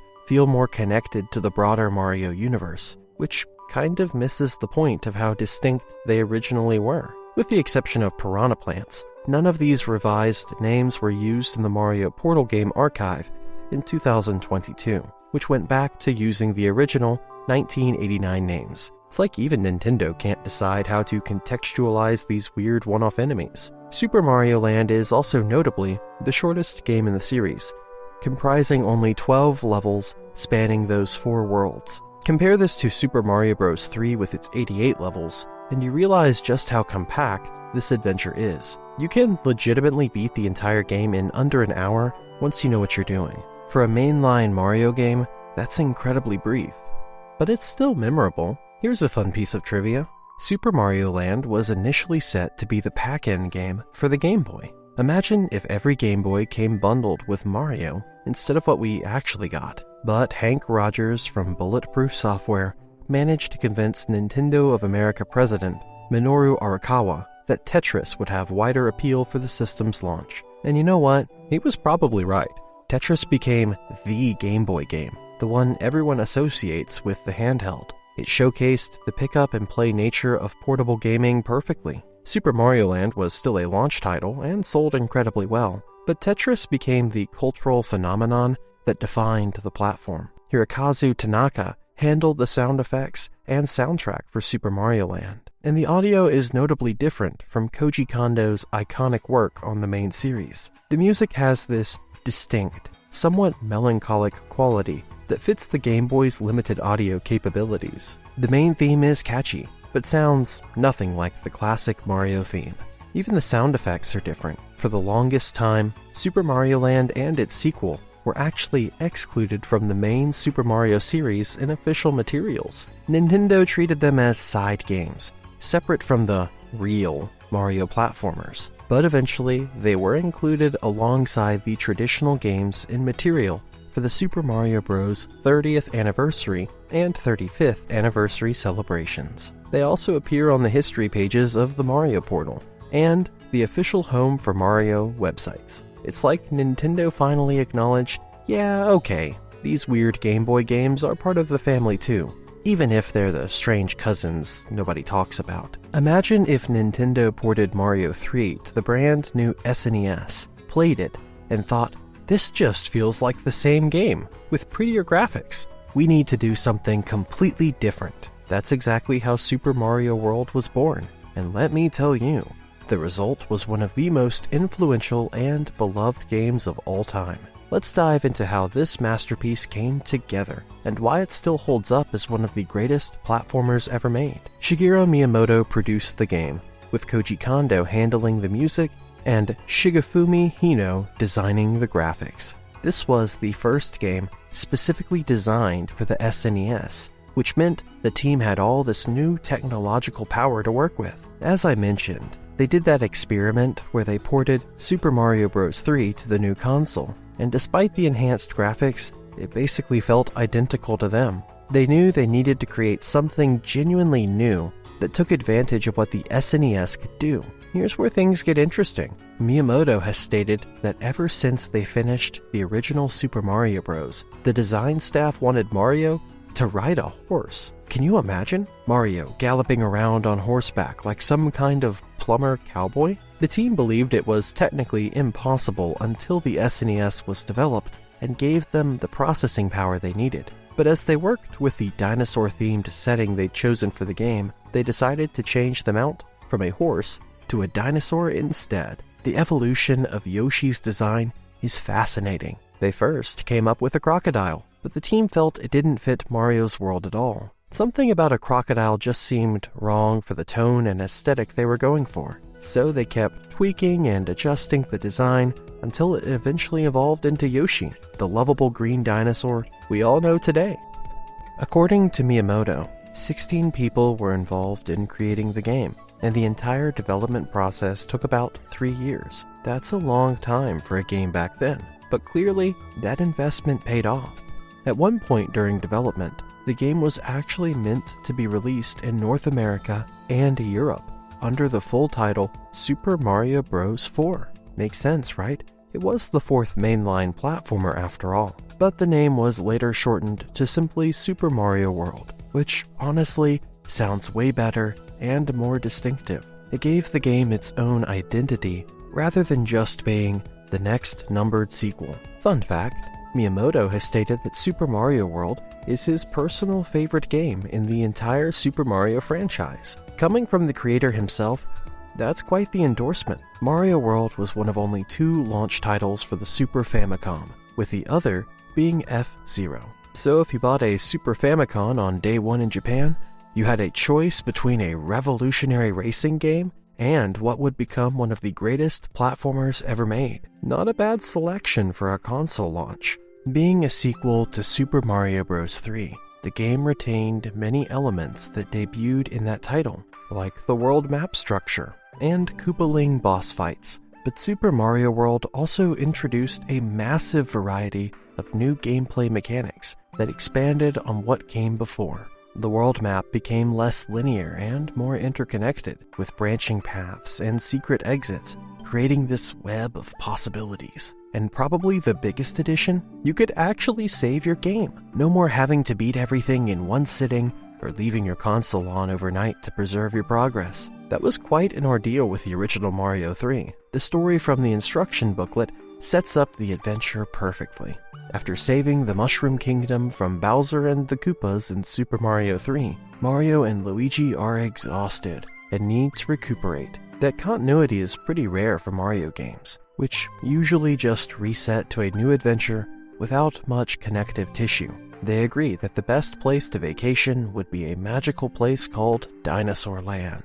Sounds relaxing, right? But of course, things immediately go wrong. While Mario and Luigi are reclining on the beach, taking a well-deserved nap, Princess Toadstool disappears, apparently seized by evil forces. After searching for hours trying to find their missing friend, Mario and Luigi come across an enormous egg in the forest. Suddenly, the egg hatches, and out pops a young dinosaur named Yoshi. He tells Mario and Luigi this sad tale about how his dinosaur pals were all sealed in similar eggs by a group of monstrous turtles. Luigi immediately exclaims, "Monstrous turtles! Bowser and his bunch have returned!"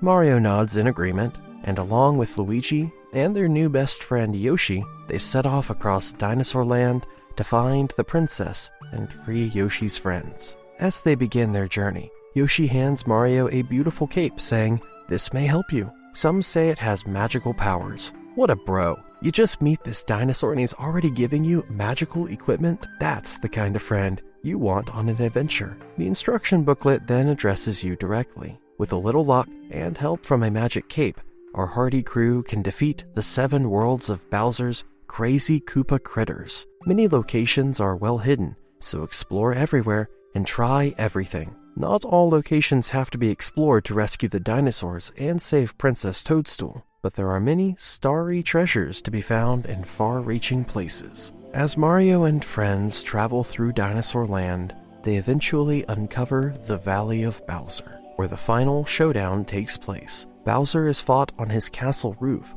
while riding in his Koopa clown car, a floating mechanical device that would become one of his signature vehicles in later games. He's holding Toadstool hostage during the entire fight, raising the stakes considerably. After you defeat Bowser, he gently drops the princess rather than making her fall or putting her in danger. It's an oddly courteous moment for someone who just tried to take over Dinosaur Land and kidnap a princess. He then retreats to plot his inevitable next scheme. Princess Toadstool rewards Mario or Luigi with a kiss as fireworks explode in celebration of their victory, signifying that everyone can finally enjoy that vacation they came for. The reunited team returns to Yoshi's house, where everyone watches as the enchanted eggs hatch into baby dinosaurs, breaking the spell that imprisoned them. The cape feather is such an iconic addition to this game. It gives Mario a yellow cape that lets him spin attack enemies, and more importantly, fly through levels when you build up enough speed. The feeling of soaring through the sky with the cape is absolutely magical and became one of the most memorable power-ups in Mario history. Super Mario World introduces the item stock system, where Mario can hold onto one extra item as a reserve in case he needs it later. You can manually drop your reserve item by pressing the select button, giving you strategic control over when to use your power-ups. If Mario gets damaged and turns back into regular Mario, the reserve item automatically deploys to save you, which is super helpful in tough situations. The map now has a greater general view of the whole land, plus several sub-maps for specific areas, creating this sense that you're exploring an actual interconnected place rather than just selected levels. Unlike Super Mario Bros. 3, where world maps featured mostly numbered panels that felt disconnected from the landscape, levels in Super Mario World are marked by button-like spots laid directly on the environment itself. This creates an organic appearance that makes the world and each level feel genuinely connected. It's such a subtle but effective design choice that makes exploration more immersive. Haunted ghost houses make their debut in Super Mario World and are scattered throughout Dinosaur Land. Unlike traditional linear level layouts, ghost houses tend to contain puzzles and traps, specifically designed to confuse you and make you get lost. They have this spooky, disorienting quality that sets them apart from every other level type. Super Mario World contains 9 worlds, and somewhere between 72 and 76 levels total, depending on how you count things like the back door, front door, top secret area, and Yoshi's house. The exact number gets complicated because 24 of these levels have secret exits in addition to their normal exits, creating multiple paths through many stages. This means there are anywhere from 96 to 100 total exits, depending on your counting method, though the game itself only tracks 96 of them. Star World and the Special Zone are bonus worlds accessed when you find secret exits throughout Dinosaur Land that lead to the Star Roads. These are essentially endgame content for players who want to find everything and face the ultimate challenges. Star World levels require you to find a key and keyhole to reach the secret exit and progress through them, adding an extra layer of exploration. The Special Zone is a linear area that unlocks when you complete all of Star World's secret exits. making it the final reward for dedicated players. The special zone levels are significantly more difficult than anything else in the game. None of them contain checkpoints, so you can't save your progress halfway through. Some levels are extremely long, while others use tricky gimmicks that require perfect execution. These are the levels that separate casual players from true Mario masters. While Koji Kondo had created many different melodies for Super Mario Bros. 3, he made an interesting decision for Super Mario World. He decided to use essentially the same melody throughout the game, but in arranged forms. His assumption was that players would recognize the core melody while being exposed to new variations as they progressed, creating familiarity with constant novelty. The melody was apparently inspired by Green Green, a folk song recorded in the 1960s that was incredibly popular in Japan. Since this was the first game developed specifically for the SNES, Kondo felt absolutely overjoyed about the increased technological capabilities. The system allowed 8 instruments to be used simultaneously, which was a huge leap forward. To express the technological novelty of the new console, he used samples of several different real instruments and implemented them all, one after another, in the game's title song. It was his way of showing off what the SNES could do. Even decades later, Super Mario World remains not just playable, but genuinely excellent, a testament to how perfectly executed every element of its design truly is. What if I told you that there's this game where Mario's greatest enemy isn't Bowser, but a greedy, garlic-munching doppelganger who literally stole his castle while he was on vacation? Welcome to Super Mario Land 2, 6 Golden Coins, the game that introduced Wario to the world and completely flipped the Mario formula on its head. This isn't about rescuing a princess or saving a kingdom. This is about Mario fighting to reclaim what's rightfully his from a jealous rival who's been plotting against him since childhood. Let me walk you through how this surprisingly ambitious Game Boy sequel came to be and why it remains one of the most unique entries in the entire franchise. Development for Super Mario Land 2, 6 Golden Coins, kicked off in November 1991 and took 10 months to complete. In a 1992 interview, the game's director and designer, Hiroji Kiyotaka, talked about how the team originally wanted to move away from the conventional ideas established by previous Super Mario games. Pursuing this ambitious concept, they dove into work and created their first draft, and it got turned down. The higher-ups had disagreements about whether the product properly represented Mario's character and the world he's known for. The team realized they'd gone too far off the rails and needed to pull back, so they reworked everything to create something a little closer to the existing Mario world. But here's the thing, even while course-correcting, the team still wanted to give Mario a completely new objective. They were tired of the same fight to rescue the princess plot that had been the driving force of most Super Mario games up to that point. The staff wanted a change of pace, something fresh that would shake up the formula. So they decided that Mario should fight to win back something that belongs to him, rather than fighting for someone else's benefit. It's a subtle but significant shift that makes the story feel more personal and immediately engaging. It was Kiyotake's brilliant idea to introduce Wario as a new character. He discussed the concept with assistant character designer Takehiko Hosokawa before presenting it to the rest of the development team. And here's something funny. Before they even developed Wario's actual character, personality, or appearance, his name was the first thing they decided on. The name is the play on the Japanese word Warui, which means bad. Perfect for a villain, right? The idea to put an upside-down M on his cap to represent a W received immediate, enthusiastic support from the rest of the staff. Everyone loved it instantly. It's such a simple but effective visual that immediately communicates this is the anti-Wario. Wario's entire character was based on the concept that every great protagonist needs an arch-rival and nemesis, someone who represents everything they're not. Kiyotake compared Mario and Wario's relationship to the dynamic between comic book characters Popeye and Bluto. Bluto is larger, stronger, and more cunning than Popeye, and he's normally motivated by pure selfish interest rather than heroism. That's exactly the energy Wario embodies. He's not trying to conquer the world or gain ultimate power like Bowser. He just wants what Mario has because he's jealous, which makes him feel more personal and petty as an antagonist. After the wider staff agreed on the idea of Wario, Kiyotake discussed the details of in-game sprite animation and movement with programmer Takahiro Harada to bring him to life.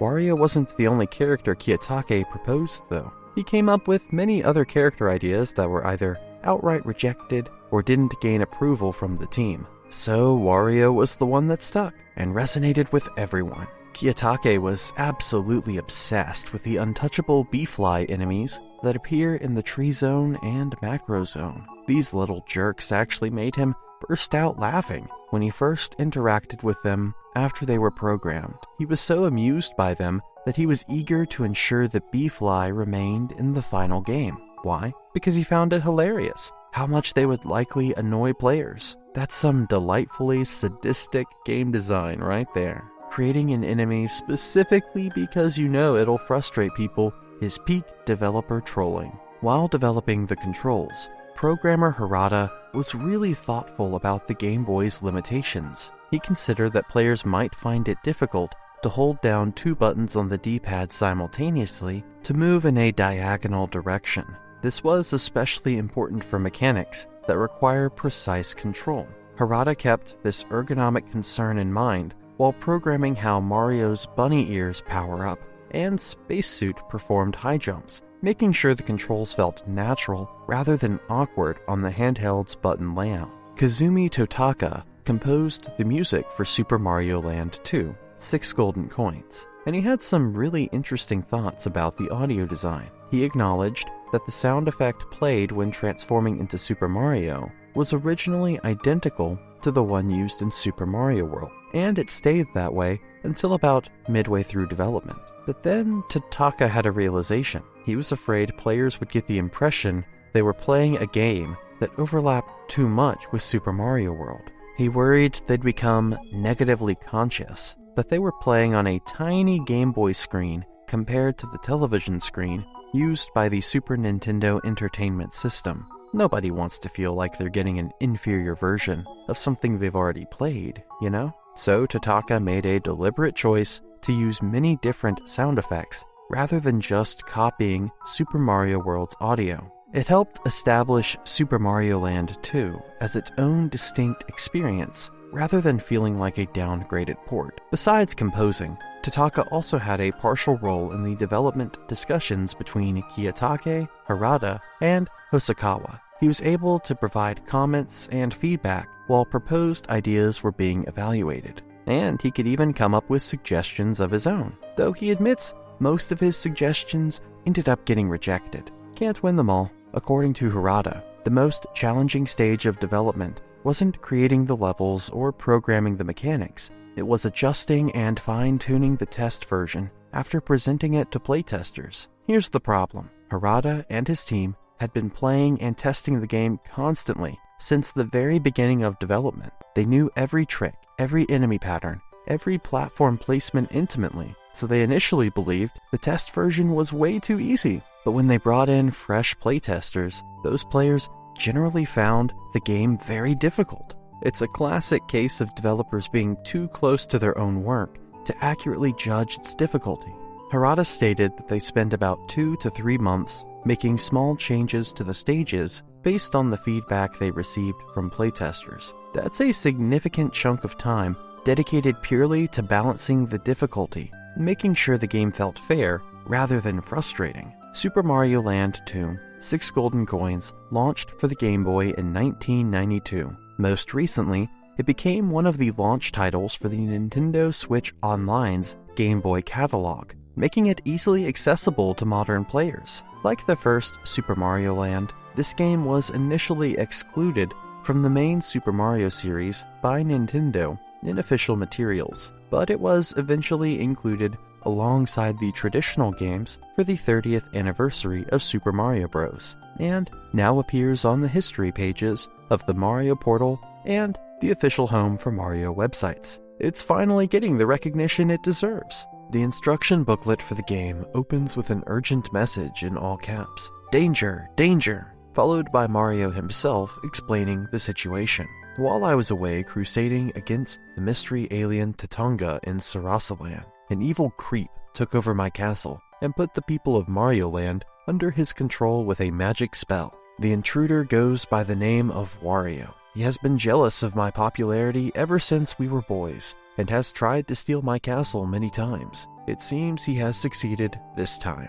This is huge. We're learning that Wario and Mario have history going all the way back to when they were children. Wario has apparently been jealous of Mario's popularity their entire lives, and has made multiple attempts to steal Mario's castle over the years. This wasn't just a random attack of opportunity.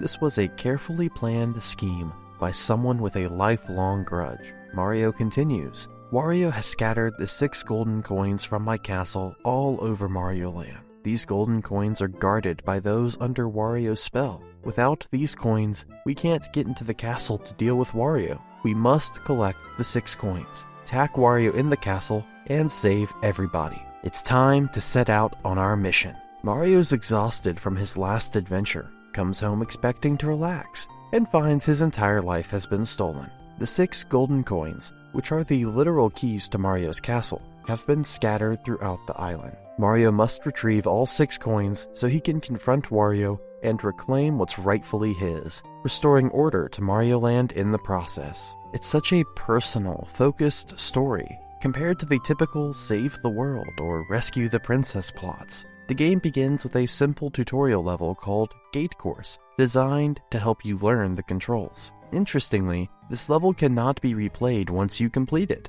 It's a one-time introduction to the mechanics before you're set loose on the main adventure.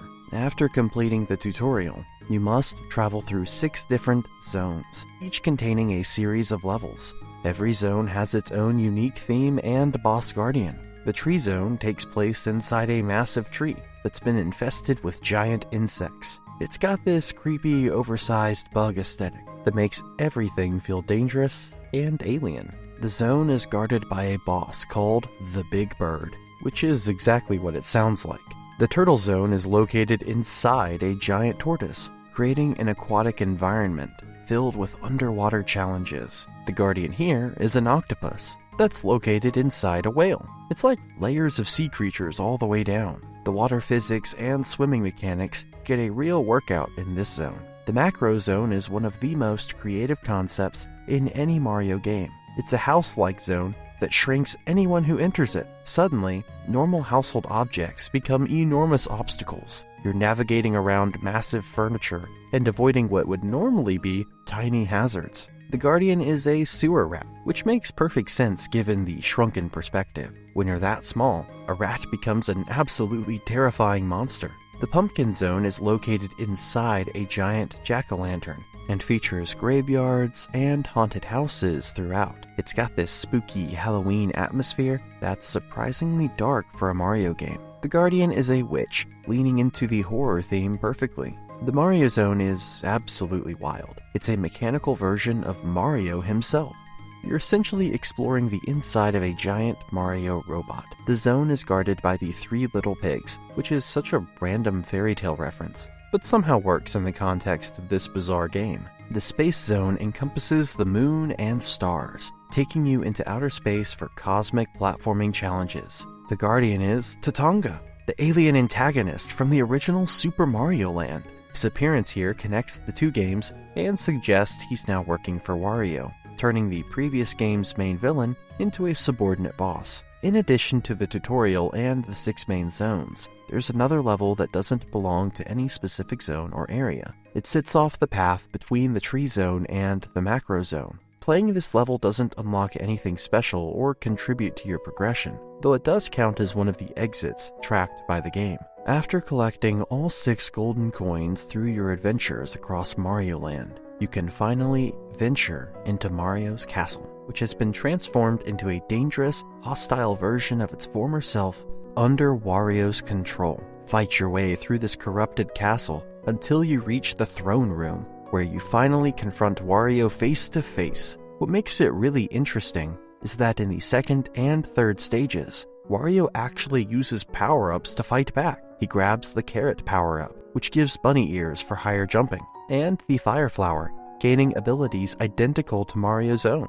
He's literally using Mario's own tricks against him, which is such a perfect character moment for this jealous rival. After you clear the third stage by stomping Wario enough times, something hilarious happens. Wario shrinks down and begins crying in defeat, but then, in a moment of petty anger, he throws one of his shoes at Mario before escaping the castle. Mario follows him out, and with Wario gone, the castle returns to its normal, non-evil state. Peace is finally restored to Mario Land, and Mario gets his home back. Super Mario Land 2, 6 Golden Coins, stands out in the franchise for so many reasons. The personal nature of the story makes it feel more emotionally engaging than most Mario games. The 6 zones are wildly creative and diverse, each with its own distinct identity and visual style. And of course, Wario's introduction changed the Mario universe forever. He became such a popular and enduring character that he eventually got his own series of games, starting with Wario Land.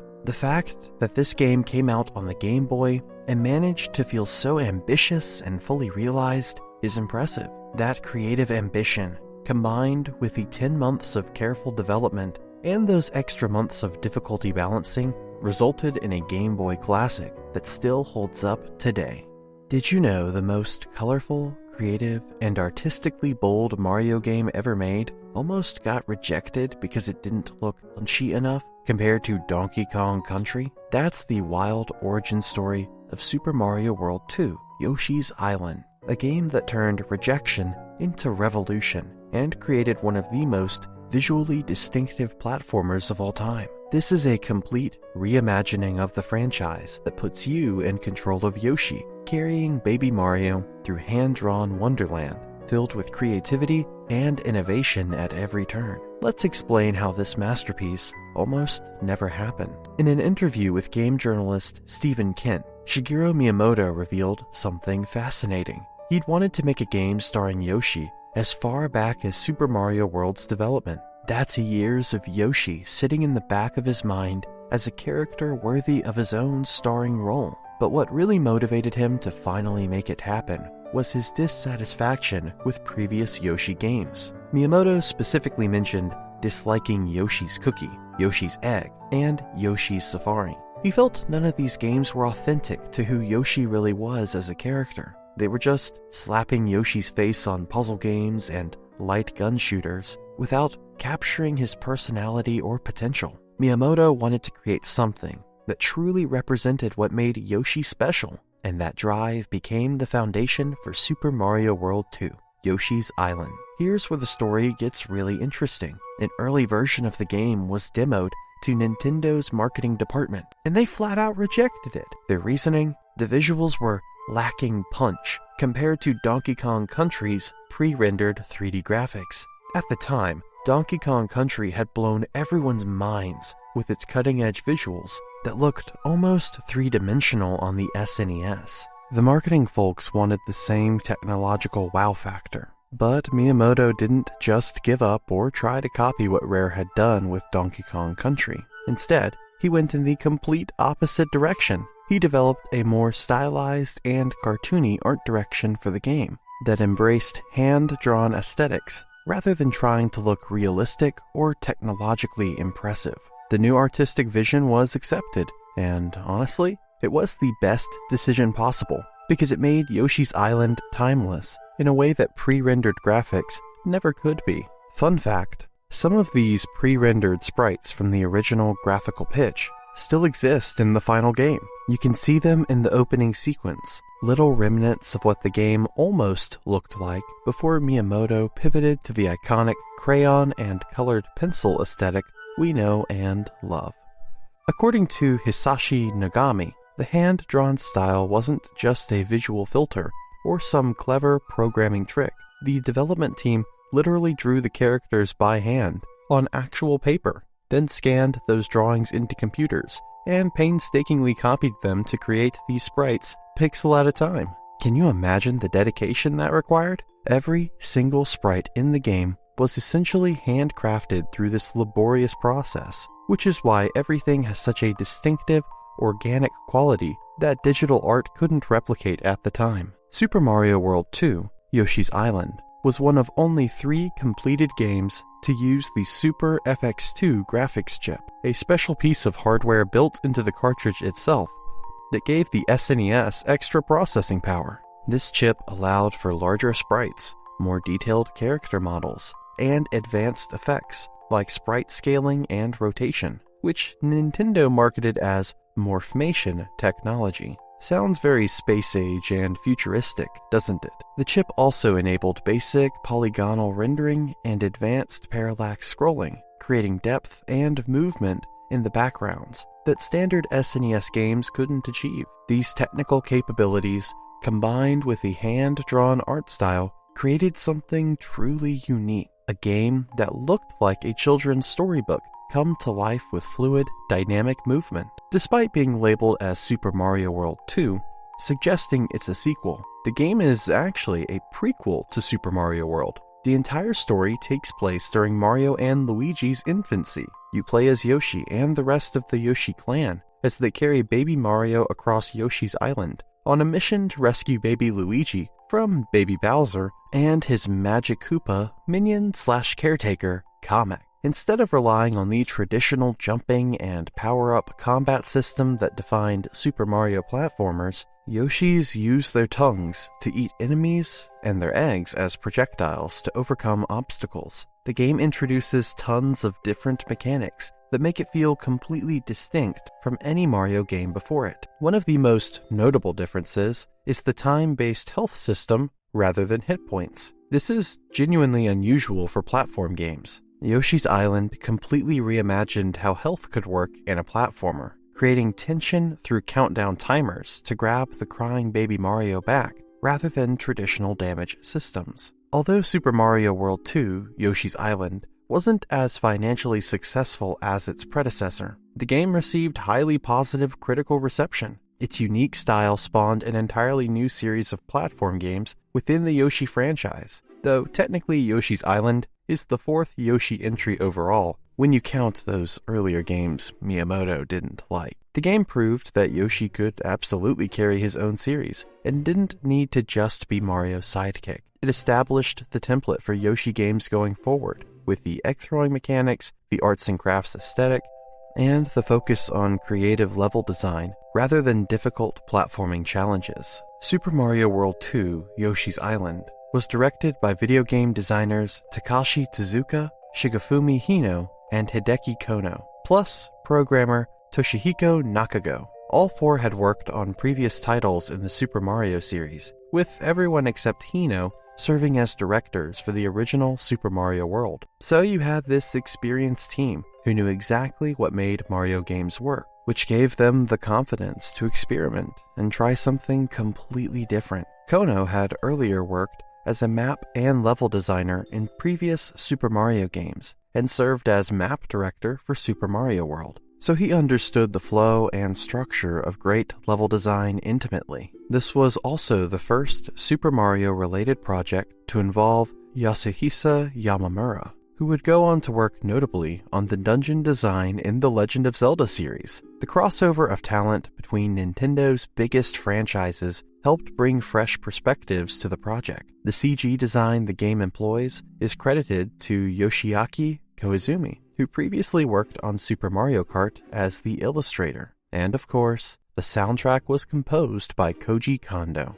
Shigeru Miyamoto had heavy involvement with the game's development and served as producer, while Nintendo's then president, Hiroshi Yamauchi, was the executive producer. That's some serious high-level support for the project. According to Miyamoto, the marketing department at Nintendo really wanted him to use pre-rendered 3D sprites like Donkey Kong Country throughout the entire game, not just in the opening. They were convinced that's what players expected and wanted after seeing what Rare had accomplished. But Miyamoto stuck to his guns with the stylized 2D sprites, and his artistic vision ultimately proved correct. The game went through some interesting title changes during development. It was originally intended to feature the prefix Super Mario Bros. 5, which would have positioned it as the 5th mainline Mario game. This was shortened to just Super Mario World in the final Japanese release. The international edition carried over a similar concept, but used the prefix Super Mario World 2 instead, creating a connection to the original Super Mario World,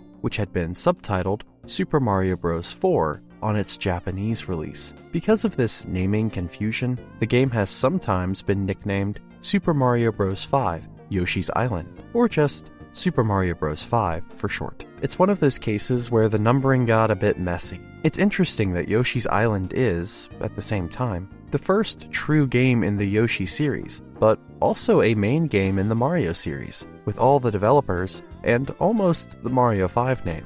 Fascinating how the franchises intersect like that. The story of the game starts with a stork carrying the newborn Mario twins to deliver them to their parents. But on the way there, the stork gets ambushed by Kamek, the Magic Koopa who serves as both Bowser's minion and caretaker. Kamek successfully captures baby Luigi and the stork, imprisoning them at Bowser's castle. But baby Mario plummets into the sea during the attack. Fortunately, he lands safely on a Yoshi's back on Yoshi's Island, so at least he's okay. The Yoshis discover that baby Mario has a map with him showing the location of Bowser's castle, which gives them a clear destination for their rescue mission. Meanwhile, Kamek realizes he missed capturing baby Mario and dispatches his toadies to kidnap the baby. While the Yoshis are discussing what to do, baby Mario starts pointing in a specific direction because of a powerful twin link he shares with baby Luigi. This psychic connection between the brothers lets baby Mario sense where his twin is being held.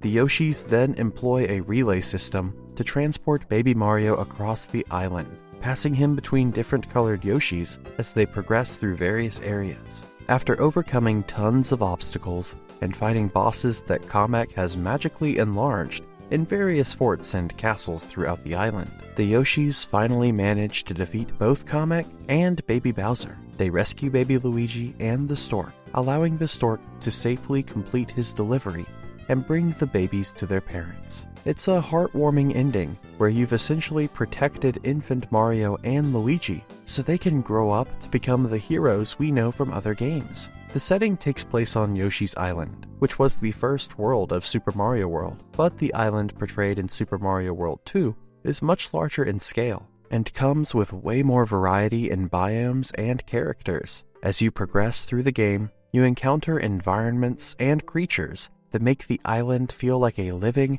diverse ecosystem, rather than just a series of disconnected levels. All worlds have particular themed biomes that give them distinct identities. World 1 features grasslands with a gentle, welcoming atmosphere perfect for learning the game's mechanics. As you progress, the themes get more extreme, with World 6 having a stronger emphasis on caverns and lava as you approach King Bowser's castle. This theming has been carried forward in further entries of the Yoshi's Island series, becoming a defining characteristic of the franchise. The backdrops are dynamically rendered with a more complex color palette than what standard SNES games could manage. You'll see backgrounds that shift and morph, clouds that look like cotton balls, and terrain that appears to be made from construction paper and cardboard. It's visually stunning in a way that no other game of its era could match. In addition to the typical run and jump controls you'd expect from a platformer, Yoshis can catch enemies and manipulate objects using their long tongues. It's the signature Yoshi ability that sets him apart from Mario. After catching an enemy, you can either spit them out as a projectile or swallow them whole. If you keep an enemy in Yoshi's mouth long enough without making a decision, he eventually swallows it automatically, though some enemies can only be held and spit out rather than eaten. Swallowing most enemies allows Yoshi to lay a Yoshi egg, and he can carry up to 6 eggs at once. They trail behind Yoshi in a line, and if you eat another enemy when you're already carrying 6 eggs, the egg at the front of the line gets discarded to make room for the new one. While Yoshi has eggs in his inventory, you can aim using a constantly moving target reticle and throw them at enemies to damage them. Activate objects like switches and blocks. Ricochet them off solid surfaces to hit targets around corners, and even skim them across water surfaces. The egg-throwing mechanics add a puzzle element to the game, where you're constantly thinking about angles and trajectories, rather than just jumping on things. Super Mario World 2 Yoshi's Island received critical acclaim upon release. Most reviews praised the level design, the platforming mechanics, the personality and charm of the characters, the gorgeous graphics, the memorable soundtrack, and the sheer creativity packed into every aspect of the game. The most common criticism surrounding the game comes from Baby Mario's crying when he gets separated from Yoshi and trapped in a bubble. That high-pitched wailing as the countdown timer ticks down is often cited as annoying by players and reviewers. And honestly, yeah, it's pretty grating when you hear it repeatedly. But that annoyance is kind of intentional design, creating urgency and panic that motivates you to quickly retrieve Baby Mario before time runs out. Nintendo Life referred to the game as perhaps the greatest platformer of all time in their review, giving it a perfect 10 out of 10 score. That's high praise, but honestly, it's not hyperbolic. Super Mario World 2 Yoshi's Island represents a peak of creative confidence in game development. Nintendo could have played it safe and made Super Mario World, but more of it. Instead, they created something completely different that stood in stark contrast to everything else on the market. While other developers were chasing realistic graphics and technical showmanship, Yoshi's Island embraced whimsy, artistry, and pure imagination. The rejection from the marketing department could have killed the project or forced it into a more conventional direction. But Miyamoto's artistic vision and the development team's dedication to creating something authentic to Yoshi's character resulted in a timeless masterpiece that still looks gorgeous and plays beautifully decades later. After over 10 years without a new 2D Mario platformer, Nintendo looked at the DS and thought, you know what this needs? Mario jumping on Goombas again. But now, he is bigger. And that's exactly what we got with New Super Mario Bros., a game that single-handedly revived the 2D platforming genre after the craze of the arrival of 3D graphics, and proved that sometimes going back to basics with modern polish is exactly what players want. This was a carefully crafted evolution of classic Mario gameplay, using brand new technology to create something that felt both familiar and fresh. Let me walk you through how Nintendo brought 2D Mario back from a 14-year hiatus, if you don't count Yoshi's Island, and made it the best-selling DS game of all time. Nintendo announced on January 21st, 2006, that New Super Mario Bros. Would launch for the Nintendo DS on May 7th, 2006. At the same time, they introduced the game's new power-ups, including the blue Koopa shell and the absolutely ridiculous Mega Mushroom. They also mentioned something crucial. The game would be played in 2D, but use 3D models to create a 2.5D look and feel. This was the key to making old-school gameplay feel modern and visually impressive on the DS hardware. The May 7th release date got delayed to May 21st, but then the game's launch was only pushed back slightly to May 15th of that year instead. Nintendo strategically planned to release the game around the same time the Nintendo DS Lite launched on June 11th, 2006, which was smart marketing, having a major Mario game available right when the sleeker, more attractive DS Lite hit shelves helped drive sales for both products. New Super Mario Bros. Is the first original 2D platform game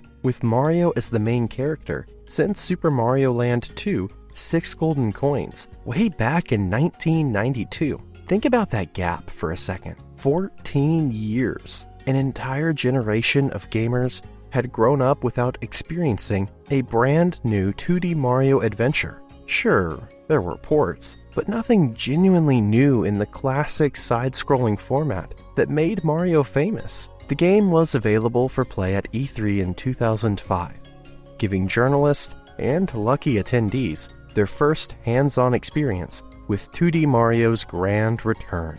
The buzz coming out of that showing was incredibly positive, building anticipation for the full release. The game's designers were given much more freedom with designs compared to previous 2D Mario games, and you can really see it in the final product. Characters, enemies, and objects could now be created with way more detailed animations, without requiring that they be painstakingly designed by hand, pixel by pixel like in the old days. This technological leap meant smoother movement, more expressive characters, and the ability to experiment with ideas that would have been too labor-intensive in the sprite-based era. To provide visual cues and keep players focused on the action, the developers made the game's camera much more dynamic than it had been in classic 2D Mario games. The camera zooms in and out, depending on the situation, providing focus where necessary.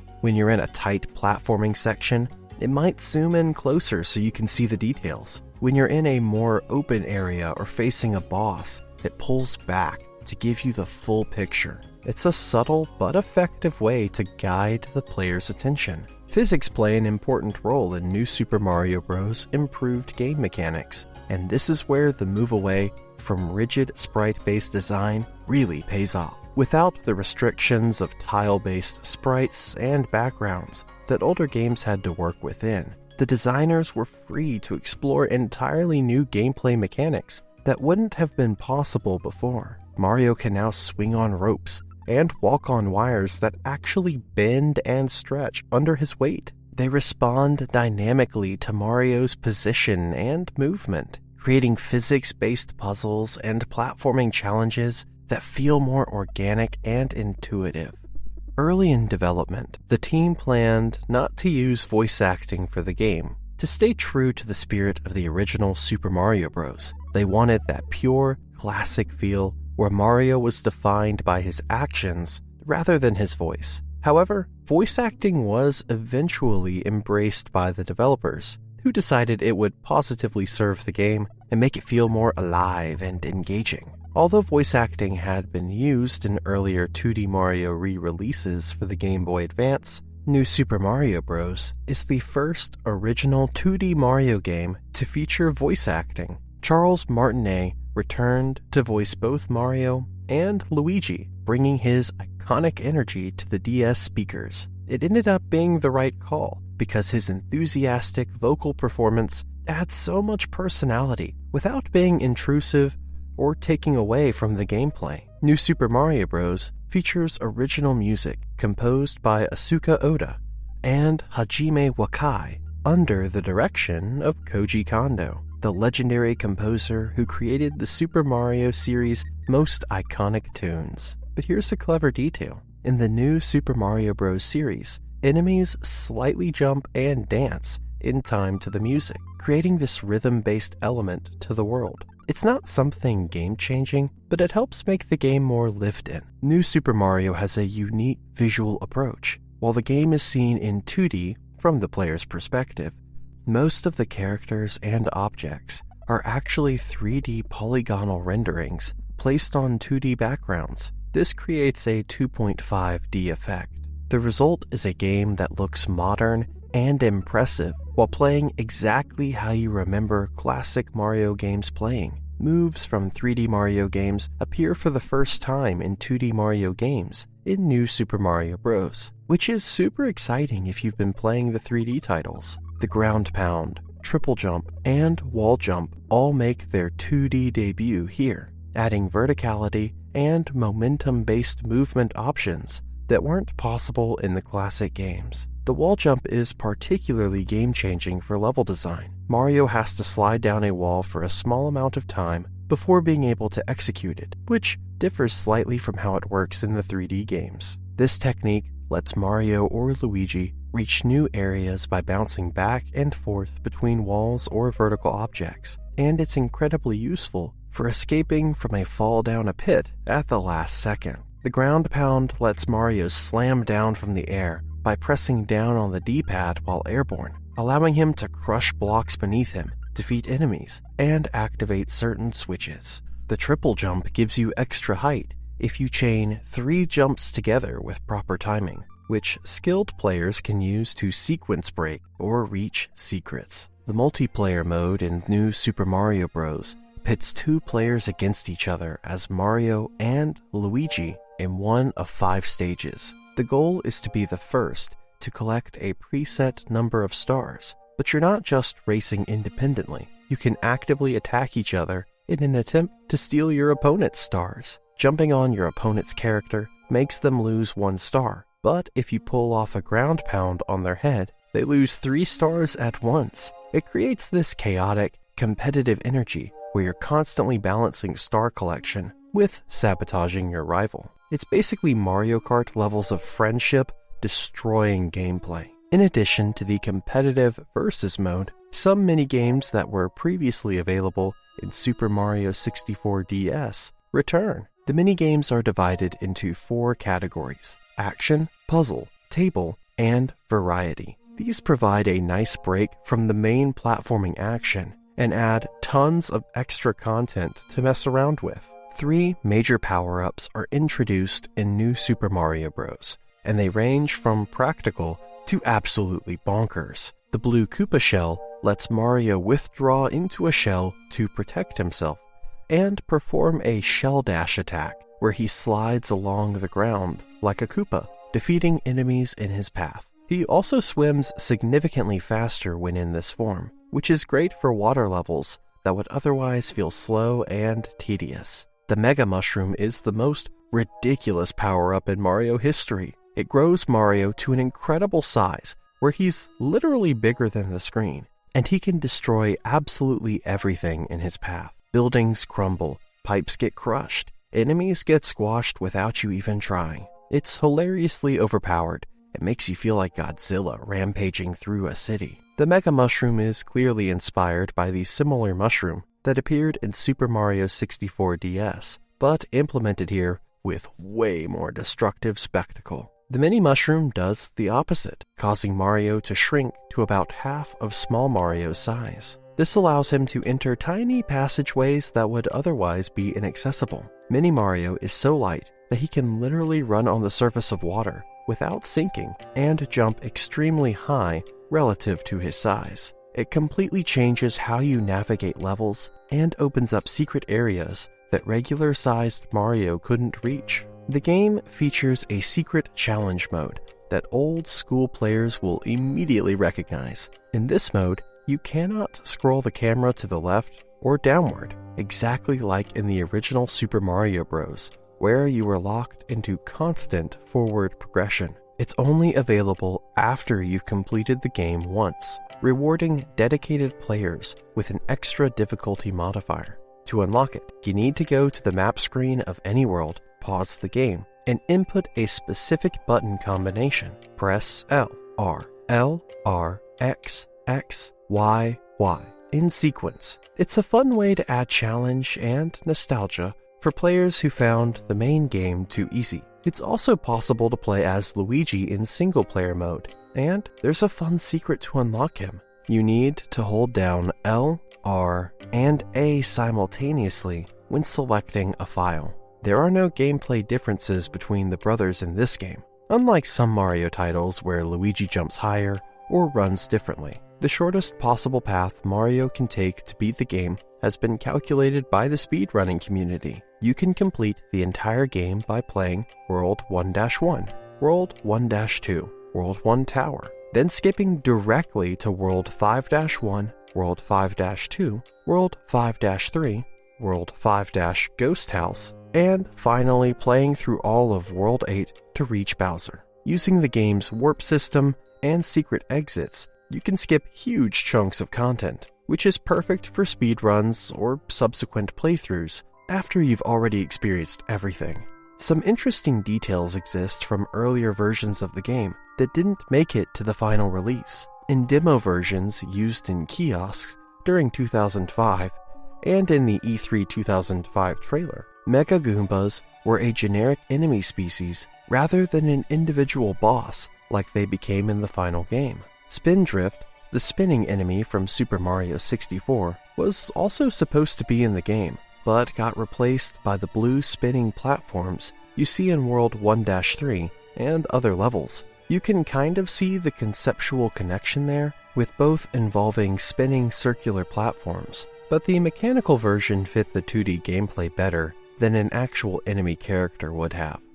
New Super Mario Bros. Released with critical and commercial success that exceeded even Nintendo's expectations. Many critics and industry observers considered it the main contributor to the revival of the 2D platforming genre, which had been declared dead by many gaming pundits who thought 3D was the only future for games. The sales numbers speak for themselves. It sold over 30 million copies worldwide, making it the best-selling game for the Nintendo DS and one of the best-selling video games of all time. Those are absolutely staggering numbers that proved there was still massive demand for 2D Mario adventures. The game's success spawned many sequels, of course. Now, let me tell you something very cool. Shigeru Miyamoto had been trying to crack multiplayer Mario for ages before this game, New Super Mario Bros. Wii, finally happened. Like, we're talking years of attempts. If you look at old development stuff from games like Super Mario 64 DS and the original New Super Mario Bros., you can actually see evidence that multiplayer was on the table during early development. Those features never made it into the final versions though, partly because the technology just wasn't there yet. Every time Miyamoto started a new Mario project, he'd experiment with multiplayer ideas, but when things didn't work out, the teams would fall back on what they knew best: single-player experiences. The multiplayer stuff would get pushed aside and only show up in separate minigames or side modes that didn't really connect to the main adventure. The Wii changed everything. Finally, the hardware was powerful enough to handle all the items and enemies on screen at once, while keeping the camera focused on multiple characters. This was the breakthrough Miyamoto had been waiting for. Speaking of characters, did you know Peach, Wario, and Waluigi almost made the cut as playable? Miyamoto mentioned in a 2009 Famitsu interview that they considered all three, but ultimately decided against it. The reason? They didn't want to give each character unique abilities because it would make balancing everything way too complicated. There's this great 2010 Nintendo Power interview with director Shigeyuki Asuke where he spills the beans on tons of development details. The team originally toyed with ideas like vehicles you could move freely and objects controlled by tilting the Wii remote. These concepts got simplified into what became the propeller mushroom and penguin suit, which complemented the core gameplay way better and were easier for players to understand. For the final Bowser fight, they really wanted it to feel epic. They made him absolutely massive, gave him the power to smash through walls, and made it so the only way to beat him was by hitting a switch that collapses the floor beneath him. A static boss arena wouldn't work for this vision, so they turned it into a full platforming stage. They even changed the textures on Bowser's eyes and hair to amp up the intensity. Pretty cool attention to detail, right? World 9 was specifically designed for players who conquered everything else but still wanted more of a challenge. The mid-air spin got added specifically to take advantage of the Wii Remote's motion controls. The Koopalings and airships made their return because of nostalgia value, and honestly, they were great as memorable set pieces. Yoshi was planned early on, with Asuke literally imagining players fighting over who gets to ride the one Yoshi in a level. But they noticed Yoshi completely changes how levels play, so they had to be really careful about where he appeared. They only added Yoshis to levels where it could actually be designed around. The game followed up the 2006 DS title, New Super Mario Bros., and the big deal here was multiplayer. Up to 4 people could play together. The game introduced 2 fresh power-ups, the Propeller Mushroom and Penguin Suit, which transforms your character into propeller and penguin forms. This was huge for another reason too. It was the first 2D platformer Mario game on a home console, not counting Yoshi's Island, since Super Mario World on the SNES, which came out 19 years earlier. The game absolutely crushed it commercially, selling over 30 million copies worldwide. That made it the 4th best-selling Wii game overall, and the 2nd best-selling Mario game on the system. Mario Kart Wii takes the top spot. Oh, and here's a fun fact. This was one of only 2 games released outside Japan and South Korea, with a different colored game box. Most Wii games had white boxes, but New Super Mario Bros. Wii came in a red box. The other exception was the Wii version of Mario and Sonic at the London 2012 Olympic Games. The bubble system was genius. When you lost a life in multiplayer, you'd reappear inside a bubble instead of immediately respawning. You could shake the Wii remote to float closer to players who weren't currently bubbled. The only way to pop out was if another active player touched your bubble, or threw something at it like a fireball, ice ball, shell, or frozen enemy. But here's the clever part. You could voluntarily put yourself in a bubble without losing a life by pressing a specific button. This meant if a section was too hard for you, you could just bubble up and let your more skilled friends handle it. Inside the bubble, you were completely safe and kept whatever power-up form you had. The catch? If everyone lost all their lives, or if someone died while everyone else was already bubbled, then you all had to restart from the beginning, or the midway point if you'd reached it earlier. Shaking the Wii remote activated the spin jump from Super Mario World. Yoshi riding also made a return. Beyond eating most enemies like usual, Yoshi could hold all sorts of things in his mouth. Hammers, fireballs, ice balls, shells, toads, power-ups, and even other players. His flutter jump from Super Mario World 2, Yoshi's Island, came back too. Similar to Super Mario World, eating 5 apples in a course would produce an egg containing a power-up or 1-up. Yoshi couldn't be hurt by landing on sharp enemies like Spinies and Piranha Plants. However, you had to leave Yoshi behind at the end of any course, which is why he only appeared in certain levels. Luigi returned as a playable character from the DS game, but he was only playable in multiplayer. The Toads made their second playable appearance in the main series, the first being Toad in Super Mario Bros. 2. This time, there were 2 of them, Yellow Toad and Blue Toad, and they were multiplayer exclusive characters. Free-for-all mode was a multiplayer-only option you could pick from the main menu. It played mostly like the main game, but without midway points. At the end of each level, you'd see point tallies for each character. Though unlike coin battle mode, there were no victory phrases or win counters. If all players reached the goal pole, the level got marked with a gold frame and displayed Team Finish for about a second. If anyone didn't make it, you'd get a silver frame and Clear instead. Super Guide was this game's answer to accessibility. If you failed a level at least 8 times in single player, a green box would appear at the start or midway point. Hit that box, and the level would restart in autopilot mode, with a computer-controlled Luigi playing through it. The Super Guide showed you one way to beat the level, but it didn't use shortcuts or reveal secrets. It was basically a demonstration run. The game was announced after Nintendo saw a slight profit drop, and they were hoping this release would boost Wii sales. Turns out, they were right. Critics and players both loved it, especially praising the multiplayer. Some critics did feel it lacked innovation compared to earlier Mario titles, but that didn't stop it from being a massive hit. The whole game came from wanting to recreate that classic single-player Mario experience, but for multiple people at once. Miyamoto had wanted to make a multiplayer Mario game since the original 1983 arcade Mario Bros. The Wii's faster CPU and better graphics and memory capabilities finally made this dream possible. Miyamoto wanted everyone to be able to enjoy the game, so he tried balancing difficulty for both casual players and hardcore fans. After the DS game came out, he felt like it hadn't been challenging enough in hindsight. He wanted this new game to provide serious challenge for players who wanted it. At the same time, the Super Guide feature was included to help unfamiliar players. They made it appear only after failing multiple times, so experienced players wouldn't have their experience interrupted. As extra motivation for advanced players, they added achievements you could earn by completing the game without ever making that green block appear. Multiple developers worked on the project, and they all had different ideas about what made a Mario game feel right. Miyamoto, acting as producer, helped the directors establish ground rules by writing specification documents explaining how the game should work. This led to discussions about what felt natural versus unnatural in a Mario game.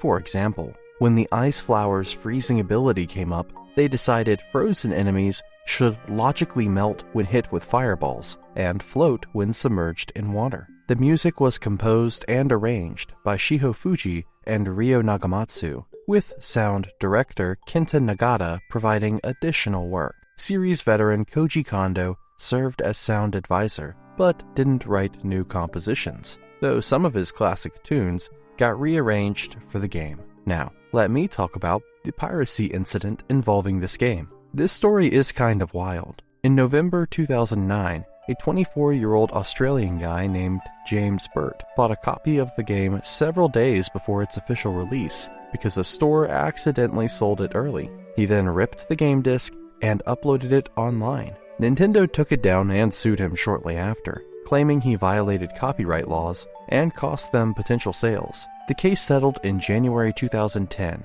Burt got hit with a fine of 1.3 million Australian dollars for lost sales compensation, plus another 100,000 Australian dollars for Nintendo's legal cost. He also had to disclose where all his computers and storage devices were and give Nintendo access to his email, social media, and website accounts. Nintendo of Australia's managing director, Rose Lappin, called it a global issue since thousands of people downloaded the game worldwide before it got taken down. Burt later reflected on the incident, calling his actions very stupid and saying the consequences were something he'd have to deal with for the rest of his life. Honestly, it's a pretty harsh reminder of how seriously Nintendo takes piracy, especially with pre-release leaks. So what's the deal with New Super Mario Bros. 2? Back in 2010, Miyamoto casually mentioned that Nintendo was cooking up both a side-scrolling Mario and a 3D one for the 3DS. Fast forward to after Super Mario 3D Land drops, and Nintendo's president, Satoru Iwata, basically confirms it is an investor meeting in early 2012. He called it a totally new 2D Mario experience, which honestly feels a bit generous considering what we eventually got, but we'll get to that later. They were aiming to launch it sometime between April 2012 and March 2013, and they actually nailed it pretty quickly. Then came the official reveal during a Nintendo Direct in April 2012, where they announced it as New Super Mario Bros. 2, making it a direct follow-up to the 2006 original. Here's something cool though. This was the very first retail 3DS game that you could also download directly from the Nintendo eShop on launch day. And they didn't stop there. Starting in October, Nintendo rolled out downloadable content packs for the Coin Rush mode. Then they kept the content coming, with more packs released in late October and December. Now, here's where things get really interesting from a development perspective. The team that made the first two New Super Mario Bros. Games, they were busy with New Super Mario Bros. U for the Wii U. So Nintendo basically assembled a new squad made up of younger, less experienced developers. Don't worry though, they had Takashi Tezuka producing both games to keep things on track. This was actually intentional because Nintendo wanted to use this project as a teaching opportunity for their newer employees to learn the ins and outs of making a proper Mario game. The whole thing started in a really unconventional way too. Instead of beginning with gameplay ideas, like most things do, they kicked things off with something called the Mario Cram School. Tezuka and Toshihiko Nakago led this program where they brought together people from different Nintendo departments to study the fundamentals of designing 2D Mario levels. It's like they built a university course just for making Mario stages. Yusuke Amano, who'd worked on Star Fox 64 3D and New Super Mario Bros. Wii before, became director after going through this course design program. He actually said he was kind of surprised to suddenly find himself in charge with no designers initially assigned to help. The art director, Masanobu Ishikawa, joined up after finishing Mario Kart 7. Since most of the experienced 2D Mario developers were tied up with the Wii U game, the team filled out with designers from Nintendo's Tokyo branch and folks who'd worked on other 3DS titles. This whole Mario Cram School thing was genius because it gave new team members a solid foundation in classic 2D Mario design principles. And get this, it let Nintendo develop two new Super Mario Bros. Games at the same time for the first time ever. The team also got help from people who'd worked on Super Mario 3D Land, and their experience with the 3DS's stereoscopic 3D features really paid off. Originally, the game's backgrounds were totally flat, but the Tokyo crew came in and added visual effects like depth of field and that blurring effect you see in fancy cameras. This made everything pop more visually and actually helped you focus on what matters during gameplay. Ishikawa mentioned they took inspiration from real photography techniques and modern camera functions when adding these subtle touches. Things would even change based on how you adjusted the 3D depth slider. They also mixed things up by adding night and evening settings, instead of just the typical bright blue skies you usually see in Mario games. Plus, they threw in new enemies, like Behemoth, which is basically a giant boo designed to catch veterans off guard with unexpected behavior. The developers got experimental with some stage designs too, creating these Dash Mario levels, where you get shot out of a cannon and have to react super quickly with precise timing. They were partially inspired by those minecart levels from Donkey Kong Country, and the goal was to give everyone an exciting rush, regardless of skill level. So here's where the game's whole identity comes together. That central concept of collecting 1 million coins, that came up super early through casual conversations between Tezuka and Nakago. They kept talking about how incredibly satisfying it feels to grab coins in Mario games. They remembered this mechanic from Super Mario 3D Land, where coins would pop out of a block Mario wore on his head, and they started wondering what would happen if they cranked that idea up to 11. Eventually, they created systems that would generate coins like crazy when you're moving fast. Things escalated when Tezuka straight up suggested aiming for 1 million coins as the main goal, and everyone just ran with it. To make this work, they implemented all sorts of coin-generating features. The gold ring is probably the most memorable one because it temporarily turns regular enemies like Koopa Troopas, Goombas, and Lakitus into golden versions that spawn even more coins when you defeat them. The team actually worried this might make the game look too flashy and garish, but ultimately they decided it felt rewarding enough to keep. They also introduced Gold Mario as a new power-up to really double down on the coin collection mechanic. This was inspired by how the classic P-switch turns blocks into coins, except now Gold Mario can throw fireballs that transform both blocks and enemies into coins. What's interesting is this idea actually came from the programming team, which shows how much creative input everyone had during development. Director Amano said that having everyone focused on this coin collection theme really helped generate tons of creative ideas across all departments. The soundtrack was handled by Kenta Nagata, who's a Mario Kart veteran, though most of the music was actually recycled from New Super Mario Bros. Wii with some minor tweaks. Because coins were so central to everything, they actually considered calling it New Super Mario Bros. Gold, but they ultimately went with the 2, because the game could stand on its own as a proper sequel. Adding the co-op mode actually caused some drama during development. Tezuka wanted it in there, but his staff pushed back hard because they weren't sure how to implement it and didn't think they had enough time left. Earlier on, they'd built a prototype with both Mario and Luigi in single-player stages, and using that as a starting point, they worked to refine it into something closer to what New Super Mario Bros. Wii had. The problem was the 3DS screen was too small to expand the camera for both players, so they made it focus on one player at a time. The coin rush mode concept actually predated the game's coin theme entirely. Amano was thinking about ways to make the game more replayable, while still being something you can enjoy during short breaks. After they redesigned all the stages to be more coin-focused, the team noticed that reaching that million coin goal was incredibly difficult, no matter how much you played. That's when they decided to build this new mode, specifically around collecting massive amounts of coins quickly. Those downloadable Coin Rush course packs were announced before the game even came out. But here's the funny part.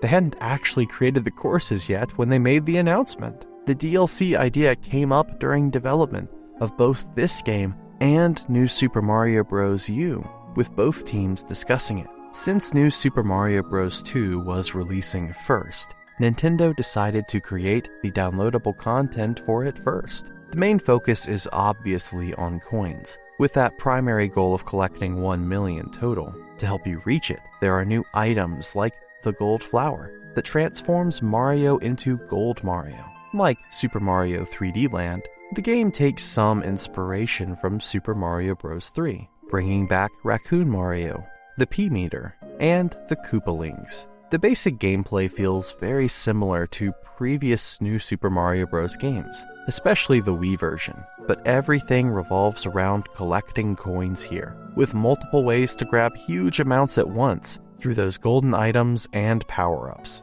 All the coins you collect get added to a total that's shared between your 3 save files and Coin Rush mode. When you finally hit that million coin milestone, you get a new title screen with a gold Mario statue. And if you're really dedicated and max out the counter at 9,999,999 coins, you get a gold Raccoon Mario statue instead. Nintendo added some pretty small neat touches to the gameplay experience. The music actually changes slightly depending on what's happening. When you're Raccoon Mario or Fox Luigi, a drum beat kicks in, similar to riding Yoshi in other games. Activate a gold ring, and you'll hear twinkling sounds layered in. If Mario jumps to the very top of the screen and goes out of sight, the music even gets quieter. These small details really add to the experience. The 2-player co-op mode let a second player join as Luigi alongside Mario in the single-player campaign, though you can both actually choose which character you want to be. You'll need 2 3DS consoles and 2 game cards to play together though. Several mechanics from New Super Mario Bros. Wii's multiplayer return here, like the bubble and item boxes giving 2 items. As I previously mentioned, the camera only focuses on one player at a time, marked by a colored arrow above their character, red for Mario, green for Luigi. You can switch camera control by ground pounding the player who currently has it, or it'll automatically switch if the other player enters a new section first, or if the focused player loses a life or enters a bubble. Oh, and here's a fun secret. You can actually unlock Luigi for solo play by holding L, R, and A on the file select screen after beating World 6's Bowser Castle. Most critics agreed it was a solid Mario game, but they also pointed out it was pretty easy and didn't bring much new to the table. The New Super Mario Bros. Formula was honestly starting to feel a bit stale by this point. That said, the game sold incredibly well. As of September 2021, it's the 5th best-selling 3DS game ever, with about 13.39 million copies sold worldwide, sitting behind Mario Kart 7 and a few Pokemon games. So clearly, plenty of people still enjoyed collecting all those shiny coins. Right after New Super Mario Bros. Wii wrapped up, the team jumped straight into making New Super Mario Bros. U, which was released for the Wii U in 2012. They spent 3 whole years on it, which is actually quite a while in game development time. Here's something cool. The game actually started with a completely different name. Back at E3 2011, they showed off this tech demo called New Super Mario Bros. Me. Yeah, Me. Like those little avatar things on Nintendo systems. It was basically them showing off what the brand new Wii U could do. The demo looked just like the Wii version, but way sharper because of those fancy HD graphics, and you could actually play as your Mii alongside Mario and Luigi. Pretty neat, right? Fast forward a bit, and Shigeru Miyamoto himself comes out and says, "Hey, we're turning this into an actual full game." When E3 2012 rolled around, they revealed the final version with its proper name, New Super Mario Bros. U. And get this, it was going to be available right when the Wii U launched. This was the first time since Super Mario 64 that a Mario game launched alongside a brand new home console. That's kind of a big deal. The big new power-up here is the Super Acorn, which transforms Mario and friends into their flying squirrel forms. With this, you can glide around and actually cling to walls, which opens up tons of possibilities for how you tackle levels. So, there's this guy named Takashi Tezuka who produced the game, and he had some pretty specific ideas about how everything should work. His main goal was making sure the game really took advantage of what the Wii U could do, especially that gamepad controller with the screen on it. That's where Boost Mode came from, which I'll get into later. Here's something interesting about his design philosophy. He built all the levels thinking about single player first. Multiplayer was kind of an afterthought during creation, which honestly makes sense when you think about it. But what really stands out is that Tezuka didn't want to control your experience too much. He wanted things to feel more open, more free. That's why he was totally comfortable letting you place blocks wherever you wanted in boost mode. It's like he trusted you not to break the game, you know? Now, when it came to new features, Tezuka came up with that flying squirrel suit, specifically because he wanted you to move freely through the air. But he's not crazy. He kept some limits on it so you wouldn't just fly through every level and skip all the fun parts. The way it glides horizontally makes it different from the propeller suit in the Wii version, which went straight up. Smart thinking there. The whole world map design came from pure nostalgia for Super Mario World. You know that game had everything connected, instead of separated into different worlds, and Tezuka wanted that same feeling here. He also really wanted players from around the globe to connect with each other, which is why they added Miiverse functionality. When it comes to controls, you've got options. You can play solo using just the Wii U gamepad, or you can use Wii remotes and Wii U Pro controllers for either single player or multiplayer. The cool part is you can swap between controllers whenever you want by just pausing the game, whether you're in a level or hanging out on the world map. Just select Change Controller and boom, you're good. The game lets up to 5 people play at once, which is honestly wild. 4 of you can play as actual characters using Wii remotes or Pro controllers, and you can jump in and out whenever by pressing a button on the gamepad and picking your character. On the map, just pause and hit number of players. Easy. Now here's where it gets really interesting. That 5th player gets to use the gamepad in boost mode. This person becomes like an assist player, placing blocks for everyone to stand on and stunning enemies to help out. You can turn on boost mode anytime you're using one of the regular controllers. And if you're playing alone with just the gamepad, it even supports off-TV play, so you don't need the TV at all. Eventually, this enemy called Nabbit shows up and literally steals stuff from the Toad houses. He runs all the way back to Acorn Plains, and now you've got a mission. When you enter a stage where Nabbit appears,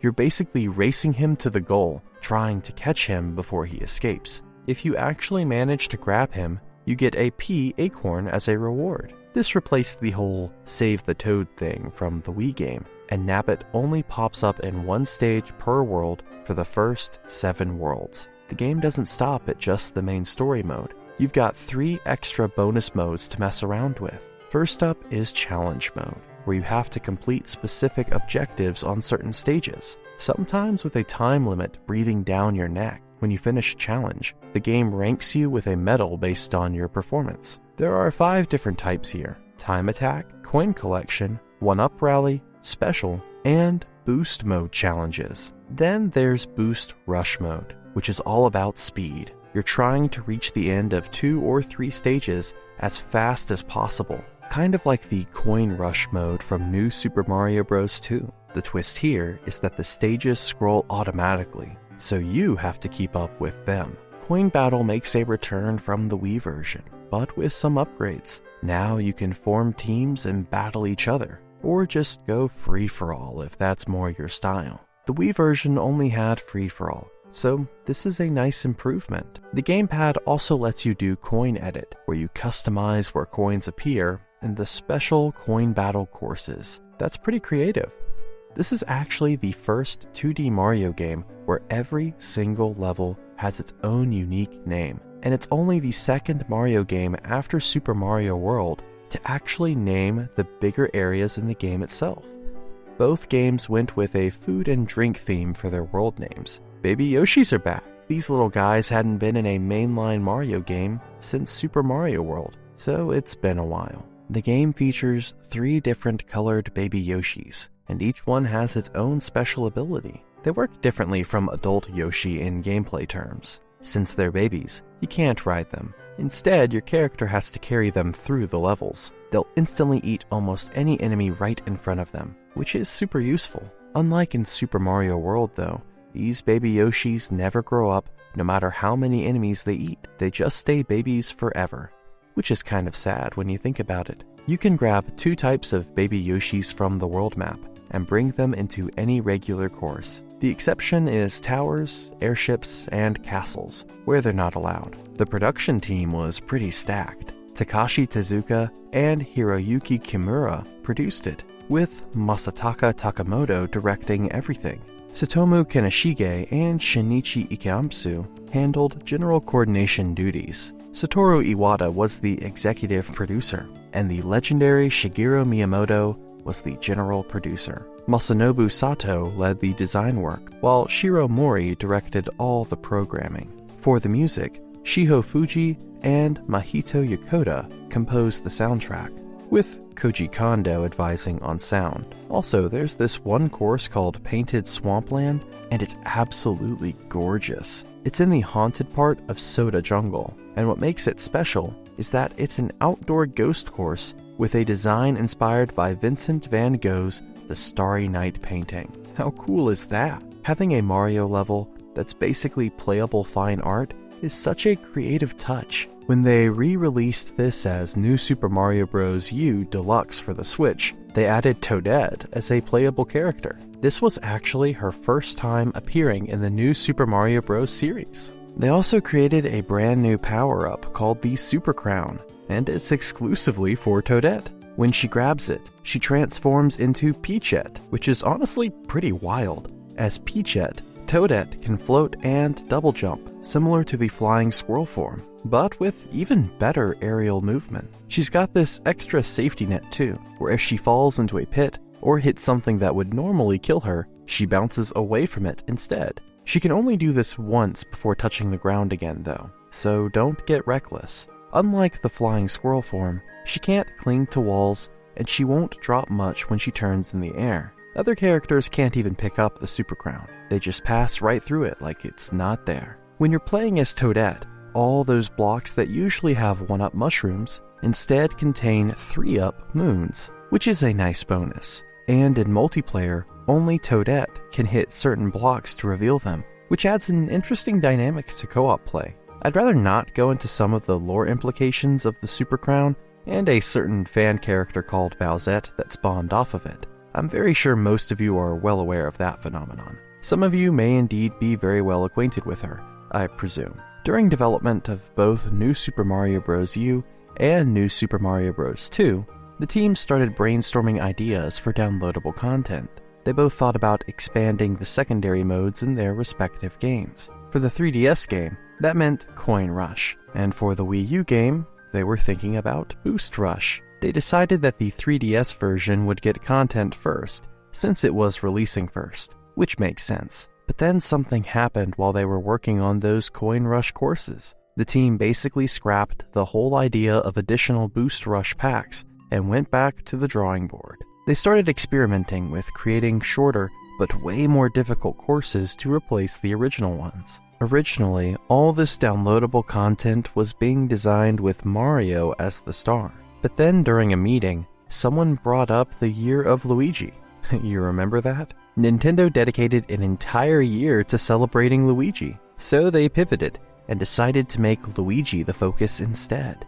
Once they committed to Luigi being the main character, they went all in and decided Mario wouldn't even appear in the DLC. That's pretty bold when you think about it. This is how the expansion New Super Luigi U was born. When it came time to pick a fourth playable character to replace Mario, their first idea was using 3 Toads total, but when they tested it out, everyone got confused about which Toad was which. Then someone suggested using Nabbit as the fourth character, and they could reuse his ability to pass by enemies without taking damage. Around that same time, the team had been discussing adding something for beginner players, so making Nabbit invincible fit perfectly with that goal.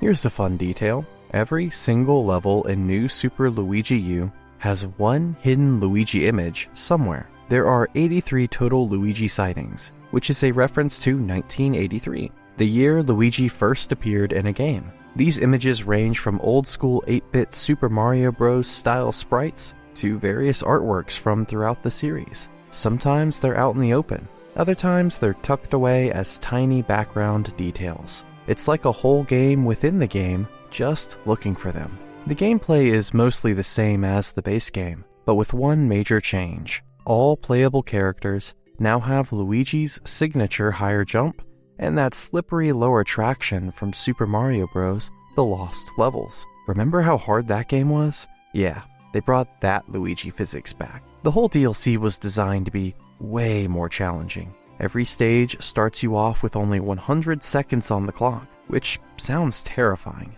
To compensate though, they made the courses shorter than normal, while absolutely packing them with enemies and obstacles. It's like concentrated Mario difficulty. While all the levels got completely redesigned, the world map itself stayed exactly the same. Everything else like items, power-ups, star coins, toad houses, enemy courses, and bosses all work just like in the base game. Multiplayer is still here from the main game, but since Mario got kicked out, Nabbit takes his spot as the fourth playable character. When you play as Nabbit, enemies can't hurt you at all, which sounds great until you realize you also can't use most power-ups, can't ride Yoshis, and can't hold items. Any power-ups Nabbit collects get converted to 1-ups at the end of each stage. You can only earn 8 1-ups per course this way though, so there's a cap.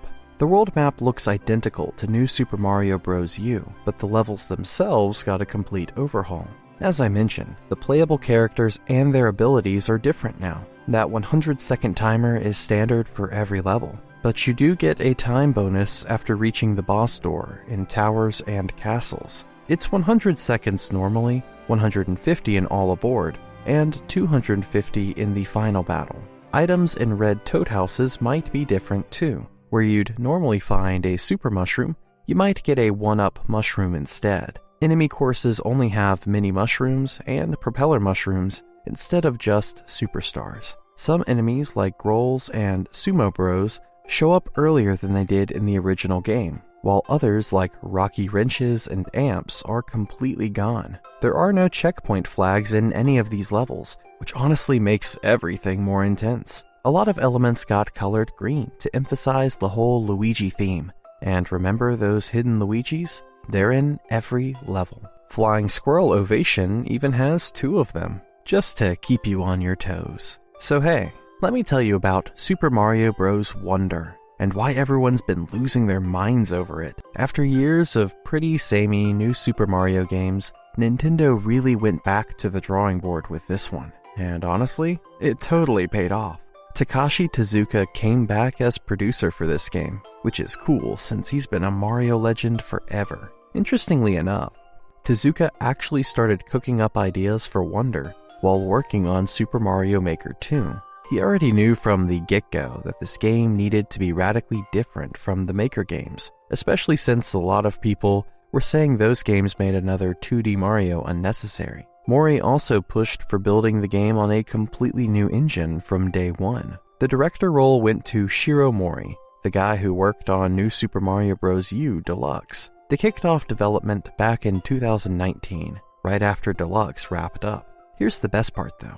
Nintendo didn't rush them at all. No hard deadlines for getting a prototype ready, which basically gave the team all this breathing room to just mess around with ideas and see what stuck. When they first started planning Wonder, Mori wanted to capture that feeling of discovery and hidden surprises you got from the very first Super Mario Bros., but make it work for people playing today. Initially, they were thinking about the classic approach of warping Mario to different spots in a level using pipes or vines. You know, the usual stuff.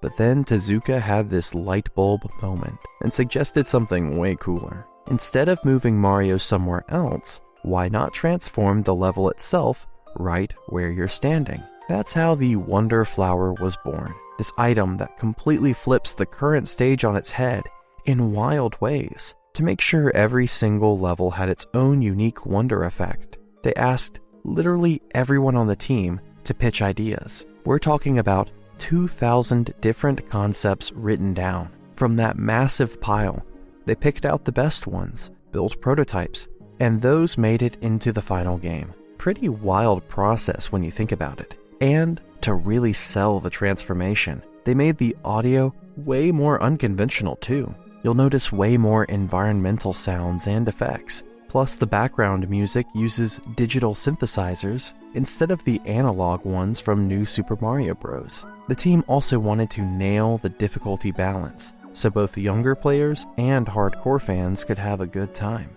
They designed the game with this flexible difficulty system, where you've got badges that can either make things easier or crank up the challenge, depending on what you need. There's an online mode, where you can get help from other players, plus certain characters like Yoshi and Nabbit have special perks, such as not taking damage from enemies. Oh, and the world map isn't linear either, so if you hit a level that's kicking your butt, you can just skip it and come back later. Originally, they planned to have live sports commentary, reacting to everything you did in the game. Sounds kind of bizarre, right? Well, late in development, they scrapped that whole idea because it was getting too complicated to pull off.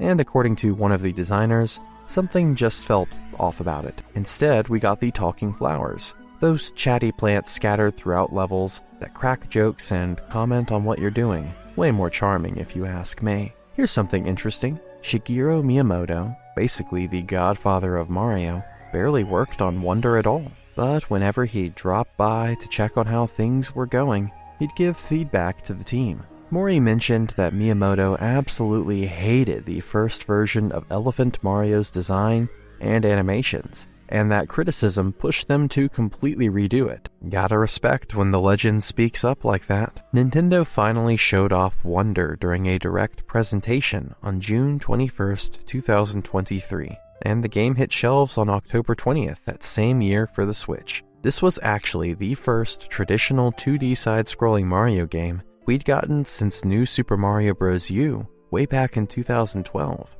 So people were definitely ready for something new. Wonder also marks a pretty big changing of the guard. It's the first game featuring Kevin Afghani as the voice of Mario and Luigi. This came after Nintendo announced in August 2023 that Charles Martinet, who'd voiced the brothers since 1991, was stepping back from those roles. This is also the first Super Mario game where you'll hear Giselle Fernandez voicing Daisy instead of Deanna Mustard, who'd done the character from 2003 to 2022. Plus, Don M. Bennett took over as Nabbit from Natsuko Yokoyama. Fun coincidence. Sonic Superstars, another 2D platformer from Sega, came out just 3 days before Wonder. Both Tezuka and the Sonic producer, Takashi Iizuka, said the timing was totally unplanned. Despite how long both franchises had gone without a 2D entry, it was the first time Mario and Sonic 2D games launched this close together since the whole Nintendo vs. Sega console wars back in the 90s. Looking ahead, Nintendo announced an expanded version called Super Mario Bros. Wonder, Nintendo Switch 2 Edition, plus meet up in Bella Bell Park during a September 2025 Direct.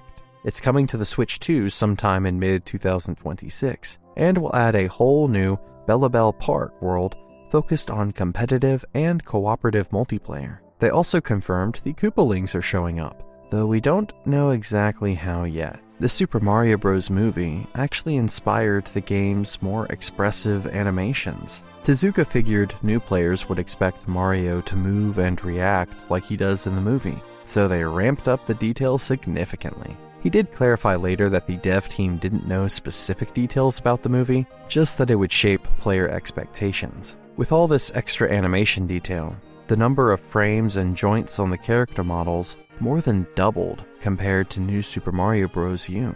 The characters looked more like 2D illustrations drawn by Shigehise Nakaue. This visual style actually carried over into Mario Kart World later on. Unlike the New Super Mario series, Wonder gives you an actual distinct story and setting that isn't the Mushroom Kingdom for once. Mario, Luigi, Peach, Daisy, Yellow Toad, Blue Toad, and Toadette get invited to the neighboring Flower Kingdom, which is ruled by Prince Florian. He's showing off this Wonder Flower to everyone when, surprise, Bowser crashes the party with Bowser Jr. and Kamek. Bowser grabs the Wonder Flower and merges himself with his Koopa Clown car and Florian's castle, transforming into this massive Castle Bowser thing. He then starts wrecking the entire kingdom and trapping all the locals, these creatures called Poplins, in their homes. Obviously, Mario and crew aren't having it, so they team up with Florian to stop Bowser's latest scheme. 4 Yoshis and Nabbit tag along for the ride too. Your journey takes you through 6 main worlds: Pipe Rock Plateau,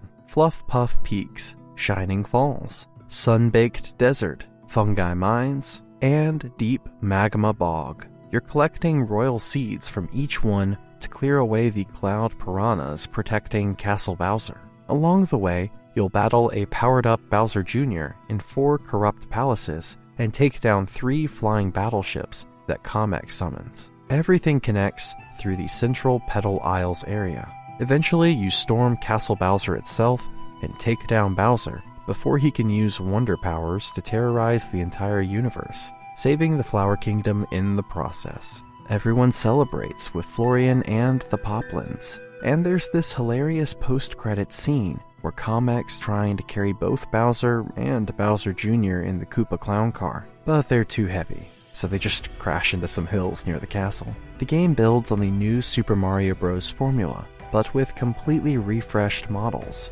expressions, and animations. You can play as Mario and Luigi, obviously, but also Peach, Daisy, Yellow Toad, Blue Toad, Toadette, 4 different colored Yoshis, and Nabbit. Everyone shares the core moveset from New Super Mario Bros., so you can still wall jump, ground pound, and spin jump. Nabbit keeps his signature ability, where enemies just pass right through him without causing damage. The Yoshis don't take damage either, though they'll bump into enemies when they collide. They still have their flutter jump, can be ridden by other characters, and use their tongues to eat enemies and items. All these characters can also use power-ups now, including new ones like the elephant fruit, and they can equip badges that give them extra abilities like the parachute cap, or special moves. The Flower Kingdom serves as your playground, with levels mixing familiar themes from past games like grasslands, deserts, and beaches, alongside fresh ideas like autumnal forests and savannas. The hub is one connected world map, similar to New Super Mario Bros. U, where each level shows up as a 3D icon, like in Super Mario 3D World. Every level has its own unique name, and gets assigned a difficulty rating from 1 to 5 stars, which is something you only really saw before in Super Mario Advance 4's level cards and Super Mario Maker 2's story mode. The star of the show is definitely the Wonder Flower, this power-up that warps reality around you in completely bonkers ways. Maybe warp pipes suddenly come alive and start moving around like creatures, or piranha plants break into song. These Wonder Flowers only exist in the Flower Kingdom, along with Wonder Seeds and Flower Coins, which are the region's main collectibles. Another cool addition is the Talking Flowers, these non-playable characters hanging out in levels who react to what's happening and what you're doing. This is actually the first 2D side-scrolling Mario game since Super Mario Bros. 2 to ditch both the score system and time limits entirely. You can take as long as you want exploring levels, which is super refreshing. When you bounce off enemies or objects in succession, you'll see ratings pop up starting with good, then climbing through great, super, fantastic, excellent, incredible, and finally, wonderful. Once you hit wonderful, every additional bounce in your chain gives you a 1-up. Each world mixes regular levels with smaller bonus stages that come in different flavors. Break time levels are quick challenges, with specific objectives to snag a Wonder Seed. Badge Challenge and Expert Badge Challenge levels require you to use a particular badge's abilities to reach the goal, and you actually unlock that badge by beating the level. You start these in your small form temporarily, and failing doesn't cost you any lives. They're short, but still hide 3 10 flower coins. Though, unlike regular levels, you lose these coins if you fail, and have to collect them again. Wiggler race levels are exactly what they sound like. You're facing a roller skating Wiggler to the finish line. KO Arena levels throw waves of enemies at you that you need to defeat in sequence, kind of like the Mystery House levels from Super Mario 3D World. These also have 3 10 flower coins based on your clear time. Search Party levels task you with finding 5 hidden Wonder tokens to earn a Wonder Seed. If you count the different colored Toads and Yoshis as separate characters, Wonder has 12 playable characters, which is the most any mainline Mario game has ever had. Daisy and the Yoshis are playable in a home console Mario game for the first time here, after previously being playable in Super Mario Run. Most characters control identically, aside from revealing different hidden character blocks. The Yoshis and Nabbit don't take damage from most hazards and enemies, but they can't use power-ups to transform. Nabbit doesn't even flinch when hit, while the Yoshis keep their flutter jump, tongue attacks, and can be ridden by others. One neat detail: the random character option won't pick Yoshis or Nabbit for you. Super Mario Bros. Wonder absolutely blew people away with how unique and original it felt, both visually and in terms of gameplay. After so many new Super Mario games that all kind of blended together, fans were honestly getting pretty tired of that formula. Wonder completely revitalized the 2D Mario franchise in a way nobody really expected. It ended up being considered one of 2023's best games, and even scored a Game of the Year nomination at the Game Awards. While the new Super Mario games were solid and fun, Wonder proved that 2D Mario could still be relevant and achieve near masterpiece status, even decades after the 90s golden age. It's basically proof that when Nintendo takes their time and really commits to trying something different, magic can happen. So yeah, that's basically the full story of 2D Mario. From those humble 8-bit beginnings on the NES, all the way to Wonder's reality-bending flower power. It's honestly pretty incredible how this series kept reinventing itself over nearly 4 decades. You had the original trilogy establishing the foundation, the Yoshi's Island games going artsy and experimental, the new Super Mario series keeping things alive during the 3D era, even if they got a bit samey, and then Wonder coming in at the perfect moment to remind everyone why we fell in love with 2D platformers in the first place. Through all the ups and downs, the safe sequels and the bold reinventions, 2D Mario never really died like so many other classic franchises. It just kept adapting, kept surprising us when we least expected it, and proved that sometimes the simplest concept of a plumber jumping on enemies and grabbing power-ups can still feel fresh and exciting when the right creative minds get their hands on it. Here's hoping Nintendo keeps that experimental Wonder energy going forward, because clearly, they've still got plenty of tricks up their sleeves. Of course, in this video, we've covered only the 2D adventures of the Italian plumber, but his 3D ones are just as iconic. If you look at your phone right now, you probably have a single text message emoji saved on it that takes up more digital space than the entire original Super Mario game. The sheer math of it is actually making my brain explode. Back in 1985, they shipped this marvel of engineering on a plastic cartridge that held exactly 40 kilobytes of total data. That breaks down to 32 kilobytes for the actual code and a miserable 8 kilobytes for every single piece of art on the screen. It is an incomprehensibly tight box to work inside. The people working under Shigeru Miyamoto basically went crazy trying to make it all fit. Accounts from that time tell us that the whole office turned into this weird competitive game show. The developers would hunt through every single line of code just trying to reclaim one tiny scrap of memory. If a programmer found a way to save a single byte of space, it was treated like a massive personal triumph. They were fighting for absolute scraps to make this thing work. However, that extreme desperation led to one of the biggest jokes in gaming history. You see, millions of kids stared at those glowing screens for years, and practically nobody ever noticed the actual trick the Nintendo pulled. See, if you look at the fluffy white clouds floating in the sky on the first level, and then look at the green bushes sitting on the ground right below them, you would not realize at first, but they are actually the exact same object, because the developers literally just took the cloud graphic and painted it green and stuck it in the dirt. It is the exact same shape pixel for pixel. Reusing that one single drawing for two totally different things saved them just enough memory to keep the game alive. But they did not stop there at all. Normally, a game designer would hand draw every single piece of the background and save it to the memory banks. But they obviously could not afford to do that, so instead, they made the game use math to build the backgrounds on the fly. The system generated the scenery using rules and equations instead of just loading a saved picture. The programmers had to think like actual mathematicians instead of artists, just to make a simple jumping game function on low-end hardware. Then you have the spinning fire bars in the castle dungeons. Those were not even supposed to be in a Mario game. The exact same team of developers was building the first Zelda game in the exact same room at the exact same time.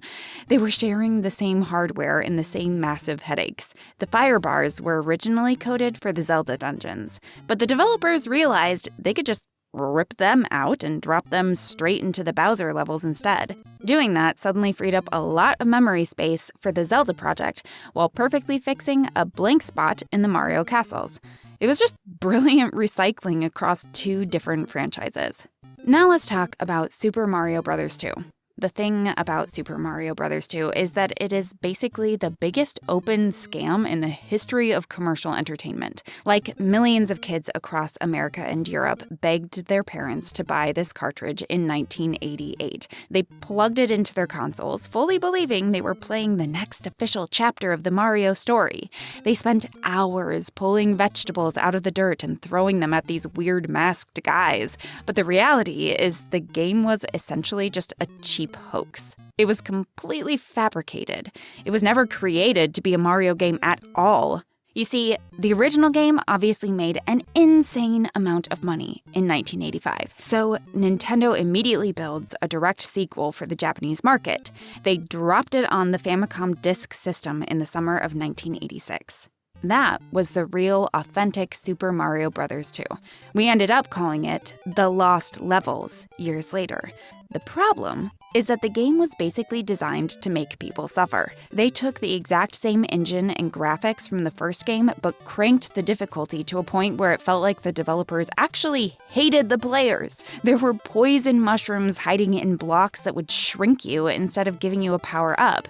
There were invisible floors placed exactly where you needed to land. They even programmed random wind physics that would just blow your character off the screen mid-jump. Nintendo brought this game over to test it on Western audiences, and the executives just completely backed out. They decided it was way too punishing. They thought American kids would just get frustrated and stop buying their products entirely. Right around that exact same time, a totally separate team inside Nintendo was working on something completely different.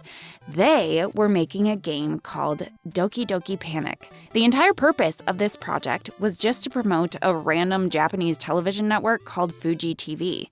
The network was hosting a summer festival event in 1987, and they wanted a video game to advertise it. The game had 4 completely unique characters and a whole system based around vertical platforming and throwing objects.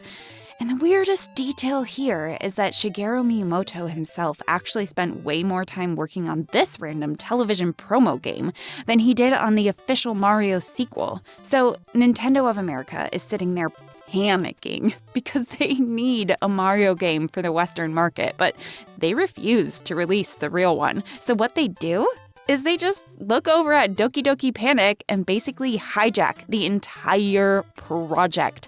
They took the 4 original festival characters and just replaced them with Mario and Luigi and the Princess and Toad. Each of those Mario characters just perfectly absorbed the exact jumping and running stats of the deleted characters they replaced. They slapped a new title screen on it and shipped it to America.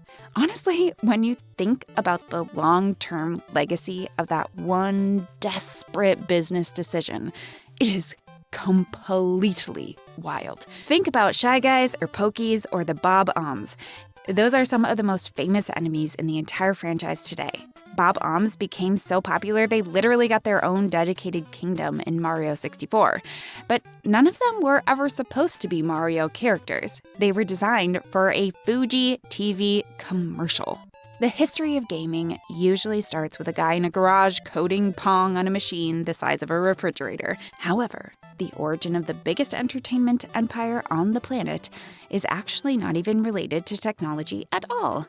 Think about Kyoto in the late 19th century. It is September 1889, and the entire city is in the middle of a huge identity crisis. The emperor had just packed up the imperial capital and moved everything over to Edo, which we now call Tokyo. And Kyoto is stuck in this weird economic transition period. And right in the middle of this historical crisis, a craftsman named Fusajiro Yamauchi just decides that he wants to open up a tiny little workshop in the Shimogyo district. He calls it Nintendo Koppai, and he is not building any kind of motherboards or wiring arcade machines. The guy is literally sitting there handcrafting playing cards out of the bark of mulberry trees. The product was Hanafuda. They were these decorated flower cards divided into 12 distinct suits, each one representing a different month of the year. In this version of cards, instead of hearts or spades, you get these very detailed illustrations of seasonal plants and animals. However, what's interesting is that the timing here was not a coincidence. You see, for years, the Japanese government had been cracking down hard on gambling and had banned any kind of playing cards that had numbers on them. If it had numbers on it, the government outlawed it. But Hanafuda cards sat in a gray zone where they were completely legal because they were just pictures. 0 numbers meant 0 legal problems. Then the Meiji Restoration hits, and the government finally loosened the gambling laws. The demand for these types of cards instantly exploded, and Yamauchi was right there ready to take over the whole market. So the company that made Mario and Zelda was basically built on a casino loophole. Then there is the name itself. Everyone who makes a retrospective video will confidently tell you that Nintendo translates to leave luck to heaven.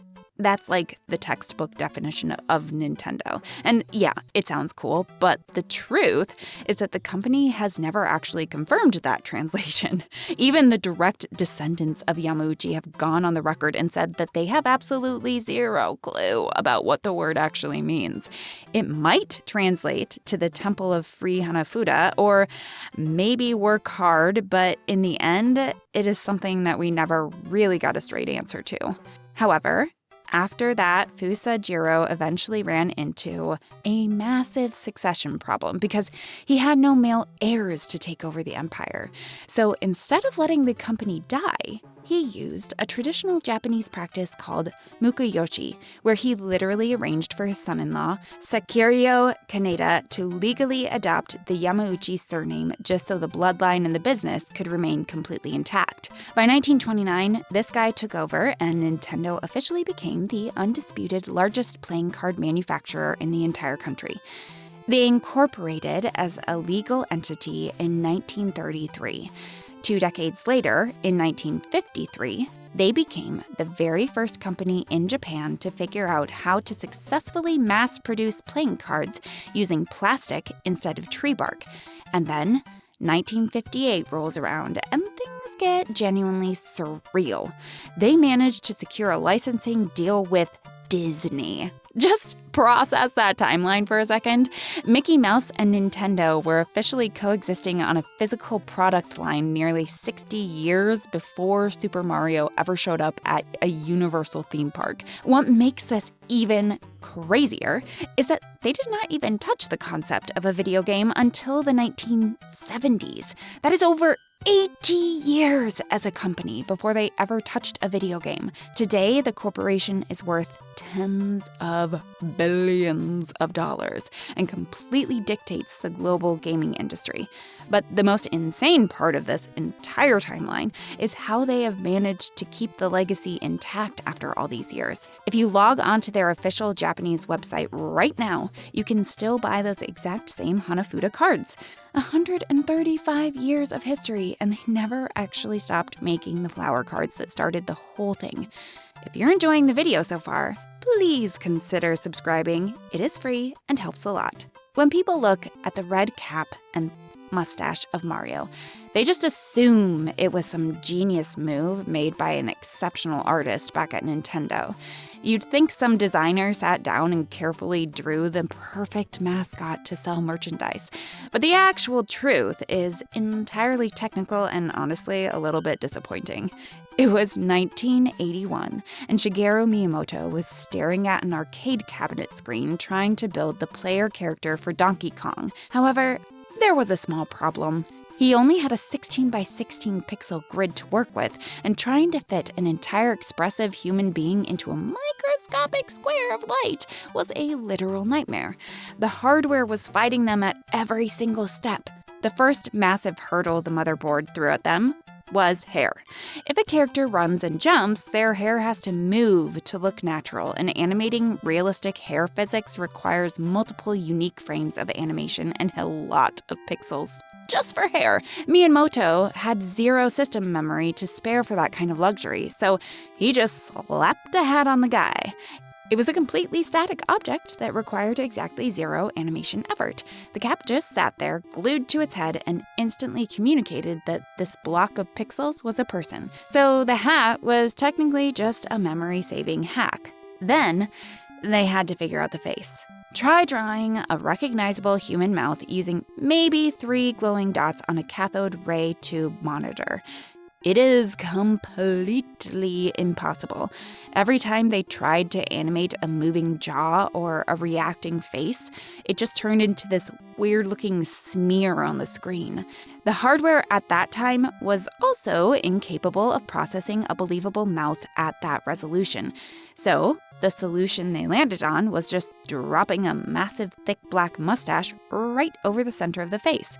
This hack suggested the idea of a mouth without forcing the arcade board to actually render one. It acted as this heavy visual anchor so players could instantly recognize the direction of the character under any condition at all times. But the most crazy part of the entire thing was the clothing. You see, the arcade cabinet had a massive problem rendering overlapping movement. When the character ran, his arms naturally swung back and forth. And because the resolution was so incredibly small, the junction where the moving arm overlapped with the torso just created an extremely blurry mess. The player could not tell what was an arm and what was a chest.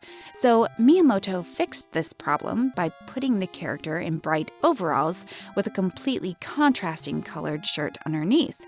The solid colors created a hard visual boundary separating the arms from the body. Even the skin tone of the character was completely calculated.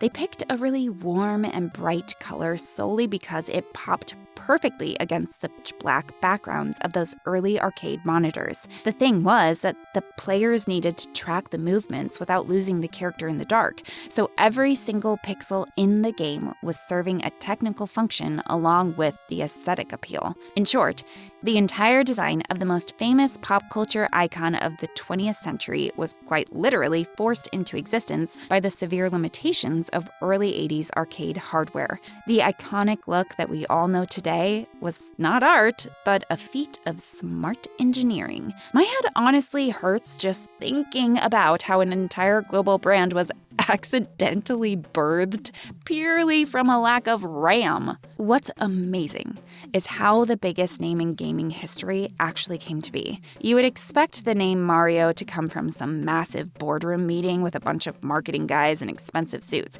but the story of how it actually came to be starts in a messy situation inside a literal warehouse. See, it was 1981, and Nintendo of America was basically broke. They were renting out this huge storage building in a random suburb of Seattle, and the landlord was a local real estate guy named Mario Arnold Segale. He was an Italian-American guy who built a huge construction business starting with just one single truck. The main story is that Nintendo was really late on their rent.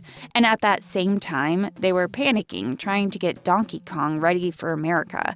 Then one day, Segale just bursts into the warehouse and starts yelling at the higher-ups right in front of the whole staff because they owed him money. They somehow managed to beg him for an extension, but the second he walked out the door, the team looked at the little pixel guy they were originally calling Jumpman, and they just decided right then to call him Mario.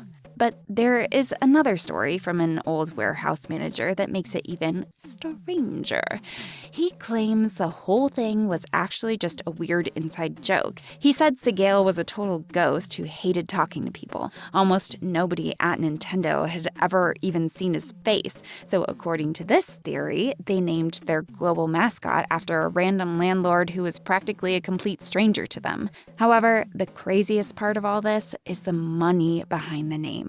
The real Mario, the landlord, watched a cartoon plumber with his exact name sell hundreds of millions of games across the entire planet, and some people say that he never saw a single dollar from Nintendo. He did fine on his own, though. He sold his real estate business for $60 million later on and lived a super quiet life. A newspaper interviewed him once in the 90s, and he just made a dry joke about still waiting for his royalty checks. However, he passed away in 2018. His family made it very clear in his obituary that he always hid from fame. He just wanted to be remembered for his own hard work. Games nowadays treat you like an actual toddler. They freeze the screen and put huge glowing arrows everywhere just to tell you how to walk forward. However, back in 1985, nobody cared if you knew how to play. You either figured it out or you threw the controller at the wall. There were no pop-ups or text boxes telling you what buttons to press. But the guys making Super Mario Bros. Knew that was a terrible way to make a game. So they built the very first level, World 1-1, to teach you the entire game without making it feel like an annoying tutorial. If you look at how games work right now, when you boot up literally any modern title, the screen just fills with a million annoying pop-ups, which can sometimes get pretty annoying because everyone knows basic controls. But in 1985, that concept just did not exist at all. Games at that time had no instructions or text boxes, and definitely no cutscenes showing you what to do. If you got lucky, there was a cheap paper booklet in the box, but mostly you were just expected to die over and over until your brain figured out the controls. However, it was a problem at that time because the control systems were not as easy as they are today. Every console, or even Atari, had its own way of functioning that was different from the other. The developers making Super Mario Bros. Knew exactly how frustrating that was for normal people. So they built the very first level of the game as an invisible tutorial. World 1-1 is literally a masterclass in brainwashing you into knowing how to play without ever actually speaking to you. Just think about the psychology behind that opening screen. It is honestly insane when you really break down the math of it. The game naturally pushes your eyes to the right side of the screen. The very first thing that happens is a tiny Goomba just starts walking directly at your face. It is placed in the exact mathematical spot where you are forced to deal with it. You cannot just ignore it. If you panic and press a button to jump over the thing, you instantly realize that jumping is your main tool for survival. If you just stand there or walk into it, your character dies on the spot. You learn immediately that touching moving things is a death sentence in this game. Then you move a few steps forward and see the floating blocks. The developers positioned the very first question mark block at the exact height where a normal player will naturally jump. You are trying to get over an obstacle or just testing your buttons and your head accidentally smashes right into the brick, even if you didn't mean to hit it. Then suddenly a mushroom pops out. And this is where the design gets genuinely brilliant. The mushroom does not sit there waiting for you. Instead, it immediately starts sliding away. It tricks your brain into a state of mild panic. And you think you are going to lose a prize, so your human instinct just forces you to chase after it. The second you catch the mushroom, your character suddenly doubles in physical size. Now, keep in mind that you did not read a manual about getting stronger. You just saw your character get big right in front of your eyes. Your brain instantly links catching hidden items with getting powerful. Now you feel bold, so you try another jump, and suddenly you are smashing through the solid ceiling blocks above you. The game just unlocked a totally new mechanic in your mind completely by accident. Every single piece of this happens before you even hit the 30-second mark. Shigeru Miyamoto explained this whole process years later. He just wanted players to understand the physics of the world through actual experience instead of words. Satoru Iwata was a legendary programmer who ended up becoming the president of the whole company later on. Even he admitted that when he finally noticed the deep psychology hidden in that first level, he was completely blown away and ran around telling everyone about the secret tutorial. Now people go to expensive colleges just to study those exact 30 seconds of gameplay because it's so interesting and one of the best case studies of game design in human history. So, if you look at the audio waveforms of the game, you will realize that they make no sense. The Super Mario Bros. Ground theme is probably the most famous piece of music written in the entire 20th century. You can play those first few notes for someone who has never touched a video game in their entire life, and they will instantly know what it is. But the insane part is how it was actually made. Koji Kondo built this absolute masterpiece on a piece of hardware that barely had enough power to run a digital alarm clock. Nintendo hired Kondo back in 1984. Up until that point, they only had programmers making the basic system noises. Kondo was the very first guy they ever hired specifically just to be a musician. They handed him an incredibly primitive processor and told him to make a soundtrack. The hardware gave him 2 channels for the main melody and harmony. Then he had 1 channel for the bass and 1 channel just to make static noise for the drums and nothing else. But this is where things went terribly wrong for him. See, the music and game sounds had to share that exact same physical space. So every time the player pressed the button to make Mario jump, the jump sound effect completely hijacked one of the musical channels. The music literally had to cut itself off and work around the gameplay in real time just to function without crashing the system. So he ended up writing 6 different tracks for the entire game. He made the main theme, the underground music, the water level track, the castle music, the star power song, and the game over screen. But make no mistake, these weren't ordinary soundtracks. He had to build them to loop completely perfectly.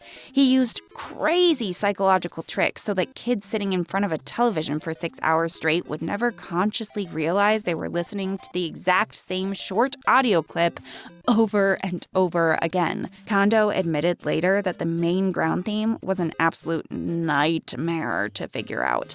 He was sitting there with this tiny little keyboard trying to write a song. He would compose a version and then immediately put it into the game code.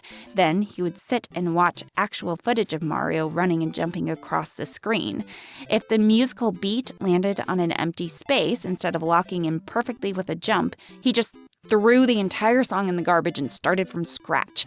The timing here was very important for him. What he finally landed on was a track written in C major, running at exactly 100 beats per minute. He gave it this weird, swinging rhythm with a ton of offbeat timing. It basically felt like jazz. And what's interesting is that nobody was doing anything even remotely close to jazz in video games back then. Some music nerds figured out years later that he was heavily influenced by a Japanese jazz fusion band called T-Square and their song Sister Marian. But Kondo took that inspiration and turned it into pure cultural history. In 2023, the Library of Congress actually put the Mario theme into the National Recording Registry. They only do that to preserve audio that completely changed American culture. So right now, sitting in a massive government vault right next to the original recordings of Elvis Presley is a song written on 3 overlapping audio channels for a tiny pixelated plumber. My brain is honestly completely fried just trying to process the scale of that. Did you know how he actually got Mario's voice? It is honestly just pure luck that Mario did not end up sounding completely terrifying. Back in 1990, there was this guy named Charles Martinet. He was a serious professional stage actor. He was hanging out on a beach in California one day when a friend randomly called him up about an audition happening at a trade show nearby. Now, the guy had never even touched a Nintendo console. He had absolutely zero clue what Mario was. Regardless, he just decided to show up at the very last second. By the time he actually walked into the room, the casting people were literally packing up their cameras to leave. However, he somehow convinced them to let him read for the part anyway. They just looked at him and said he needed to play an Italian plumber from Brooklyn for this weird gaming system. His first thought was to do this really harsh New York accent, like a typical rough construction worker. But right before he started talking, he realized that kids might eventually hear this.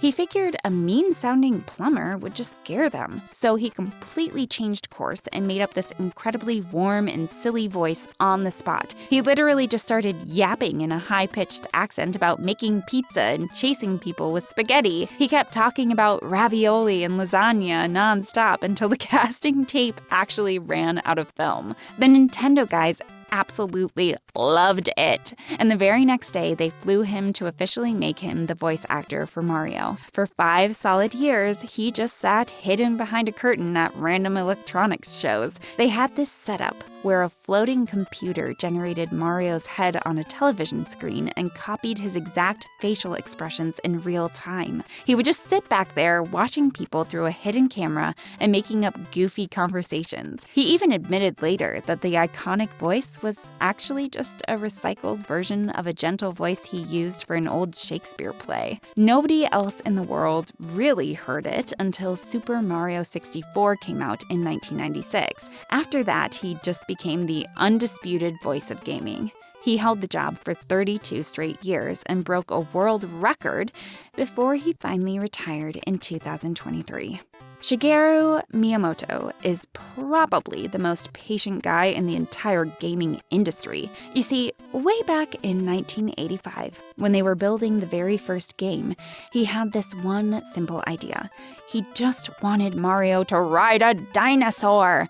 It was a completely random concept. He thought it would look cool, but the actual physical hardware of the old console just didn't allow him to do so. The system only had so much power to draw moving pictures on the television. If you put a giant dinosaur under the player, the console would literally have to draw and calculate 2 completely separate characters moving and hitting walls at the exact same time. The primitive 8-bit processor just did not have the juice to do that without completely crashing the entire game. So, Miyamoto just put the idea in a drawer and waited. He waited 5 whole years. Most people would just give up and move on to something else entirely. But the second Nintendo started building the Super Nintendo with a much stronger 16-bit processor, he instantly brought the dinosaur back. That is exactly how we got Yoshi. Nintendo announced him to the world like he was this crazy new invention, but in reality, Miyamoto was just bringing an idea to life that he had thought about years ago. And the craziest part is how Yoshi completely changed how the game actually played. He had this tongue that could grab bad guys and spit them back out like literal bullets. And more importantly, he gave players a totally broken second jump. You could literally be falling into a bottomless pit and just jump right off his back to save yourself in midair. You basically sacrificed the poor dinosaur to live. People have been abusing that exact trick for 30 years now. Yoshi ended up becoming a massive goldmine. He got his own island and a dozen spin-off games, and the whole thing only exists because a guy had an idea in 1985 and was just stubborn enough to wait for the technology to finally catch up to his brain. Now, the thing that really gets me about Nintendo entering the Hanafuda market was how genuinely dangerous the whole operation was back then. Because, you see, by the standards of Japanese society during the Meiji era, most respectable businesses wanted nothing to do with gambling. Most of the respectable card manufacturers had already taken one look at the flower card market and completely walked away. They wanted absolutely nothing to do with the gambling scene or the organized crime syndicates running it. But Fusajiro Yamauchi looked at the exact same situation and decided to capitalize on it. And the crazy part is that his primary demographic during those early years was not families sitting around a table having a game night. He was actually selling directly to the underground gambling parlors of Kyoto. And the people operating those parlors were none other than the Yakuza. Hanafuda had this massive history, which was directly connected to the gambling culture, and the Yakuza syndicates were the ones keeping that culture alive. Any normal business owner would have seen that as a massive liability or a quick way to end up in a river. Yamauchi somehow saw it as the ultimate business model. He realized that the Yakuza operations had an incredibly high turnover rate for their equipment. Like, think about a casual player at home. They buy a deck of cards and keep it in a drawer for a decade. But professional underground gaming halls were cycling through decks at an absurd speed. They swapped them out constantly. Partly this happened because the cards wore down physically, but mostly it served as a strict measure to stop cheating. If a deck stayed on the table too long, a smart player could memorize the scuffs or mark the edges. That constant turnover meant they needed new decks constantly, which was perfect for business. However, this move put his reputation at a serious risk. Other craftsmen in Kyoto had abandoned the entire sector purely because they valued their reputation and refused to have their family names tied to criminal networks. Yamauchi just ignored the stigma and aggressively targeted the clubhouse market anyway. His persistence paid off massively. He locked down supply contracts with roughly 70 different underground establishments. Every single one of those parlors was burning through at least 50 decks of his cards every single night.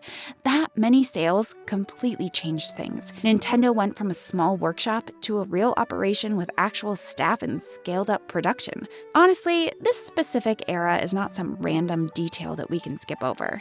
It shows the core mentality of the company that has survived for decades. Nintendo built an empire just because they were willing to dive headfirst into markets that everyone else considered toxic or dead. You look at Yamauchi selling tree bark cards to Yakuza gaming halls in the late 1800s, and then you look at Nintendo pushing into the American video game market after the massive crash in 1983. It is the same thing. American retailers were literally refusing to put game cartridges on their shelves back then because the industry was considered a complete financial failure, and we will get into more detail later on in the video. However, the instinct of jumping into markets everyone else ran away from was just who this company was, right from the start. The craziest part is that the Yakuza connection did not even die with Fusajiro. Those Hanafuda cards stayed locked into the underground gambling scene well into the 20th century. Nintendo dominated that exact market for decades before they ever touched a circuit board. My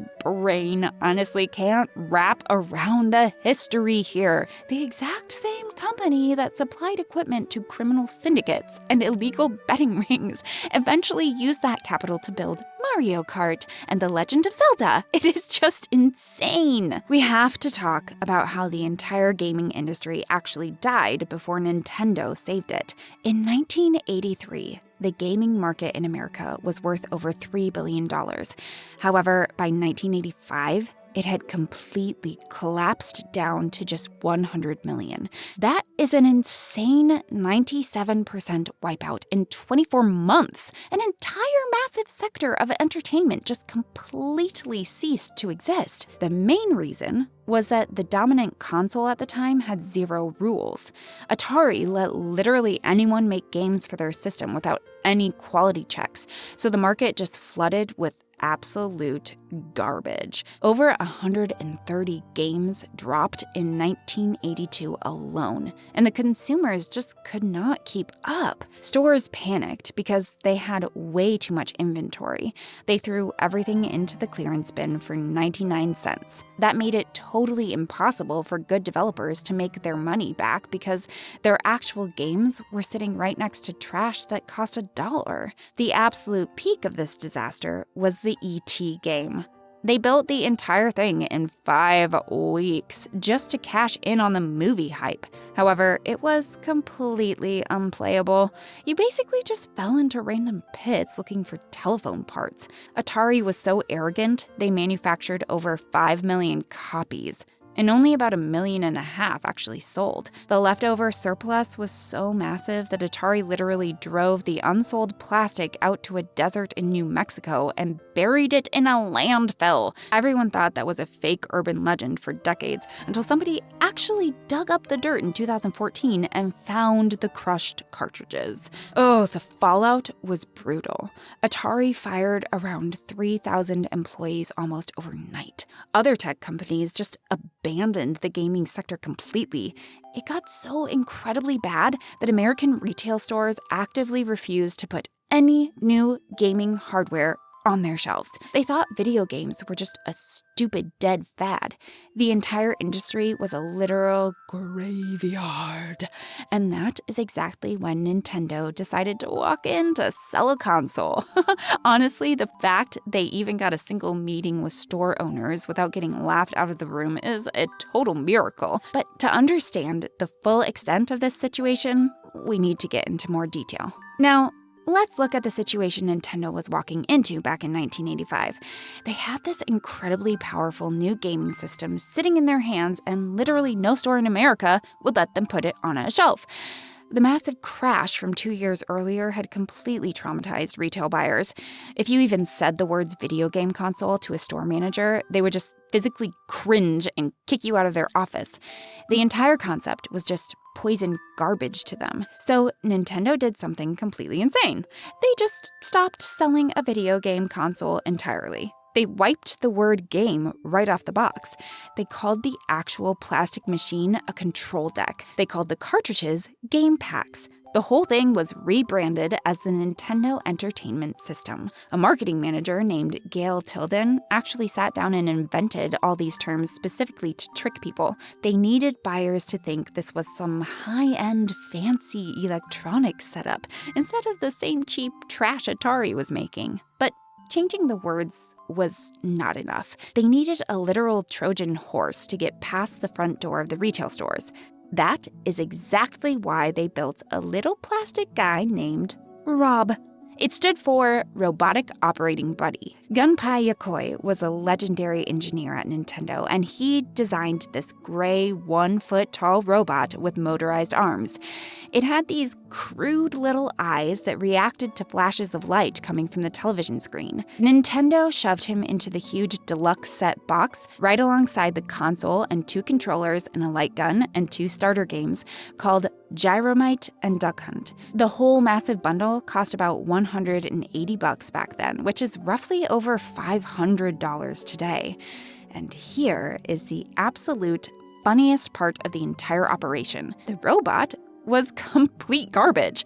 It was slow and clunky and practically useless. It only ever worked with exactly 2 games for its entire existence. But the robot was never actually supposed to be a good toy. Its only purpose was to trick retail stores. The buyers at the stores refused to stock video games, but they were totally fine with stocking a futuristic interactive robot toy. They just took the box and put it right next to the Transformers and Voltron and Teddy Ruxpin toys in the toy aisle. Nintendo even did a research study in early 1986 and found that out of 200 people who bought the very first systems, the majority of them only bought it because of the stupid robot. Nintendo also made this crazy financial deal with the stores just to force their way in. They told the retailers they could carry the massive boxes for 90 days completely for free. Nintendo paid for the display cases and all the advertising. If the boxes did not sell, Nintendo promised to take them all back and eat the loss. It was zero risk for the stores and all the risk on Nintendo.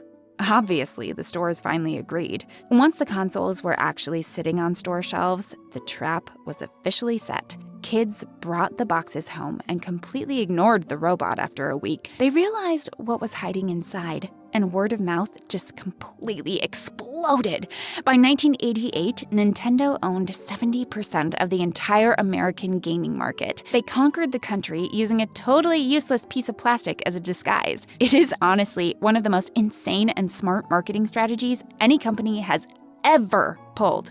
You would think the guy who basically invented Mario was some kind of absolute math genius sitting in a lab writing code all day. But Shigeru Miyamoto was practically the exact opposite of that. He was born back in 1952 in this tiny rural town called Sonobe near Kyoto. It was so completely off the grid that his family did not even own a television or a car until he was 11 years old. He had absolutely zero technology around him. So he just spent his childhood wandering around the hills and the dirt creeks. He would find these random dark caves out in the woods and actually drag a lantern inside just to see what was hiding in the dark. He admitted later that the exact feeling of stepping into an unknown space and being completely terrified but curious was the inspiration for his entire career. When his family finally moved to Kyoto, he just became a total art nerd. He was drawing manga and joining school clubs to put on literal puppet shows. People were actually telling his mom that he was completely wasting his life and had lost his way, but she totally supported him anyway. He ended up going to this industrial arts college to study product design. And now he was literally training to be a guy who makes physical toys out of plastic and wood. The guy knew absolutely nothing about electronics. He had zero programming skills and had never designed a video game in his life. However, the craziest thing happened when in 1977, he just walked up to Hiroshi Yamauchi, who was the president of Nintendo at the time. He did not have a resume. He just brought a letter from his dad and a portfolio full of little toys he had made by hand. Yamauchi was super skeptical because the guy had no technical skills at all, but he hired him anyway, just to be a staff artist. For 2 solid years, Miyamoto just painted the artwork on the sides of the arcade cabinets. He had zero input on the actual games. Then 1980 rolls around, and Nintendo hits a massive crisis. They had shipped 2,000 arcade cabinets to America for a game called Radar Scope, but it was a total disaster. Nobody wanted to play it, and the American branch was just sitting on a massive warehouse full of unsold hardware. They were bleeding money. So Yamauchi turned to Miyamoto, who still has zero game design experience, and told him to figure out a way to salvage the dead boxes. He paired him up with a veteran engineer named Gunpei Yokoi so the machines would not actually explode. Because Miyamoto was an art student and not a programmer, he did not think about the math of the game. He thought about it like a movie. He was obsessed with old Popeye cartoons and Beauty and the Beast and the original King Kong movie. So he just made up a simple story. A giant angry ape kidnaps a guy's girlfriend and drags her to the top of a construction site. The player just has to climb up and jump over stuff to save her. That was Donkey Kong. That one frantic attempt to fix a warehouse full of garbage arcade boxes ended up making over $100 million in its very first year. To this day, over 1 billion copies of games from franchises he created have been sold. The entire backbone of the global gaming industry was basically built by an art student who liked making puppets and exploring dirt caves. Honestly, it just makes you realize how completely random history really is. Think about how we get hyped for games today. We sit through massive live streams and the Game Awards just to see a 2-minute cinematic trailer drop. But back in 1988, Nintendo literally invented that entire hype cycle by accident using a really bad Hollywood movie. Here is the exact situation they were dealing with. Super Mario Bros. 3 was already out in Japan and getting absolute perfect reviews, but Nintendo of America was completely stuck. There was a massive shortage of the physical ROM chips needed to build the cartridges. They literally could not manufacture the game for the American market, so they are just sitting on the most anticipated piece of software they have ever created, and they cannot put it on store shelves. Right around then, Universal Studios knocks on their door. They pitched this idea for a movie about a little kid who is a total gaming prodigy. The kid travels cross-country to compete in a massive video game tournament. Nintendo looked at the script and agreed to license their stuff, but then they executed the craziest marketing stunt the industry had ever seen. They decided to use the final tournament scene of this Hollywood movie to officially reveal Super Mario Bros. 3 to the public. The movie was called The Wizard, and it came out in December 1989. It starred Fred Savage and even had a super young Tobey Maguire just standing around in the background. Professional movie critics absolutely hated it. They trashed the film and called it a shameless 90-minute commercial that families actually paid real money to watch. And the critics were completely right. It was a giant advertisement wrapped in a movie, but it worked perfectly. Kids were sitting in the dark theater and suddenly they saw a game they had never seen before. The movie showed them the new map screen and the warp whistles. They saw Mario grab a leaf and put on the Tanuki suit to literally fly into the sky. They only saw about 5 minutes of actual gameplay, but it was enough. Kids left the theater completely desperate to play it. When the game finally launched 2 months later in February 1990, it completely shattered sales records. It became the best-selling standalone game on the entire console. Nintendo basically invented the viral game reveal drop decades before the internet was even a thing. Every single massive cinematic trailer you watch today traces straight back to a 5-minute scene in a critically panned family movie. The localization of games back then was just completely unregulated. When Super Mario Bros. 3 dropped in Japan in 1988, those 7 castle bosses at the end of the worlds did not even have actual names. The Japanese developers just called them the Little Bowsers. However, when Nintendo of America started bringing the game over here, someone literally had to sit in an office and invent identities for all of them. That job fell on a guy named Dave Brooks. He was just a product analyst, but before he got hired, he worked as a DJ at Tower Records. The guy was completely obsessed with music history. So he is just staring at these pixelated turtles, and his brain starts making the weirdest connections. He spots the one with the crazy wild hair and thinks it looks exactly like a portrait of Beethoven, so that one becomes Ludwig von Koopa. He sees another one wearing pink sunglasses. Roy Orbison basically lived in dark glasses his entire career, so that turtle becomes Roy Koopa. He named Wendy O. Koopa after the lead singer of a crazy punk band called the Plasmatics. Iggy Koopa was literally just Iggy Pop. He named Morton Koopa Jr. after a super aggressive television talk show host. The absolute wildest one is Lemmy, though. Brooks looks at this tiny turtle with a mohawk who bounces around on a rubber ball with totally chaotic energy. He immediately names him after Lemmy Kilmister, and that is the lead singer and bassist of Motorhead, one of the loudest and most hardcore heavy metal legends to ever exist. He passed away a few years ago, but his entire legacy is permanently tied to a frantic little turtle in a Mario game. Then you get to the seventh boss, Larry. Brooks straight up admitted there was no deep artistic meaning there at all. He just looked at the pixels and decided the guy looked like a Larry. He tried to claim years later that it was a nod to a guy in the band U2, but it was obviously just a random thought. Honestly, I am so tired I cannot even process the fact that an entire generation of kids got filtered by a cartoon turtle named after the frontman of Motorhead. For basically over 20 years, every single person who played a Mario game just knew the Koopalings were Bowser's literal children.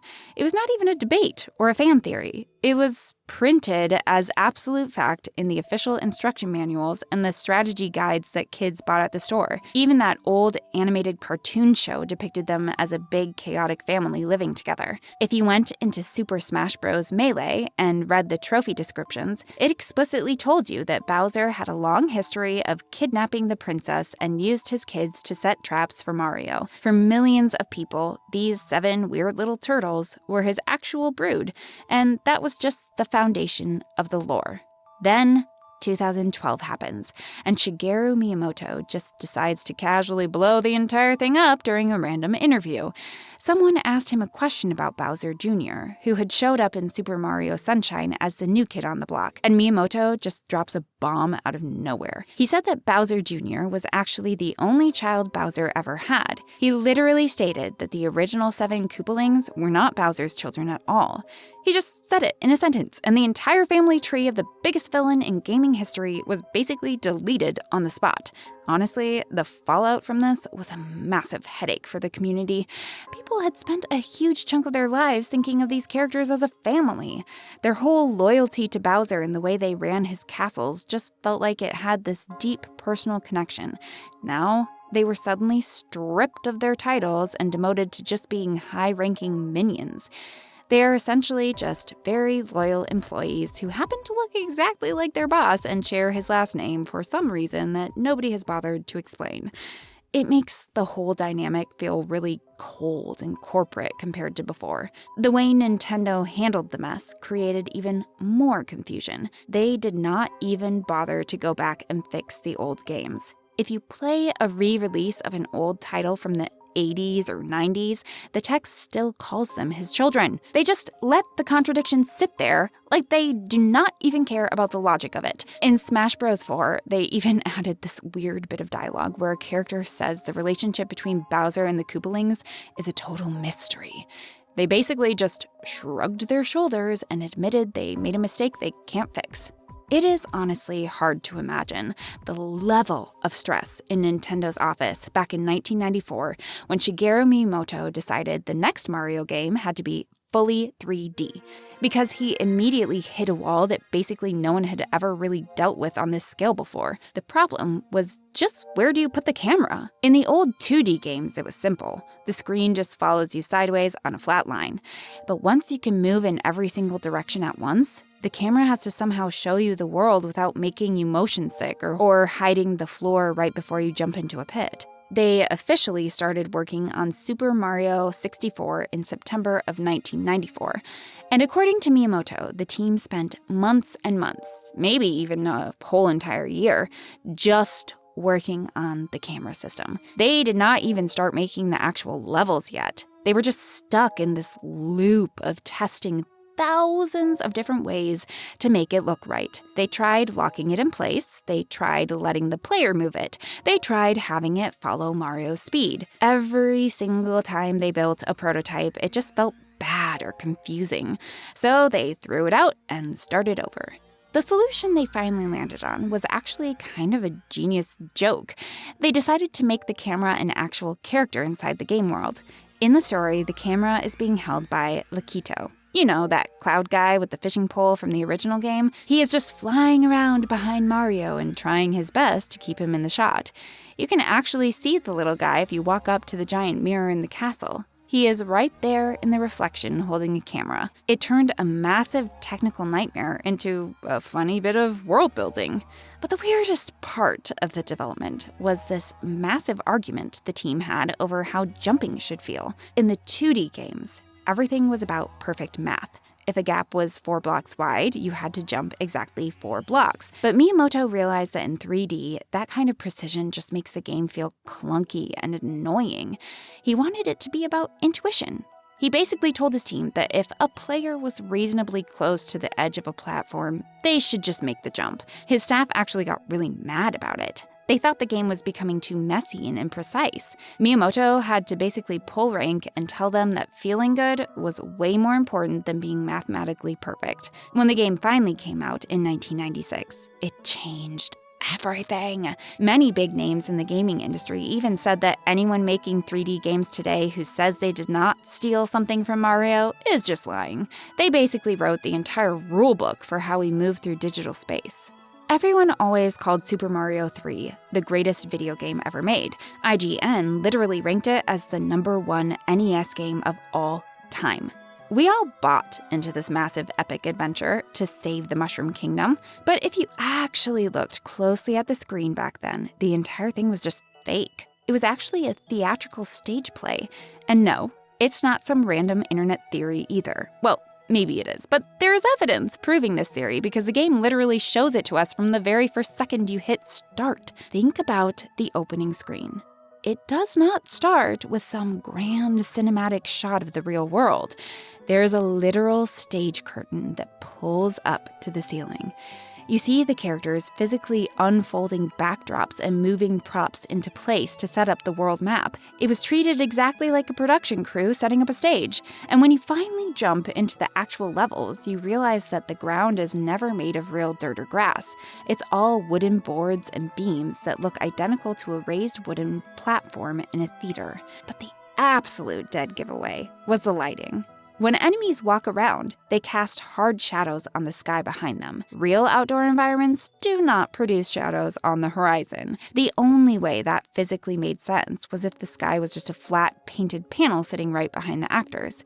Every single detail pointed to it. At the end of every world, a literal stage curtain dropped down to close the scene. And when the game ends, it gives you a theatrical curtain call and the credits list the cast members like they were performers in a Broadway production. The crazy thing is Nintendo never officially issued a statement to confirm or deny any of this. Miyamoto and his team did interviews talking about the world design and their massive $1.3 million budget, but they just completely ignored the theater stuff. But there were just way too many deliberate details across every level for it to be a coincidence. The entire adventure of saving the world was literally just a fake performance put on purely for our benefit.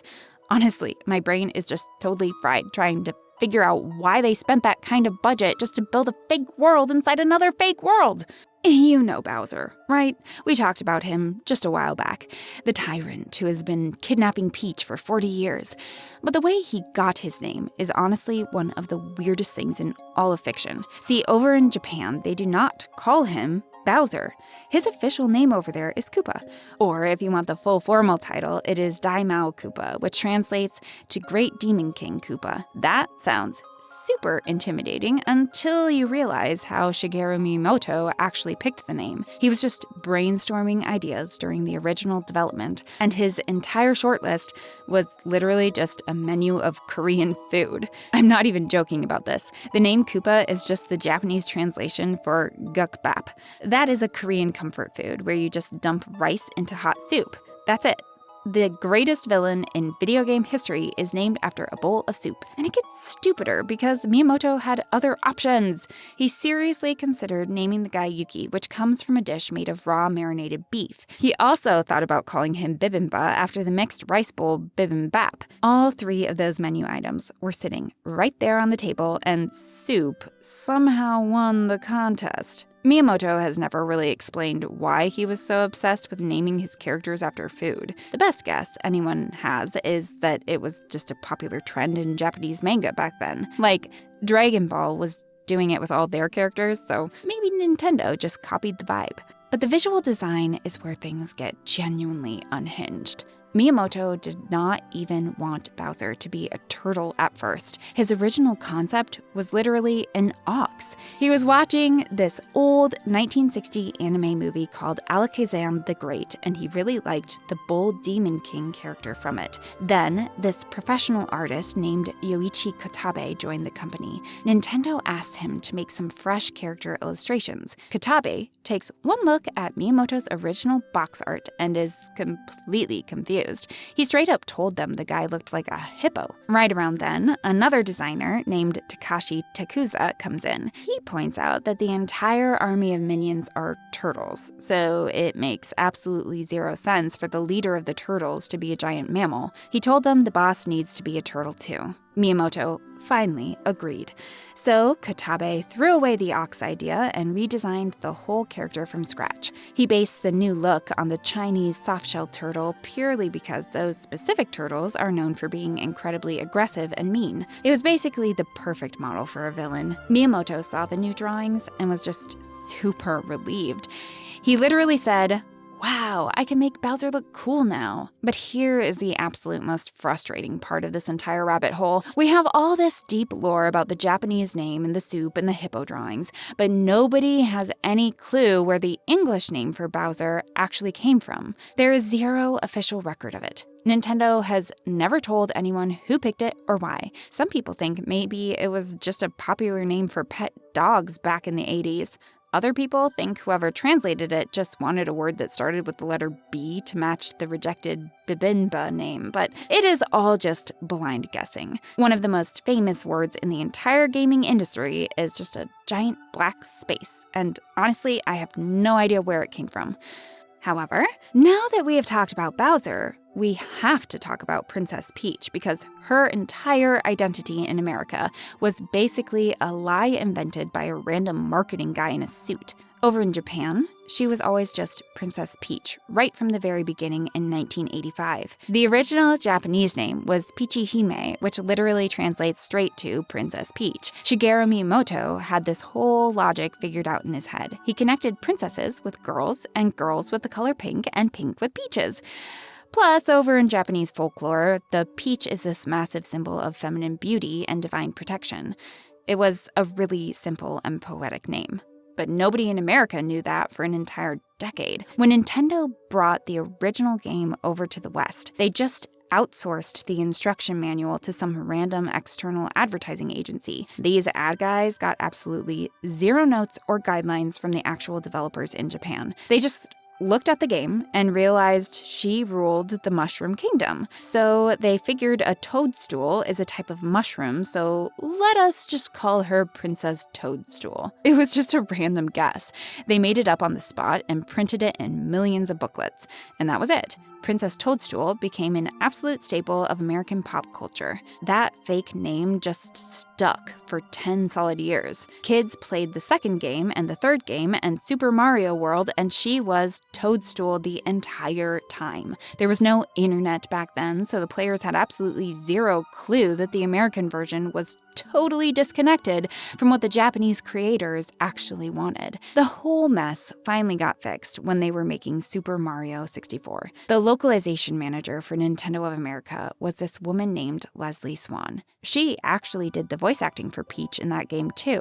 She was sitting in a room working with Miyamoto, and he just randomly turns to her and asks if Peach is a bad word in English. He literally did not understand why they changed his character. Swan had to sit there and awkwardly explain that it was a perfectly fine name, but the American audience had been calling her Toadstool for 10 years, and they could not just abruptly change it without confusing everyone. So Miyamoto just said he really liked his original name and wanted it back. So Swan came up with this weird bridge idea to fix the timeline. She suggested they make her full name Princess Peach Toadstool. Toadstool would be her formal royal last name, and Peach could just be her informal first name, and Miyamoto said to move forward with it. That is exactly why, if you look at the opening of Mario 64, the letter you get is formally signed Princess Toadstool at the bottom, but the word Peach is handwritten in pink ink right at the top. It was a complete compromise just to slowly fix a massive 10-year-old mistake. After that game, they just dropped the Toadstool part forever, and the whole world finally went back to the original plan. We need to talk about how the most famous character in the entire history of pop culture was basically just a sloppy backup plan. See, everyone looks at Mario and sees this carefully designed, iconic Italian plumber with the red cap and the overalls. But the actual truth is that he only exists because Nintendo failed to get the legal rights to a cartoon sailor who eats spinach. Yes, I am talking about Popeye. Back in 1980 and 1981, Nintendo was completely desperate. We already talked about how they had that massive warehouse full of unsold radar scope arcade cabinets just gathering dust in America. Shigeru Miyamoto was supposed to design a brand new game to put inside those dead machines to save the company from losing millions of dollars. His very first instinct was not to invent something new at all. He just wanted to use a famous licensed property so people would naturally walk up and put quarters in the slot. He immediately went after Popeye the Sailor Man. Popeye was having a massive cultural moment right then because the legendary actor Robin Williams had just done a live-action movie adaptation. Plus, Nintendo actually already had a working relationship with the Popeye brand from their old playing card days, so the whole concept made total business sense. The original game design was literally just Popeye as the hero trying to save olive oil from Bluto. Miyamoto drew up the early concept art and built the entire game structure around that exact love triangle playing out on a tiered construction site. The preliminary game design was basically completely finished. And then, out of nowhere, the licensing deal just completely fell apart. The owners of Popeye said no.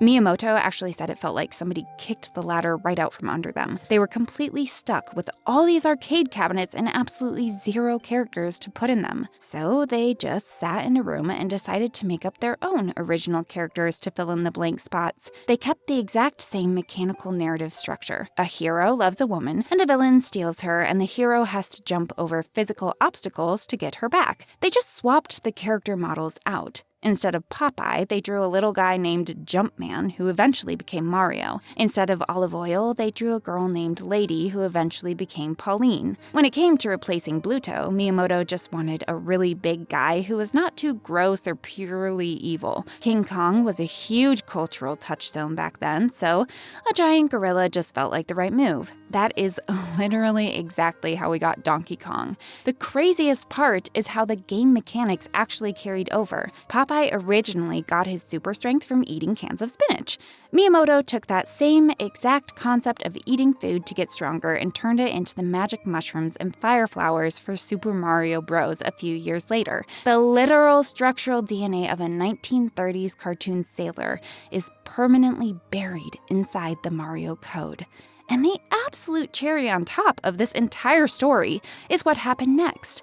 After Donkey Kong made $100 million and became a massive success, Nintendo actually finally managed to secure the Popeye license. They released a real Popeye arcade game in 1982. It did totally average numbers, and everyone just immediately forgot about it. Meanwhile, the fake backup characters they invented out of pure panic went on to become two of the most recognizable fictional figures in human history. I believe it's time I talk about Super Mario Odyssey. When that game dropped back in October 2017, everyone was just completely blown away by the Metro Kingdom. You walk into New Donk City, and it just looks like this massive glowing version of New York City. You have the giant skyscrapers and the neon lights and the jazz music playing everywhere. It has this really distinct 1940s glamour aesthetic going on. But if you actually stop and look closely at the details, the entire city is not just a random level.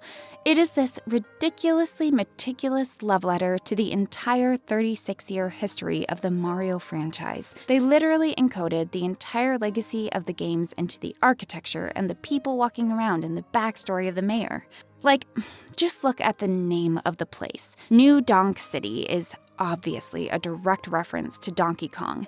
They literally just took the word donk straight out of the original arcade title. And if you walk up to any of the yellow taxis driving around the streets, you can actually read the license plates. Every single one of them says 1981 ND. That is the exact year the original Donkey Kong game was released to the public. Then you look up at the street signs. They named all the roads after classic characters from the old arcade days. You have Espresso Street and Pauline Street and Dixie Street and Kitty Street. Even the literal buildings are a massive reference. The Art Deco style facades and all the metal construction scaffolding sitting at street level are designed to look exactly like the red metal girders that Jumpman had to climb up back in that original 1981 arcade cabinet. And then you run into Mayor Pauline. This is where the lore gets genuinely crazy to me.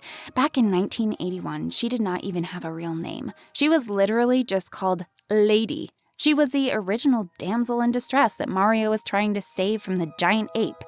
After that very first game, she basically just vanished from the entire franchise. She popped up for a tiny second in a 1994 Game Boy game and had a couple of random minor cameos, but for the most part, she was just totally forgotten in gaming history. But when they were building Odyssey, the developers realized they needed a human face to anchor the city. They wanted a familiar landmark for the players since the rest of the setting was completely new and weird, so they just brought Pauline back from the dead. They gave her this entire character arc and turned her into a super glamorous and capable mayor who absolutely loves jazz music. They even took her classic items from the original arcade game, like her hat and her purse and her umbrella, and hid them all over the city as actual collectibles. Then you have the whole capture mechanic with Cappy. That entire system where Mario throws his hat to possess enemies actually has its own crazy development journey.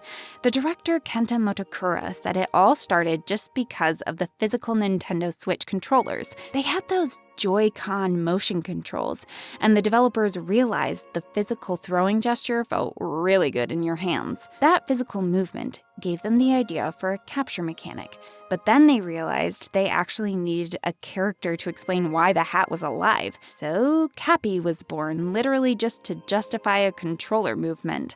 And his early concept art was totally unhinged. Before they settled on the white top hat, they drew him as a little slime monster wearing a witch hat. They even had a version where he was just a random penguin wearing a bowler hat. Luigi is one of the most beloved characters in the entire franchise. He has his own massive spin-off games, and people on the internet literally throw him an unofficial holiday every year. But the actual truth about how he was made is kind of insulting. He is probably the fastest major character design in the history of video games. They literally just made him in a single afternoon. The developers did not sit around brainstorming his deep lore or his personality. They just needed a quick fix for a specific technical problem and slapped him together. It was 1983, and the team at Nintendo was working on the original Mario Bros. Arcade game. They already had Mario figured out from the Donkey Kong days, but they really wanted to add a second player option to the screen. They were heavily inspired by this old Atari game from 1982 called Joust, where two players could just run around the exact same screen together at the same time. Nintendo wanted that exact same cooperative or competitive energy for their new game, but they had a massive problem. They needed a second character, and they had absolutely zero budget and zero time to actually design someone from scratch. They did not have the artistic bandwidth to draw a new guy. So they just did the most pragmatic and lazy thing possible. They copied the exact digital sprite they already drew for Mario and just told the computer to change the color. And the only reason he is green is because of the hardware. The old arcade machines and the NES had these super strict rules about color palettes. The computer chip could only handle a tiny specific set of colors on the screen at the same time.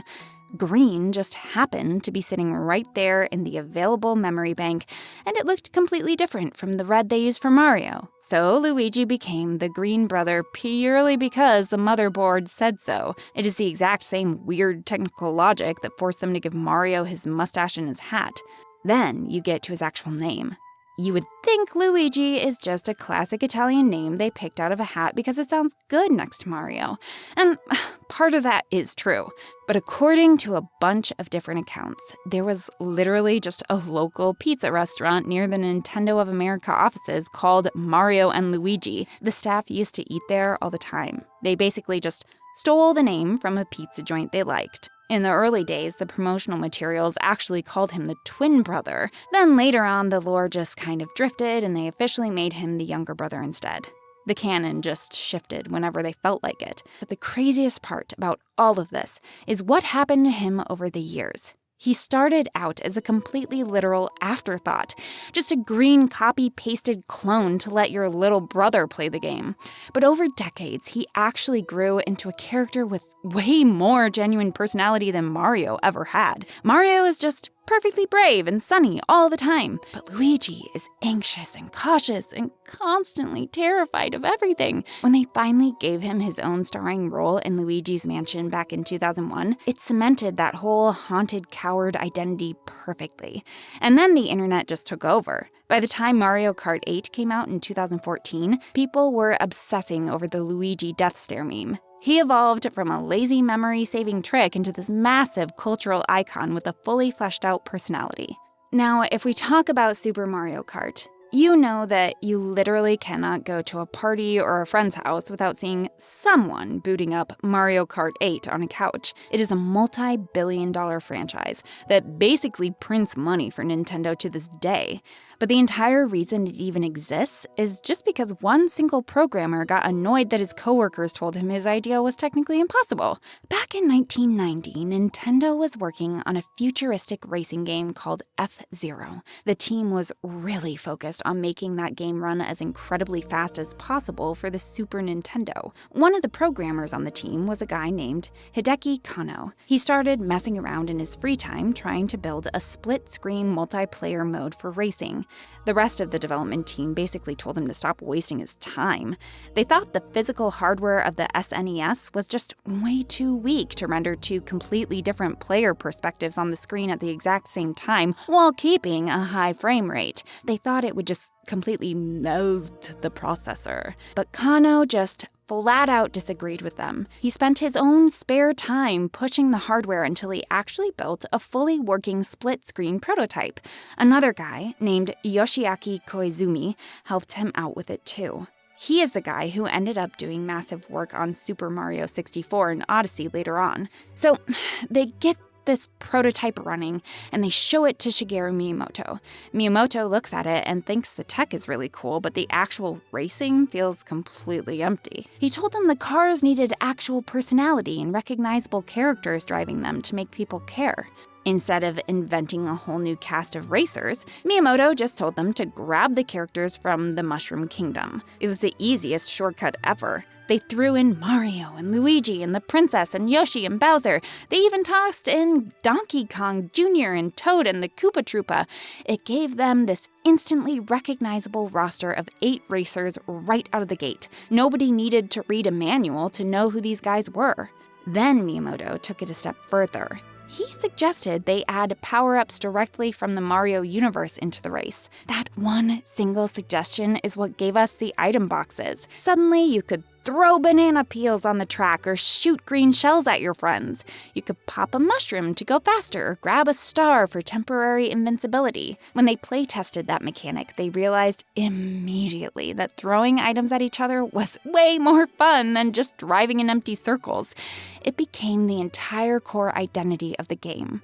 When the very first game finally shipped in the late summer of 1992, it came with 4 different speed classes. It used this crazy technical trick called Mode 7 on the graphics processor. The game was actually just a totally flat image of a track, but the hardware scaled the tiles and stretched them to create this fake illusion of a 3-dimensional surface. It was visually mind-blowing for the early 90s, and game developers still study that exact graphical trick today. The sales numbers are also just completely absurd when you step back and look at them. That first game sold over 8 million copies. Then Mario Kart 64 sold almost 10 million. Fast forward to today, and Mario Kart 8 Deluxe on the Switch has sold over 67 million copies as of 2024. It is literally one of the best-selling pieces of media in human history, and every single bit of this massive win traces straight back to a stubborn programmer sitting alone in his office building a split-screen prototype just to prove his coworkers wrong. So on a side note, next time you have an idea and other people tell you it's impossible, don't give up. Keep this example in mind and just do it. Now let's talk about the 1993 Super Mario movie. In most cases, video game movies are usually pretty bad, except a few, but this one was such an absolute catastrophe that the main actors were publicly regretting their life choices while the cameras were still rolling. And on top of that, they lost a lot of money. They blew $48 million making it and only made back about $20 million at the box office. But the actual story of how the entire production fell apart behind the scenes is honestly way more entertaining than the garbage they actually put on the screen. Think about the plot they went with for a second. They completely threw out the entire concept of the Mushroom Kingdom. Instead, they made up this dark parallel dimension called Dino Hatton. The lore they wrote was that a meteorite hit the Earth and dinosaurs somehow evolved into weird humanoid people living in a dirty city. Dennis Hopper played King Koopa, and he was just this slick corporate guy with a weird lizard tongue who wanted to merge the 2 dimensions together. Mario and Luigi were regular depressed plumbers from Brooklyn who fell down a pipe, and the visual designs were completely unhinged. The Goombas were literally giant guys in trench coats with microscopic reptile heads. Yoshi was this creepy animatronic puppet, and the entire color palette of the movie was just brown. Literally just dirt brown everywhere you looked. The actors absolutely hated every single second of the job. Bob Hoskins played Mario, and he did interviews later on saying it was strictly the worst thing he ever did in his entire life. John Leguizamo played Luigi, and he actually wrote in his book that the 2 of them were so deeply miserable that they just drank alcohol between takes all day long just to numb the pain of being on set. The whole production was a complete disaster zone. At one point, there was a totally botched stunt, and a van literally ran over Hoskins and shattered his hand. The crew absolutely despised the 2 directors, Rocky Morton and Annabelle Jankel. The camera guys and the lighting crew basically almost staged a full-blown mutiny just to get away from them. They rewrote the script 7 totally different times, and they were still actively changing the story while the actors were standing there trying to film the scenes. Nintendo watched this entire circus burn to the ground, and they just totally locked the vault. They were so completely traumatized by how bad it was that they refused to let anyone in Hollywood touch their characters for 3 straight decades. Shigeru Miyamoto literally used the movie as his main excuse for why Nintendo had to keep absolute creative control over everything they own forever. It took 30 full years before they finally trusted the Illumination studio to make the new animated movie in 2023. And because Nintendo actually kept a close eye on that one, it made over $1.3 billion and became the second highest grossing animated movie of all time. What if I told you that the most important design philosophy in the entire history of Nintendo did not come from some high-level executive or even from Shigeru Miyamoto. It came from a maintenance guy who got caught messing around with a toy he made on his lunch break. Gunpei Yokoi was born over in Kyoto back on September 10th in 1941. He eventually graduated from Doshisha University with a degree in electronics and managed to get hired by Nintendo in 1965. But back then, Nintendo was basically just a Hanafuda playing card manufacturer. They did not make video games at all. Yokoi was literally just hired to be a glorified janitor and engineer. His only job was to maintain the assembly line machines that printed the cards so they would not break down. Then, one day in 1966, the president of the company, Hiroshi Yamauchi, was walking across the factory floor and completely caught Yokoi slacking off. Yokoi had built this little makeshift toy for himself out of a wooden lattice just to pass the time. It was basically this extendable claw arm that would reach out and grab things when you squeezed the handles together. Instead of firing him, Yamauchi immediately told him to turn that random prototype into a real official product in time for the upcoming Christmas rush. They called it the Ultra Hand, and it completely blew up. It sold 1.2 million units and instantly became the biggest toy success Nintendo had ever seen. They pulled Yokoi off the maintenance crew right on the spot and threw him straight into research and development. What he ended up doing over the next 3 decades basically built the modern gaming industry from the ground up. He is the guy who actually invented the D-pad.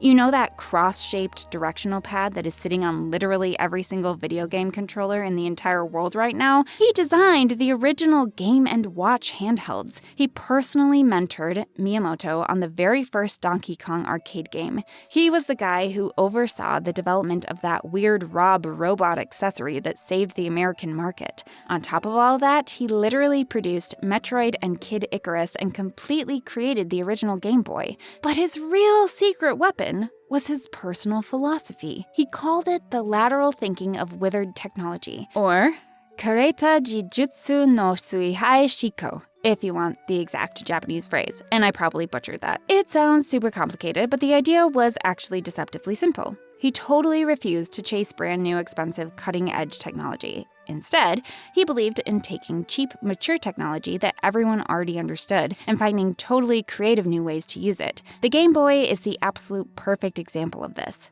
At the time, competitors were putting out these crazy color handhelds with way faster chips, but the 8-bit Game Boy was built out of old, cheap parts on purpose. Because of that, it could run for 35 straight hours on just 4 regular AA batteries. Meanwhile, the Sega Game Gear had a fancy backlit color screen, but it would completely die in just 3 to 5 hours. Consumers obviously picked battery life over graphics, and the Game Boy ended up outselling Sega by roughly 80 million units. Sadly, the end of his story is just incredibly tragic. He eventually left Nintendo in 1996, right after the Virtual Boy totally failed. He actually had massive reservations about that project from the start, but his name was permanently attached to the flop anyway. He went off to found his own independent studio, but less than a year later, on October 4th, 1997, he was involved in a minor traffic accident out in Fukui Prefecture. He just stepped out of his car to inspect the damage and was suddenly struck by another passing vehicle. He was only 56 years old. When he passed away, Shigeru Miyamoto was so deeply affected that he personally designed Yokoi's tombstone as a gesture of profound respect and even delivered the eulogy at his funeral. By that point, the Game Boy line Yokoi invented had sold over 180 million units, and even today, the massive success of the Nintendo Switch still perfectly follows his exact same philosophy of taking old technology and reimagining it into novel configurations. We all know the word lore is basically used as a total joke when we talk about Mario games, but there is this completely hidden and extremely devastating piece of writing tucked inside Mario Galaxy. If you go into the library of the Comet Observatory, you can find this 9-chapter illustrated storybook. The mysterious Rosalina actually reads it out loud to you. It tells her whole origin story, and it is super sad. It is about this young girl who leaves her home planet and physically builds a rocket ship with a little star child called Aluma. They spend all this time searching the whole cosmos, trying to find her lost mother. Along the way, she slowly adopts this huge family of other orphaned Lumas and eventually just has to accept the brutal fact that she is never going back home. The story wraps up with this massive gut punch, revealing that her mom is actually buried under a very specific tree. And it is a tree that looks exactly like the one you can see from her original home. But the actual crazy part is how this story even made it into the game. The whole thing was written completely in secret by the game director Yoshiaki Koizumi. He literally sat there alone at night writing this thing in the dark specifically because he knew Shigeru Miyamoto would have completely shut the project down if he caught him. Miyamoto has been super vocal his entire career about being a total skeptic when it comes to putting deep stories in Mario games. His whole explicit philosophy is that gameplay always has to come first, and the story is only there as a basic framing device, not the actual destination. Koizumi actually knew all of this because he had been Miyamoto's protege and direct collaborator ever since the Super Mario 64 days, but he just felt so deeply that the setting of Galaxy needed something more. Outer space has this infinite loneliness to it, and he believed the game desperately needed a real emotional anchor. He thought Rosalina and the Lumas needed a genuine reason to exist that the player could actually feel in their chest, rather than just understanding it mechanically. So he just kept it a complete secret. He wrote the entire storybook after hours and hours of work and absolutely refused to show any of his rough drafts to anybody. He only finally revealed it to Miyamoto when it was completely 100% finished. When Miyamoto finally saw the finished storybook the next morning, he was completely caught off guard. He was surprised by the actual deep content, but also just totally shocked by the sneaky way Koizumi managed to create it. But surprisingly, he actually gave it the green light and approved it for the final game. They set it up so the storybook unlocks chapter by chapter as Mario makes progress through the levels. Any player who actually takes the time to engage with it gets hit with a story that deals directly with grief and loneliness, which is super unusual for a Nintendo game. Fans have pretty much universally interpreted the mother as having died, and that reading is totally backed up by the imagery in the story and Koizumi's own comments about drawing from themes of personal loss. Now, here's where the story gets super wholesome. Fast forward almost 18 whole years after Galaxy released to a Nintendo Direct in 2025. They actually announced that Rosalina's storybook was officially getting published as a real physical children's book. This is literally something Koizumi had been hoping for since the game first dropped. He even mentioned in an old Nintendo Power interview years ago that he would love to see it become a real physical book one day. It officially launched in Japan on October 2nd, 2025, and then came out in the United States in November 2025. Have you ever listened to a video game soundtrack so good that it just gives you full-body chills? We really need to talk about Super Mario Galaxy because it was the very first game in the entire Mario series to actually use a full live symphony orchestra for its music. That one single choice ended up creating one of the most praised video game scores in human history. We are talking about music that has literally been played live in massive concert halls all over the world. But the crazy part is that this absolute masterpiece almost never even saw the light of day. It was almost completely thrown in the trash because the original composer got hit with some of the most brutal feedback you could ever imagine. So the lead composer for the game was a guy named Mahito Yokota. He was a legit professionally trained orchestral musician. He came into Nintendo with way more formal music education than pretty much any other game composer working in the industry at that time. When they put him in charge of Galaxy, his very first instinct was to look at Mario and see a super cheerful, family-friendly franchise. He thought he was supposed to make cute music that was totally safe and appropriate for little kids. Yokota gets to work, and he composes this massive suite of tracks, leaning heavily into a Latin American style. He was using a ton of steel pan and bongo drums and conga sounds because that is what older Mario games usually sounded like. He fully finished 28 complete tracks in this specific style. And to make things even more secure, the director of the game, Yoshiaki Koizumi, actually listened to all of them and totally approved them. But then, Yokota had to take his work and present it to Koji Kondo, who is basically the founding father of Nintendo music. He is the legend who wrote the very first original Super Mario Bros. Soundtrack, and he was easily the absolute boss of music at the company. Kondo listens to the 28 tracks, and his verdict was just immediate and totally unsparing. He literally just looked at him and said, "No good." Yokota was totally crushed and pushed him for an actual reason. Kondo hit him with a line that completely rewired Yokota and his entire approach to the project.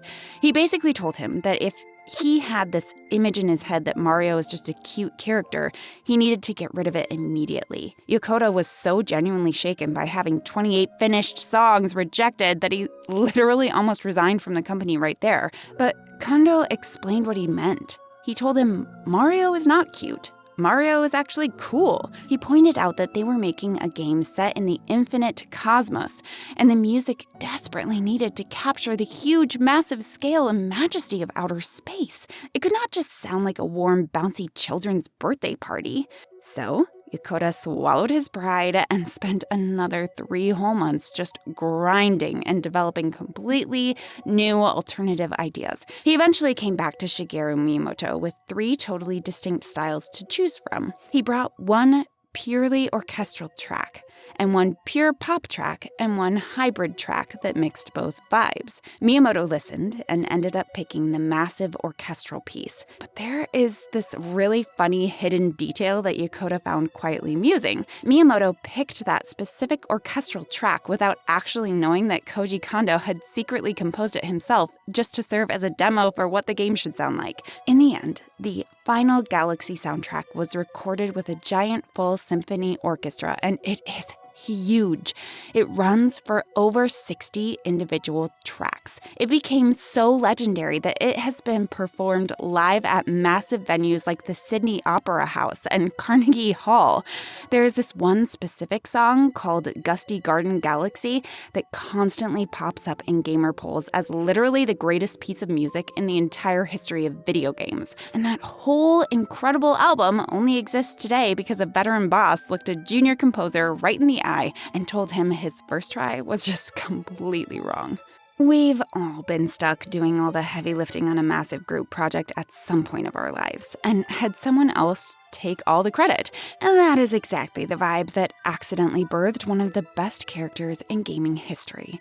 We need to talk about Wario. He is the yellow-clad, garlic-obsessed, greedy anti-hero who honestly has some of the most interesting psychology in the entire Mario universe. He literally stars in 2 completely separate game franchises of his own today. But the hilarious part is how he was created. Back in 1992, the development team over at Nintendo R&D 1 was given a huge assignment. They had to create Super Mario Land 2-6 golden coins for the Game Boy, but they were instantly super annoyed by the fundamental challenge of the job. They were forced to build an entire game centered around a character that completely belonged to Shigeru Miyamoto and his team. Everything about Mario was already strictly defined by other people. His look and his mechanics and his personality and his whole world were completely locked in. However, the Land 2 team had total creative freedom when it came to building the actual levels, but the main protagonist was just a borrowed corporate asset. The director of the game was this guy named Hiroji Kiyotaki, and he basically said he desperately wanted to build something that his own team could actually claim as theirs.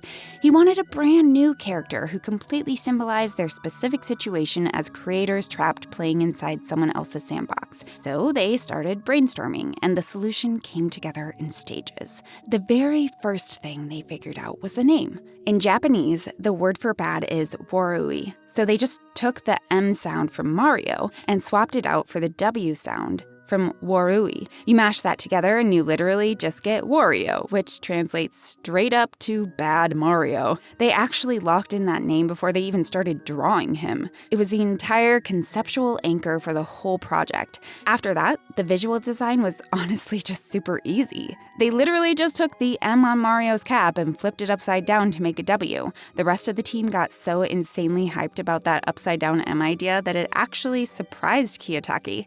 Then they swapped his color palette from the classic red and blue over to a gross yellow and purple. They made him super stocky and really aggressive compared to Mario, being all slender and energetic. And they gave him this crazy zigzagging mustache just to totally parody the neat symmetrical one Mario has. When it came to figuring out how he should actually act, Kiyotaki looked way back into the past. He actually pulled inspiration from the exact same guy who originally inspired Donkey Kong. He looked at Bluto from those old Popeye cartoons. They wanted Wario to be physically strong and totally self-serving and just cunning and brutish. But unlike Bluto, they actually wanted this guy to have his own huge fan base and his own franchise one day. They also brought in this longtime Nintendo artist named Yoichi Kotabe to help finalize the design. Kotabe looked at Stromboli, who was the villainous circus owner guy from the old Disney Pinocchio movie. He used that vibe to give Wario a super sneering theatrical malice. However, here is a piece of lore that genuinely blows my mind, though. Nintendo originally thought about making Wario canonically German instead of Italian. They literally brought in a German translator named Thomas Spindler just to record a bunch of German language voice lines for the character. But they eventually abandoned that whole direction and just went with Charles Martinet doing an Italian-inflected voice instead. And the craziest part of the whole story is that the name Wario was only supposed to be a temporary placeholder until they thought of something better. But the development team just fell so deeply in love with it that they made it permanent. Now he is easily one of the most recognizable faces Nintendo has ever made, with over 30 game appearances spanning across 34 years. Okay. Let us take a second to talk about how the absolute craziest physics mechanic in gaming history literally started out as a glorified tech flex that nobody was supposed to turn into a real game. Think about Super Mario Galaxy for a second. The entire core of that game is the spherical gravity mechanic, right? The way Mario can just run all the way around those tiny little planetoids and the gravity dynamically adjusts to whatever weird surface he happens to be standing on. It is easily one of the most visually and physically inventive ideas in the entire franchise. But the actual origin of that concept did not come from some big corporate design meeting or a massive creative brief.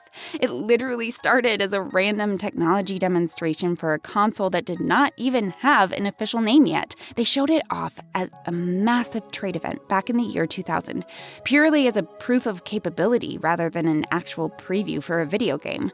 The whole demo was officially called Super Mario 128. Nintendo brought it to this huge event called Space World 2000 just to flex the sheer processing power of the upcoming GameCube. The entire screen just showed 128 tiny little Mario sprites all running around the surface of a giant sphere at the exact same time. The hardware was calculating their footing and their movement dynamically to match the curvature of the ball. Shigeru Miyamoto actually stood on the stage and operated the demo himself. He was just tilting the sphere back and forth and watching all the little Marios shift around and redistribute themselves across the surface. The whole thing lasted for several minutes, and there was absolutely zero gameplay or objective to it. It was literally just 128 Marios in a ball to show what the new GameCube processor could actually handle without crashing. But the guy who actually directed that specific tech demo was Yoshiaki Koizumi. He stood there watching all those little Marios running around that giant sphere, and his brain just instantly started imagining what that tech would mean for a real full-length game.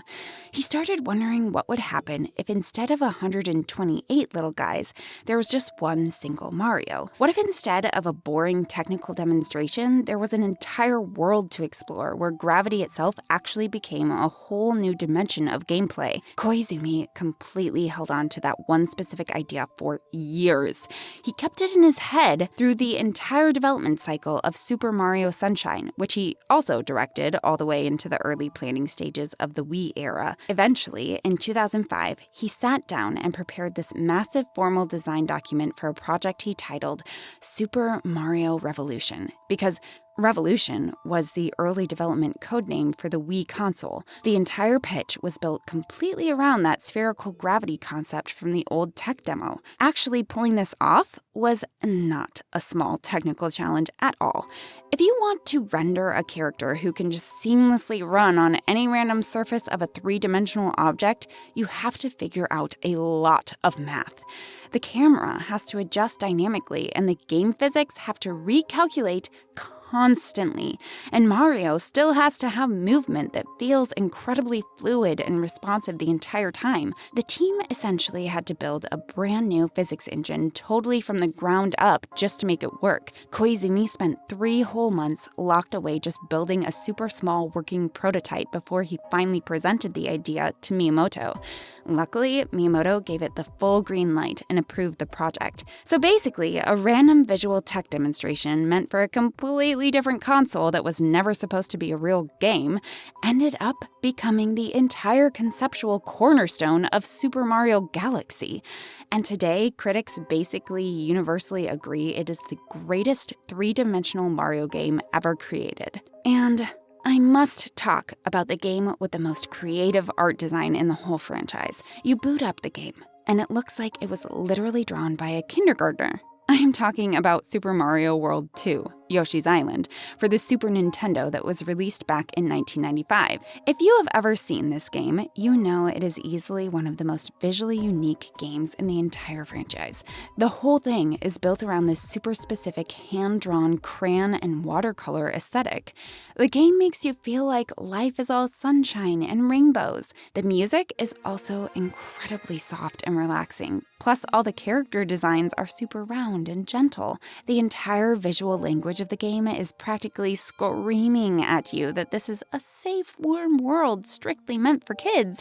And then you meet Baby Mario. Whenever Yoshi actually takes a hit from an enemy in this game, something low-key terrifying happens.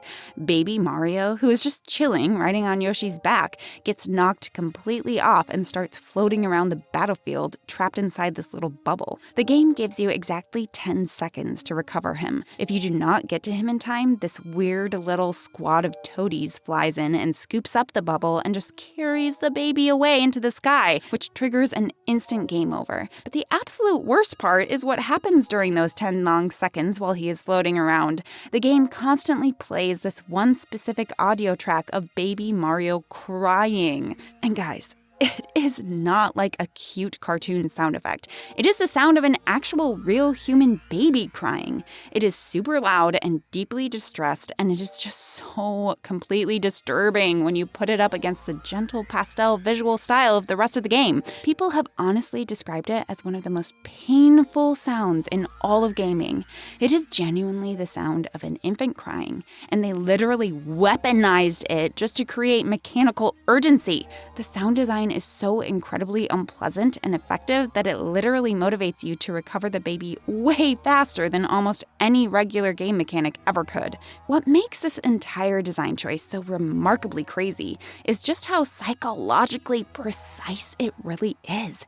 That crying sound was definitely not an accident. The developers deliberately chose that exact audio because it completely bypasses your regular intellectual decision-making process. It cuts straight past the logic of playing a video game and goes directly into triggering your visceral human caretaking instinct. Nintendo has actually never confirmed whether they pulled the sound from some random audio library or if they went out and recorded a real baby specifically for this game, but honestly, the effect is exactly the same either way. Did you know there was a time when the guys who were in charge of Mario literally ran out of ideas? That is exactly what happened with Super Mario Bros. Wonder. When that game finally dropped for the Nintendo Switch on October 20th, 2023, it was actually a massive deal. It was The very first brand new side-scrolling two-dimensional Mario game since New Super Mario Bros. U came out way back in 2012. That is an insane 11-year gap for a series that used to just pump out multiple games every single console generation. And the hype was totally insane because it got crazy good reviews and hit a 92 on Metacritic, with critics calling it the most inventive two-dimensional Mario game in literal decades. But the story of how they actually got there is basically just a story of pure confusion that somehow turned into a massive breakthrough. So, the development team is working internally and sitting there early in production, and they are facing this problem that is honestly totally logical but also kind of terrifying. After making these two-dimensional games for almost 4 entire decades, they realized they had basically already used up every single obvious idea. Like, sure, the old New Super Mario Bros. Series was ridiculously successful commercially. Those games collectively sold over 60 million units, but fans and critics were getting super bored and calling them completely formulaic. The levels worked perfectly and the mechanics were super reliable, but everything was just way too familiar and safe. The standard toolkit of ideas was completely exhausted, and they knew this next game desperately needed to feel genuinely brand new. The massive breakthrough finally happened when they came up with the Wonder Flower mechanic. The idea was that when you pick up this new item, the entire level you are playing just dramatically transforms in some totally unexpected way. Suddenly, the stage might just fill up with giant talking flowers, or the enemies completely swap their roles around. Sometimes the gravity just entirely inverts, or the whole environment starts animating in these crazy, surreal new directions. Every single Wonder Flower effect was completely different, which gave the game this amazing sense of genuine unpredictability inside individual levels. The developers actually said designing those effects was super liberating because they were framed as these extraordinary temporary events, which meant the team could just completely break the normal rules of the base game. But before they could lock any of that down, they really needed a massive hook. They needed one single crazy image that would instantly tell players this was a completely different kind of Mario game. And that image ended up being the most iconic visual of the whole game, which is Mario physically transforming into a literal elephant. He is this huge gray dude swinging his trunk around, and he can carry water and just absolutely smash through blocks. The Elephant Mario power-up was actually the very first element they designed for the game.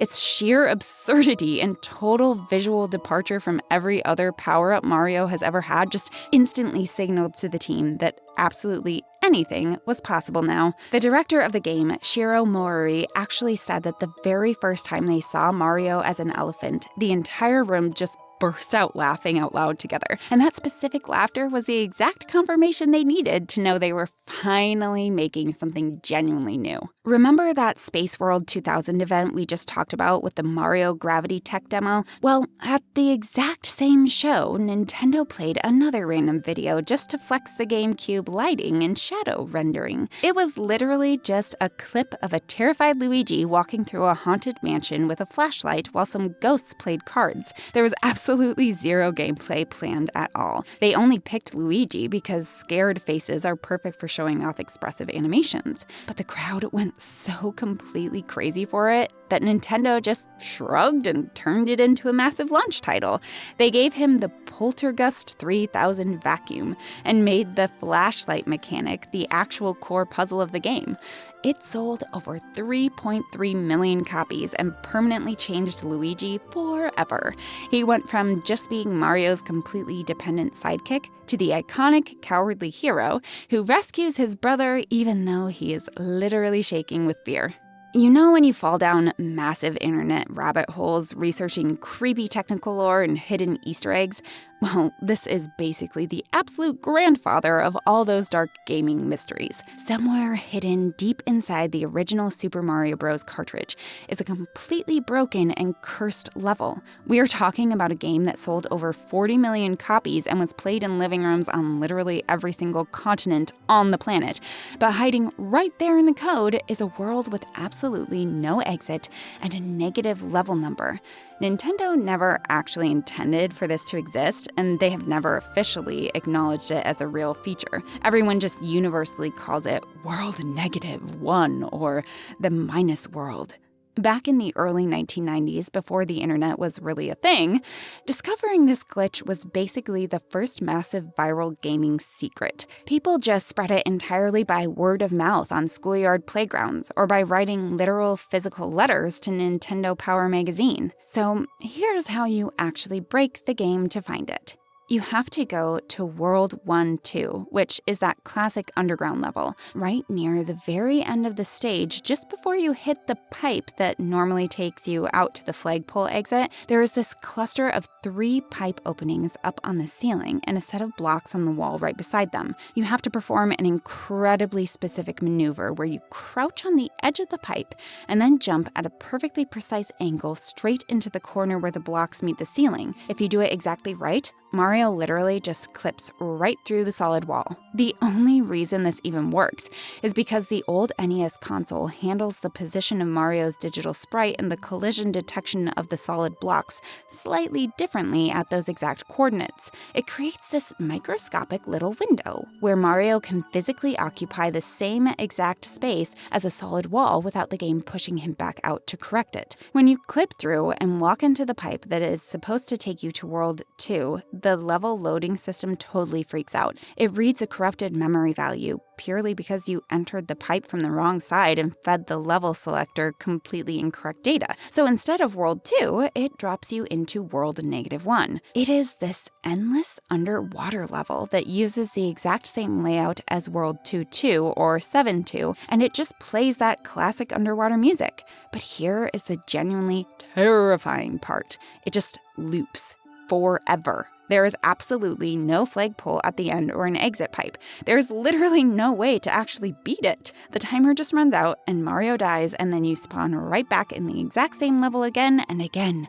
The only way to actually escape this weird digital purgatory is to just completely run out of lives and get a game over. What is actually super crazy is that the Japanese Famicom Disk System version of the game has completely different and somehow even stranger variants of the minus world. Some of those levels actually have totally unique designs that do not match any other stage in the normal game. But if you are playing on the standard NES version, you are just permanently stuck in that hopeless, looping water level. Finding this massive glitch and watching it spread through the entire gaming community basically established the entire culture of secret hunting in video games that we still do today.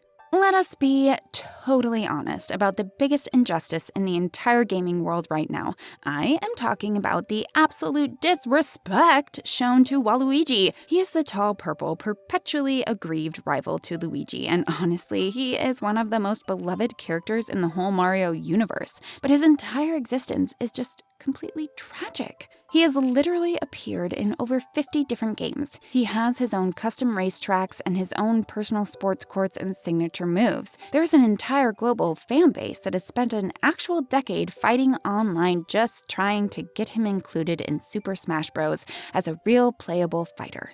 But despite all of that, he has never once starred in his own mainline game. He has 0 spin-off titles. He does not even appear in any actual story mode. He just exists completely on the margins of other people's competitions, cheering way too loudly and losing in the most memorable ways possible. The actual story of how he got created is almost comically modest. Back in 1999, the development team over at Camelot Software Planning was grinding away on Mario Tennis for the old Nintendo 64 console. They were a second-party developer for Nintendo who handled the Mario Tennis and Mario Golf series.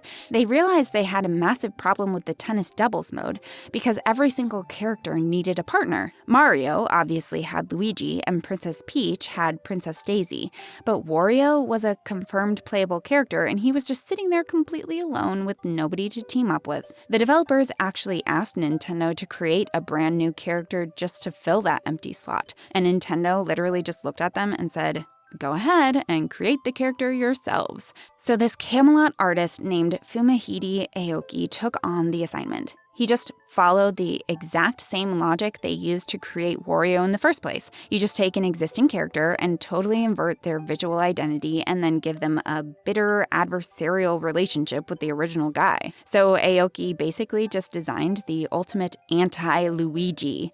He made him super tall, where Luigi is just average height. He made him incredibly lanky, where Luigi is normally proportioned. He swapped out the green clothes for purple. He even messed with the facial hair. Instead of a reasonably normal Italian mustache, Waluigi has this crazy mustache shaped exactly like the letter L. It is an upside-down L, which perfectly mirrors how Wario has that W, which is just an inverted M on his cap. The actual symbol on the hat Waluigi wears is a Greek gamma, which looks just like an inverted L to represent his whole identity as the exact opposite of Luigi. They settled on the name instantly. You just take the Japanese word warui, which means bad, and mash it together with Luigi. You get Bad Luigi. Then they brought in Charles Martinet, who was already the voice actor for Mario and Luigi and Wario, and asked him to figure out the actual personality. Martinet decided that Waluigi is just completely consumed by pure self-pity. He deeply believes that absolutely everything goes right for everyone else in the world except for him. When he cheats in the games, he is not doing it out of pure malice. He cheats because of this massive insecurity. He just needs people to like him, but nobody ever actually does. The developers are totally self-aware about this too. If you read the description for the Waluigi outfit in Super Mario Odyssey, it literally says the outfit makes you want to lurk in the shadows, waiting for a turn in the spotlight. Nintendo fully knows about his massive cult status and his weird outsider position in his own franchise. They leave him as just a random assist trophy in Super Smash Bros. Ultimate. So he is physically present, but still totally non-playable while characters invented years after him get full fighter slots. You guys know Paper Mario, right? It is a massive franchise now, but the only reason it even exists is because of a huge behind-the-scenes betrayal. Back in 1996, Nintendo dropped Super Mario RPG Legend of the Seven Stars for the Super Nintendo. But Nintendo did not actually make it alone. It was a massive collaboration between them and Square. If you do not know Square, they are the legendary RPG developers who make the Final Fantasy series. And this Mario game was just an absolute masterpiece by every single metric. It was a fully realized role-playing adventure set right in the Mushroom Kingdom. It had this crazy turn-based combat system that also mixed in real-time action elements, which was super fresh at the time. They even brought in a completely original cast of supporting characters like Geno and Mallow. It really showed off Square working at the absolute peak of their creative power during that entire console generation. The only reason Square was even involved is because they had this incredibly deep relationship with Nintendo back then. Classic games like Final Fantasy IV and Final Fantasy VI and Chrono Trigger had all been massive hits on Nintendo hardware. Doing a Mario RPG was actually Shigeru Miyamoto's idea originally. He always deeply believed that Mario's world had way more than enough to support a full RPG storyline, but he also knew Nintendo just did not have the internal development infrastructure to actually build one from scratch. So they teamed up, and it was this perfect creative fusion. You had the elite battle system design expertise from Square perfectly applied to the iconic characters and world-building sensibilities of Nintendo. The game did incredible numbers. It sold around 2.14 million copies just between Japan and the United States alone, and it got absolutely exceptional reviews across the board. They immediately started planning a direct sequel internally. But then Square made a massive business decision that completely severed their entire relationship with Nintendo. Square decided that for Final Fantasy VII, they were totally abandoning the old cartridge format and moving all their games over to Sony and the PlayStation purely because Sony was using brand new CD-ROM technology. From the perspective of Nintendo, this was a totally existential blow. Square had been one of their absolute most important third-party developers for years. When they left for the PlayStation, it basically shifted an entire massive wave of Japanese RPG development completely away from Nintendo hardware for a really long time. So obviously, the direct Super Mario RPG sequel over at Square just got completely canceled and never happened. But Nintendo was smart enough to recognize what that first collaboration had actually proven. They realized players deeply and genuinely wanted to play an RPG set inside the Mario universe. So they took the concept and assigned the project over to Intelligent Systems. Those are the internal developers behind games like Fire Emblem and Advance Wars. Nintendo basically just tasked them with building a brand new Mario RPG totally from scratch. The final result of that pivot released in the year 2000 for the Nintendo 64, and it was called Paper Mario. They went with this completely original flat paper visual aesthetic and focused super heavily on dialogue-driven storytelling and built an entirely new battle system. That one pivot became the foundation for a massive franchise that has officially run for 8 different entries now. Every single Paper Mario game and every single game in the Mario and Luigi handheld series only exists today because Square packed up their bags and left for the PlayStation.